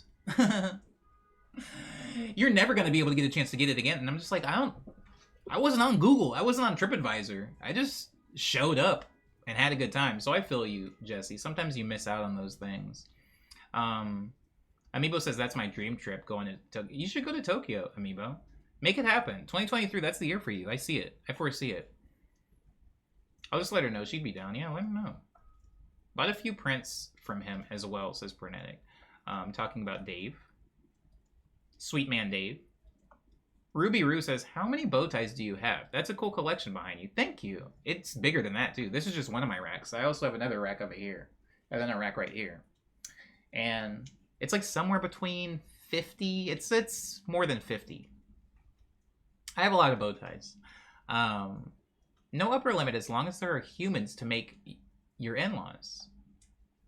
Like, I can be the Genghis Khan of in-laws. I can try to make everybody my in-law. And they can't stop me. I like the idea of in-laws because, well, it implies law. It implies law, right? Technically, a spouse is an in-law. They're my partner-in-law, right? Don't quote me on this. Don't quote, like, the weird, like, Los Angeles Bachelor on that, but that's a thing, right? Does that make sense? Bibby says, trying to figure out the public transportation would be my biggest fear when traveling. Well, luckily for me, I live in not Arizona. I live in America. So whenever I travel, everybody else's public transportation is better. And just easier in general to figure out, right? So, like, going to, like, Toronto, I was like, oh, sick. The public transportation is sick here. Going to Japan, I was like, yeah, awesome. Going to England, sick. It's usually better. But I feel you. Yeah, it's like if you get turned around or lost, but you are not home, like that can be rough and very stressful. I've got a bunch of non-biological siblings from people my mom have claimed. Same. As a kid too, Jesse, I just thought, I didn't know any better. I was like, that's my sister, That's my cousin. I didn't know we weren't actually related. Spivvy says, trying to figure out the public transportation would be my biggest fear in traveling. I think that, leaning into it as much as possible. I'm the worst. I'm the worst at giving advice to people because I don't get very easily stressed when I'm lost and turned around. I'm like a little kid. Like, I like just running around and then I end up somewhere lost. Like, I just talked about Korea. I got stranded in Seoul. I got lost twice. And it was like exhilarating for me because I'm weird. And I don't, even when I'm in a dangerous situation, I have like a very Ralph Wiggum level of like carelessness. I would say try to get some friends with similar travel interests, says Umbe. It makes everything cheaper. Group meals, group hotels, etc. Also means you know people who can translate and be your tour guide. This is good advice. I've never traveled with a group, but I've heard good things about people who have traveled with groups. If you get adopted into my farm, Kaiju says, if you get adopted into my fam, you'd have 4 new sibling-in-laws. My husbando, and his fam. Word up. I'm just going to collect family like Pokemon. Anybody on Pokemon Violet? Is Pikachu in this one this time? I'll probably be going to Japan this year, ? And I wouldn't have considered it seriously if it wasn't for my multilingual homies. A lucky thing for sure. I think we all have like a few lucky things. My lucky thing for travel is that I get to travel for work. If I didn't tour, I would have never traveled, honestly. I would never get to go anywhere if I didn't get to play shows there. Every country I've ever gone to, it was because I was performing there. Yeah, that's true. I said it without actually confirming whether it's true, but that's extremely true. Kaisei says, you're not wrong. I'm trying. GTA. I live in Africa, says Kaiju. Same. No, I can't make that joke. Zoo says, people from Toronto will be surprised that anyone called the TTC more than adequate. I know, but like, look at freaking, like, America or the United States is huge, and I would argue that LA's got LA's got pretty good public transportation compared to the rest of the states of over here, right? Like, especially on the west side, like we have like a bunch of subway lines, we have all these bus lines. It's pretty sick out here. New York beats us because New York is a lot smaller, so it's more compact, easier to get around. But like, then you kind of have like Boston, Philly, like it's easier to get around some of these like cities, but like when we're talking about London, we're talking about France, we're talking about seeing someone's underpants, we're talking about Japan, we're talking about Korea, we're talking about these places, like they make New York look like a joke as far as public transportation. It's wild. I will start saving for Japan trips as Amiibo. Would like to start taking Japanese lessons too, so I'm not completely lost. All you need to know is, nope. Nope. Nice try, Amiibo. You almost got me. Don't worry about anything. Download Duolingo, use it for like 2 days, and then just show up and be like, hey, don't know what you mean. Pernetic says, unless the expectation is that you're not going to really do much together as a group, just sharing lodging and the logistics get complicated fast. Talking about traveling with a group, for sure. I got my first shiny Pokemon this weekend playing Violet. Is it a Pikachu? Is Pikachu in this one? Kaisaya says, I haven't touched Violet in a minute. I've never touched it. I'm on Violet, says GFD. Is Pikachu in this one? Umbe says, with big groups, it has to be noted that even if you do all this, go to the same place, not everyone will want to do the same thing. We don't have the exact same interests. Some people just like to chill at the hotel the whole time. That's on them. For sure. I think one of the biggest guilts I have with anytime I'm even with a group of people, even though I don't travel with groups, is that one, I get up really early. This was a thing for Two-Tone Disco, which was a music group that I used to be in when we played in Japan. I mean, when I'm talking I get up early, like I get up at like 4:30 and I try to leave by 5 because I'm like, I'm not home. I don't have to work right now. I don't have like my kitchen. I don't have my comfortable bed. Let me get out into the city. So I typically leave really early, and whoever is with me, which at the time was my partner in Two-Tone Disco, he would wake up way later, and he was just like, why you ditch me every morning? And I'm like, bro, I'm in Japan. I am not sleeping. I can sleep. We have sleep at home. All right? Pernetic says, yeah, we're saying the same thing then. I personally don't enjoy traveling like that, though. Word. I love traveling alone, but I realize it's not for everyone. True, London and Paris transit systems are gigantic. They do be gigantic. They do be big. Defines a universal language. Hey, yeah, Japan can speak it. Kit says, I'm going to head out. I'll likely see y'all Wednesday and Thursday, but I've got a lot of driving ahead of me for the next 2 days. Take care, friends. Goodbye, Kit, and I hope that you have a great rest of your Monday. Tay says, I went on a cruise with a group of 6. Sorry. Get out of my room. A fly came in here. Sorry. I went on a cruise with a group of 6 once, and I will never do that again. Because it was a cruise or because there were 6 of you guys. I've heard pretty wild things about cruises, and honestly, if I ever go on a cruise and I don't fall in love on it, I might sink the whole boat. Pikachu is and Violet, but Snorlax is not. Boo! We got some boos from the crowd. We got some boos from chat. Check-in for PKRs? Pikachus? Pikachu Raichus? Check it for Poka ROMs? What is PKRs? I think together is relative, though. Hanging out with 4 of my friends is dope. Just like hanging out with 20 of my friends, sometimes people get hungover and miss the whole day. We aren't tethered to one another, for sure. This is why I like traveling alone. But you're right in that traveling with a group probably saves a lot of money. You are right. I finally reached the bottom of the chat. Jesus Christ.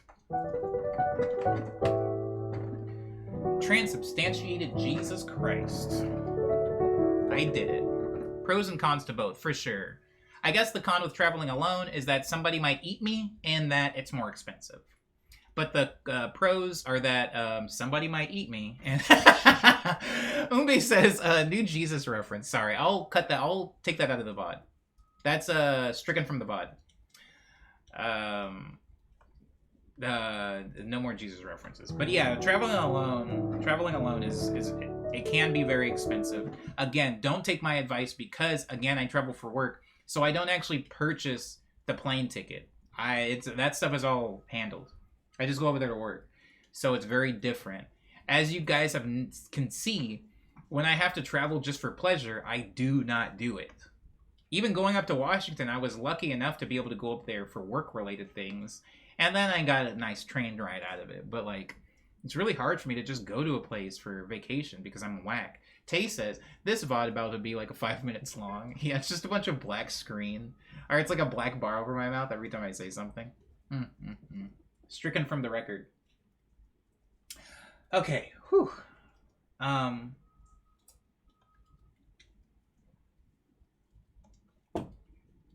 It's so good. It's so good. So, we covered all the news. Warren Washington says, GFD. Well, story time. I went to Washington. I took the Amtrak from Los Angeles all the way up to Seattle. It took about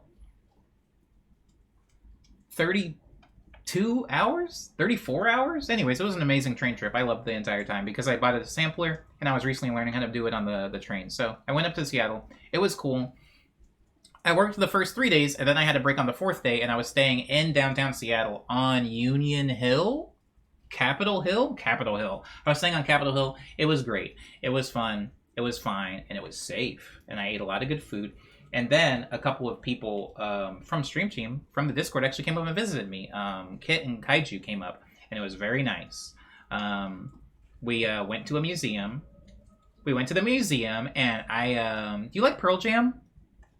Yeah, me too. Anyways, we went to the museum, and there's a whole room for Pearl Jam. And then after that, I had another day off, and then I worked again, and I hung out with my friend, and we went to get soba, I think. Some type of noodle. It was really good. They've been in the stream before, too. They were in here at the beginning of this stream, actually. And then after I left that, I went and stayed up in Linwood with another friend, who's also from the Discord and the Morning Medley. Hello, was that Jay Cook? Was that Jay Cook? Hi, Jay Cook. Sorry, I didn't read the rest of your username, but thank you so much for being in here. I appreciate you. And Linwood was beautiful. And I ate Dick's 3 times. And it was delicious all 3 times. And then I got to have a deluxe from Deluxe, which was a thing I didn't even realize was a thing. It was beautiful. After the museum, we went to the reserve, the armory. What was it called? The weapon closet? Chicken macaroni. I got a meat pie. The deluxe at Dick's is delicious. It's going to be my regular order now. My current order is cheeseburger, a deluxe, and a fry. It's delicious. It was a great visit. And it was extra great because for the final week that I was up there, like at least 5-6 days, I didn't have to work. So I was just kind of like hanging around and being a bum. I was being a bum at Pronetics' place. It was sick. It was really cool. I had some nightmares about Hillary Clinton. And then I ate something called Washington Burrito, and I got to see the waterfall, and I got to eat a hambao, and I got to see the Gasworks Park, and I came home united. Hi, ooh, oh, Icy. Icy says, I just realized the decorations in the background are all ties. They are ties. I'm wearing one of them. Oh, I wish the USA Command worked in this. Do I? Do I wish that? Maybe I don't. Maybe that's a bad thing to wish. Hold on. And I'm proud to be an American. Thank you, Leona, for that. Yeah, the allergy medication gives me Hillary Clinton nightmares. It was okay though. But yeah, that's where I was in Washington for those who asked. It was fine. As far as news, it's great. The plants are happy. They're healthy. Music's going fine. Physicals for the album have been ordered. They should be here next month.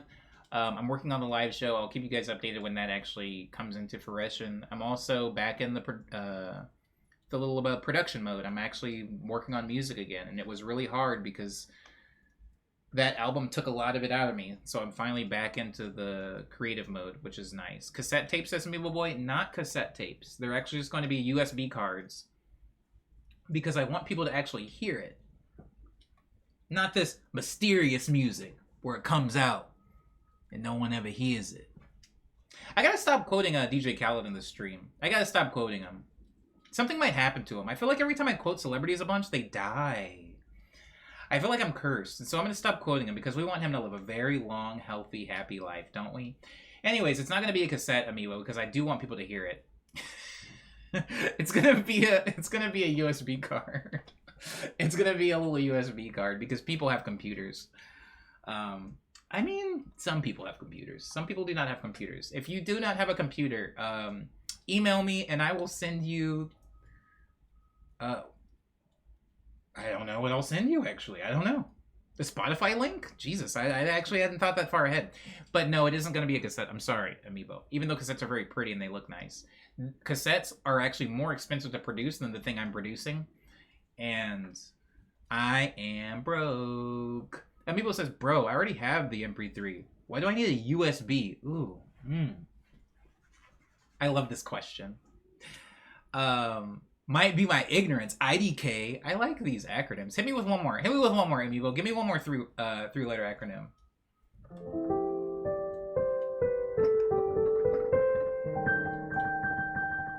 Amiibo. Let me resolve. Give me... There it is. Thanks, Ruby Roo. Amiibo, the reason that the USB is helpful, I guess, if you already have the MP3 is because it actually comes with extra tidbits. There's a lot of, well, I don't want to say everything that comes on it, but there's some extra songs that also come on it, extra MP3s that you haven't heard. AFK.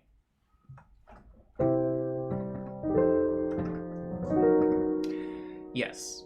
There's some extra MP3s that come on it. There's also going to be some extra stuff. There's just stuff, all right? All right? It's not just the same 20 songs. I promise you, Amiibo, if by some mistake somebody steals your credit card and then purchases my album in your name and then it shows up on your doorstep and you don't immediately throw it away and somehow you accidentally flip out the little lever that the USB part is plugged into and then you insert it into your computer. And then while you've selected all of everything that's inside of the USB and you're slowly dragging it to the recycle bin, I promise you that there will be other things there that are more than just the 20 tracks. You will be dragging several gigs worth of information into that recycle bin. Anywho, that's the news on the album that I have ordered. We are AFK. I like this joke. I like this joke. Imagine me buying it just to delete it immediately. People have done wilder things. Remember when people were buying Nikes to light them on fire? When they were like, this is how I feel. Remember when people were purchasing Colin Kaepernick jerseys and then lighting them on fire? They're like, God bless America. Remember that? people have done wilder things with their money. Gigs, says Umbe. Yeah, gigs eventually. Gigventually, for sure, for sure. Just not today or this week. But yeah, I would like to. That DiBiase show really like put me in the mood, you know. The Gleam Dream podcast. I'm having a conversation with Super Cool. Super Cool that just rated in here. I'm actually on Super Cool's schedule, okay? So I'm ready for my close-up. Super Cool's probably AFK. I'm ready for my close-up. I'm going to be having a conversation about Gleam Dream this Saturday on Super Cool's stream. And we can call that a Gleam Dream podcast if you want. I'm excited for that stream, says Ruby Roo. Yeah, it should be fun. It should be fun. I think that Super Cool is a good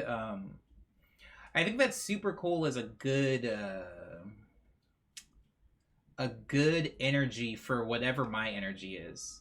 Super Cool is like the lemonade to my tea.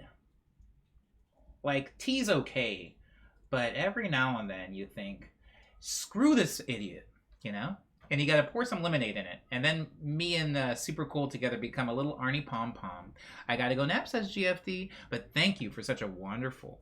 Oh, thank you for such wonderful chats and happy stream. Thank you for being here, GFD. I really appreciate that. I hope you enjoy your nap. We're almost done here anyway. So let's just say that you stayed the entire time, huh?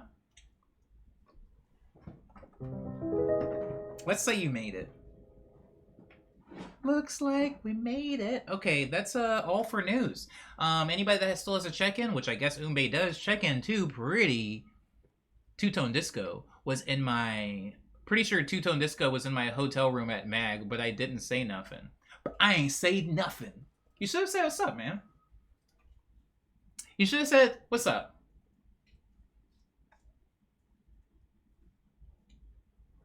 I look into the mirror, say what's up. You should have said what's up, actually.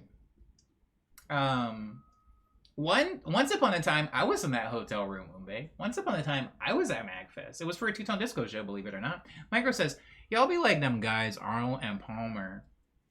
Sick DJ group. Sick DJ group. Great suggestion since I mentioned it way too long ago. It's Piano Impro Man. Piano Impro Man. I like this. I like this. I can remember that name. I did watch his set, though, says Umbe. Oh, how was it? How was it?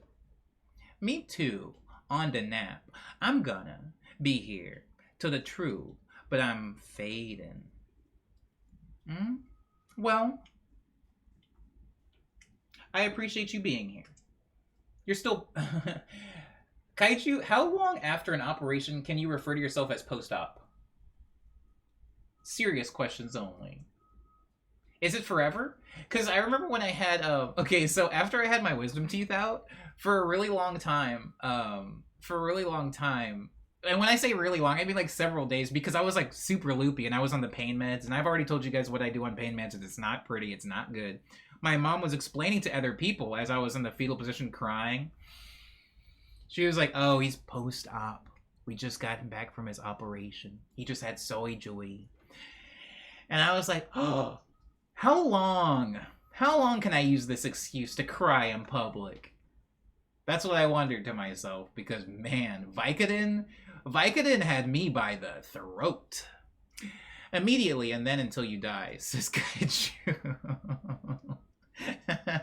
I was gonna say I'm forever post-op from wisdom teeth, yeah, right? If anybody ever asks why I'm crying in public, it's from the operation for sure. You know, they got me on the post-op meds. Umbe says, not really my speed, but everyone at the rave seemed to enjoy it. I really only went for DVI. She was chill. I met her after. Sick. Very sick, very cool. Also a DVI fan. Me is also a DVI fan. And that's cool. I'm glad. That used to be my world, and no longer is. But it used to be. Mostly. Zoo says, when I got my wisdom teeth removed, it was cold Canadian December. But my sister was still a hero for getting me popsicles. When I got my wisdom teeth out, they gave me pain meds because it hurt. And then I remember nothing but black. And then I remember crawling, guys, on my hands and knees. Crying. And blood, all like trailing all over the floor and crying. And then my mom being like, Omni, what are you doing? Omni, you need to get back in bed. And me seeing my mom and screaming. Like, my brain, I knew, that's the woman that done made you. That's the woman you crawled out of. But I saw her, and I've never been more terrified in my life. I was, like, shaking. She looked so big. She looked massive. And for the next few days, I was kind of scared.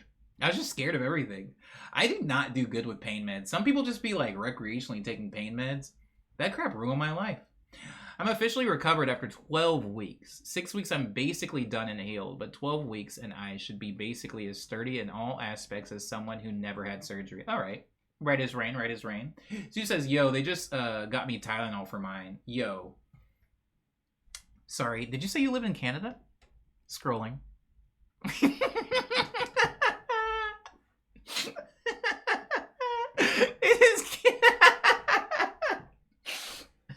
Yo, Canada's sick.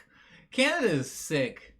Doing the big whizzy chomper and then giving somebody Tylenol is sick. But Canada does have better healthcare than here, so I'm gonna go ahead and strike that from the VOD. Delete that from the VOD. You had a real life David in the dentist crisis. David after the dentist crisis. True. I was messed up. I just, for whatever reason, like, I don't know if it's like my body or my brain, but like pain meds of all kind. Even like ibuprofen, even like really weak pain meds do a thing to me. So I'd rather deal with the pain than have like whatever waking nightmare pain meds give me. But yeah, good times. Oh Christ, we're caught up. I caught up on chat. Thanks guys. Canada got the GTA. Bagged milk. What else you need? Yeah, that's true. Greater Toronto area. Now I know what that stands for. Bagged milk. What else you need? Timbits. What else you need? Lawrence Market in Toronto. What else you need? Freaking poutine. What else you need? Banff. What else I got? I don't know. Jim Carrey, Justin Bieber, Drake. What else they got? Avril Lavigne, I think. Is Avril Lavigne Canadian? Come on, Omni, one more. Come on, Omni, one more. Will Arnett. Need I say more? The hitters for sure. She sure is. Well, look at me knowing my Canadians. Come on now. Kaiju says, bro, I genuinely understood what David at the dentist was saying after I had my wisdom teeth out. I literally had to stop myself mid-sentence from saying, is this going to be forever? It's scary. That crap is scary. I don't like it. I remember it was a funny thing to say it that way, so I stopped to rephrase so no one would laugh. I just wanted to know when I would be able to feel my chin again. That crap's scary, man. We should put all liquids in bags, actually, says Umbe. Yeah, right? I have no problem. Will Arnett is Canadian. Will Arnett is Canadian. Jay Cook, look at me. Look at me. Ask me anything. Ask me anything. Is it is it like, I'm sure on some level it's probably not good that I have this like inner mental Rolodex of the Canadians. They're just like me. Little did David know post office forever. Wolverine is Canadian too, I think. Wolverine is Canadian. Yeah, Hugh Jackman is Australian, but you're right. Wolverine is Canadian. If we're going off of just like fictional characters now, Wolverine's Canadian. Scott Pilgrim is Canadian. I don't like this game anymore. Donut Clown says I was gonna say Wolverine. Oh, that guy? Oh, true, good old Scott. Yeah. Yeah, for sure. True. For sure, and true. Isn't freaking Ryan Reynolds Canadian? I might have just ruined my streak, but homie might be from the north. He's got that Canadian vibe. If Ryan Reynolds is not Canadian, I very, very seldom met somebody with a more Canadian vibe than Ryan Reynolds. Ryan Gosling and Reynolds are Canadian. Okay, I'm smart. He's from the north. Are both Canadian, says Zoo. Thank you, Zoo, for the confirmation. Honorary Canadian, says Lindsay. You're crushing it right now. Dang, don't gas me up, y'all, because then I'm going to fall. I'm going to fall flat on my face. I'm going to say something like freaking somebody I know ain't Canadian, like John Goodman or something. But I can't do any more. I think that's all of the Canadians I feel comfortable. Oh, it's so tempting.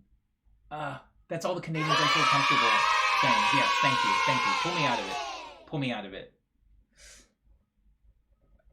The Weeknd. Okay, that's the last one.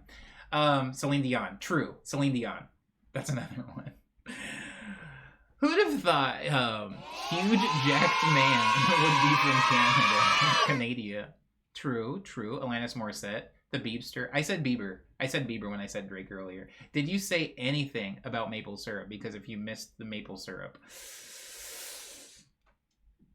I didn't. I said Lawrence Market, which isn't specific enough. Yeah, maple syrup, for sure. Moose, Mounties, Saskatchewan, the show Corner Gas. You guys want to talk about Corner Gas? You guys want to talk about freaking Trailer Park Boys? You guys want to talk about Mustard Pancakes? What other Canadian shows do I know? You guys want to talk about, what is it, Kids on the Block or whatever?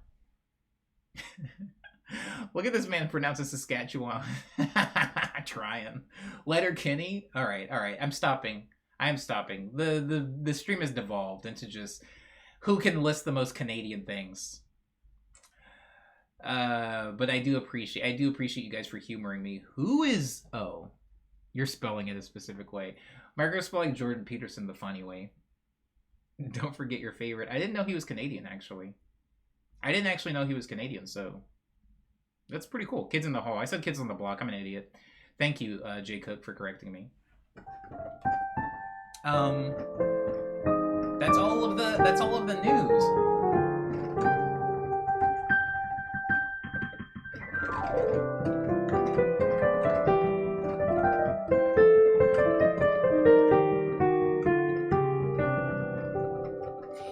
Yeah, he popped off first because the Canada pronoun thing, says Micro, talking about Peterson. Christine Rottenberg? That's a hard last name. I don't know who that is. And I'm not gonna Google. I already used up my one Google today on freaking Christie Alley, so I can't unfortunately Google a second time. Just do a triple rec tomorrow. You don't want me to do the rec today? I can speed through it. You want me to speed through a song recommendation? Recommend a tune. I've got a song to share with you. 3 reasons to recommend a tune. Recommends.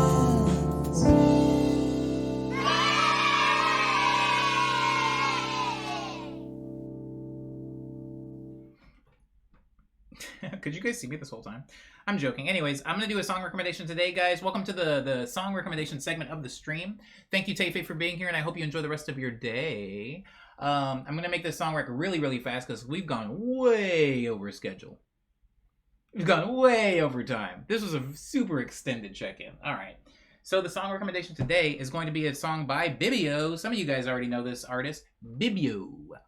The song is called Curls. I'm recommending this song to you guys for 3 reasons. The first reason why I'm recommending Curls by Bibio is because it uses reversed audio.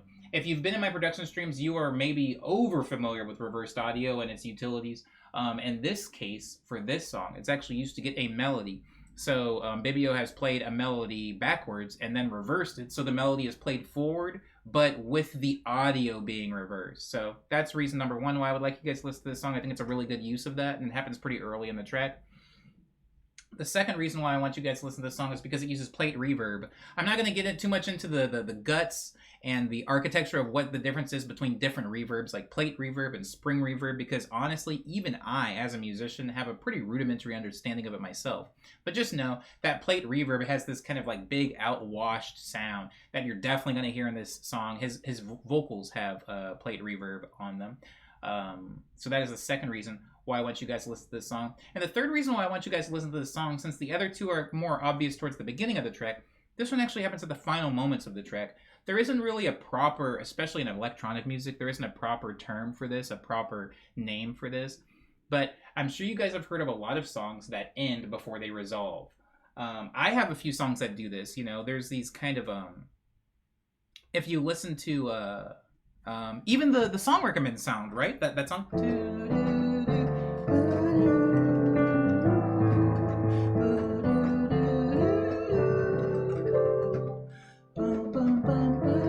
And then at the end, I could end it there, and the earlier versions of the segment song did end there. It just kind of went, and then the scene would end, and I would come here to recommend a song for you guys. But now I do tag on that last resolution, that resolving note, or that resolving chord. A lot of times in music, there will be, and this is from classical music to pop music to rock and roll music to metal music to punk music, like every genre has this, where there's songs that do not resolve. If you listen to the very end of this song, it only plays the first half of the measure. You don't get the actual resolution of that melody and that chord that you typically would get in a song that is made the traditional way where everything is resolving. I have a lot of songs that do this, but I'm not going to go through the list of all mine because today is all about Curls by Bibio. And those are the 3 reasons why I want you guys to listen to it. Again, those reasons are 1, it's a really good use of reversed audio to make a melody. The second reason is it's also a really good utility of plate reverb. And the third reason is because it doesn't actually resolve at the end, which is done intentionally. Like it kind of gives you that like that weird anti-closure, like that needy feeling. It's used for utility, and I do it a lot. Bibliotech, says Liana. I like the name Bibio, says Kaiju. And Jay Cook is just a Bibio fan. Eugene and Dan Levy. Oh, that's a good one. That's a good one. I call Dan Levy Little Levy. Cause looks just like his pops, huh? Looks just like his pops. Anywho, that's today's song recommendation. I hope you guys enjoyed it. And that is all of our segments for today. So, you weren't in there. Pretend you weren't in that scene. My finger slipped. Anyways, that's all of the segments for today. We did our medley, we did our check-in, we did our news, and we did our song recommendation. That song, by the way, has been added to the playlist, which I think Liana linked in the chat. So enjoy Bibio when you get some time.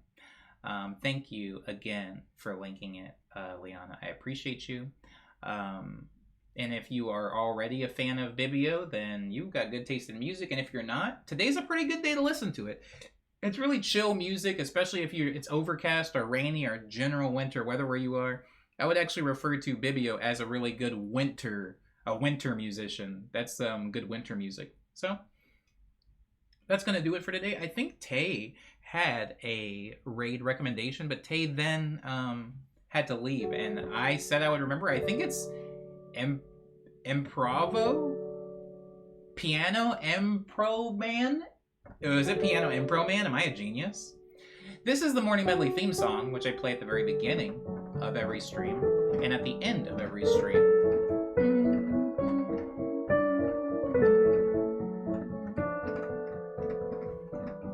Or the train looking longingly out the window. Ooh. Can I talk to you about that? My Amtrak train, Jay Cook, up to Washington, Seattle. So many great train views. Down here in Southern California, I was right on the ocean, so I got to see the beach the whole way up. But then once I got into Oregon, it was all like snowy mountains and forestry. It was such a beautiful train ride. 34 hours of paradise.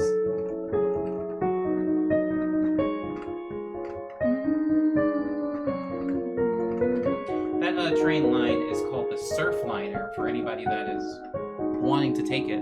Well, however, if you're going to be going all the way from Los Angeles to Seattle, which is again a 34-hour ride, I would recommend spending the extra money on a sleeper car, even if you have to prepare way ahead of time, because I mean, honestly, I have to credit that for at least 90% of my comfort that entire train ride.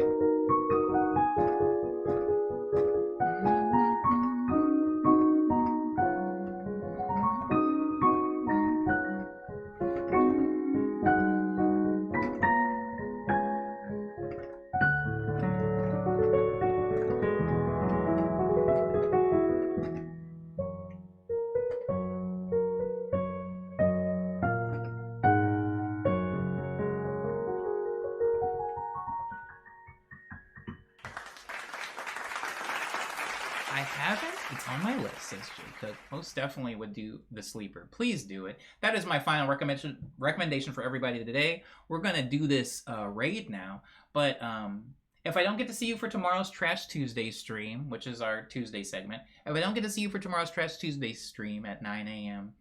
Over here, I hope you guys have a good rest of your week. I hope you have a good rest of your week. I hope everybody's happy and healthy and staying dry out there. Thank you for the claps, Liana, and thank you for the claps, Jay Cook. I hope you have a good one. I'm gonna go move over to my other computer so that I can actually be active in this raid. But abo, everybody, enjoy yourself.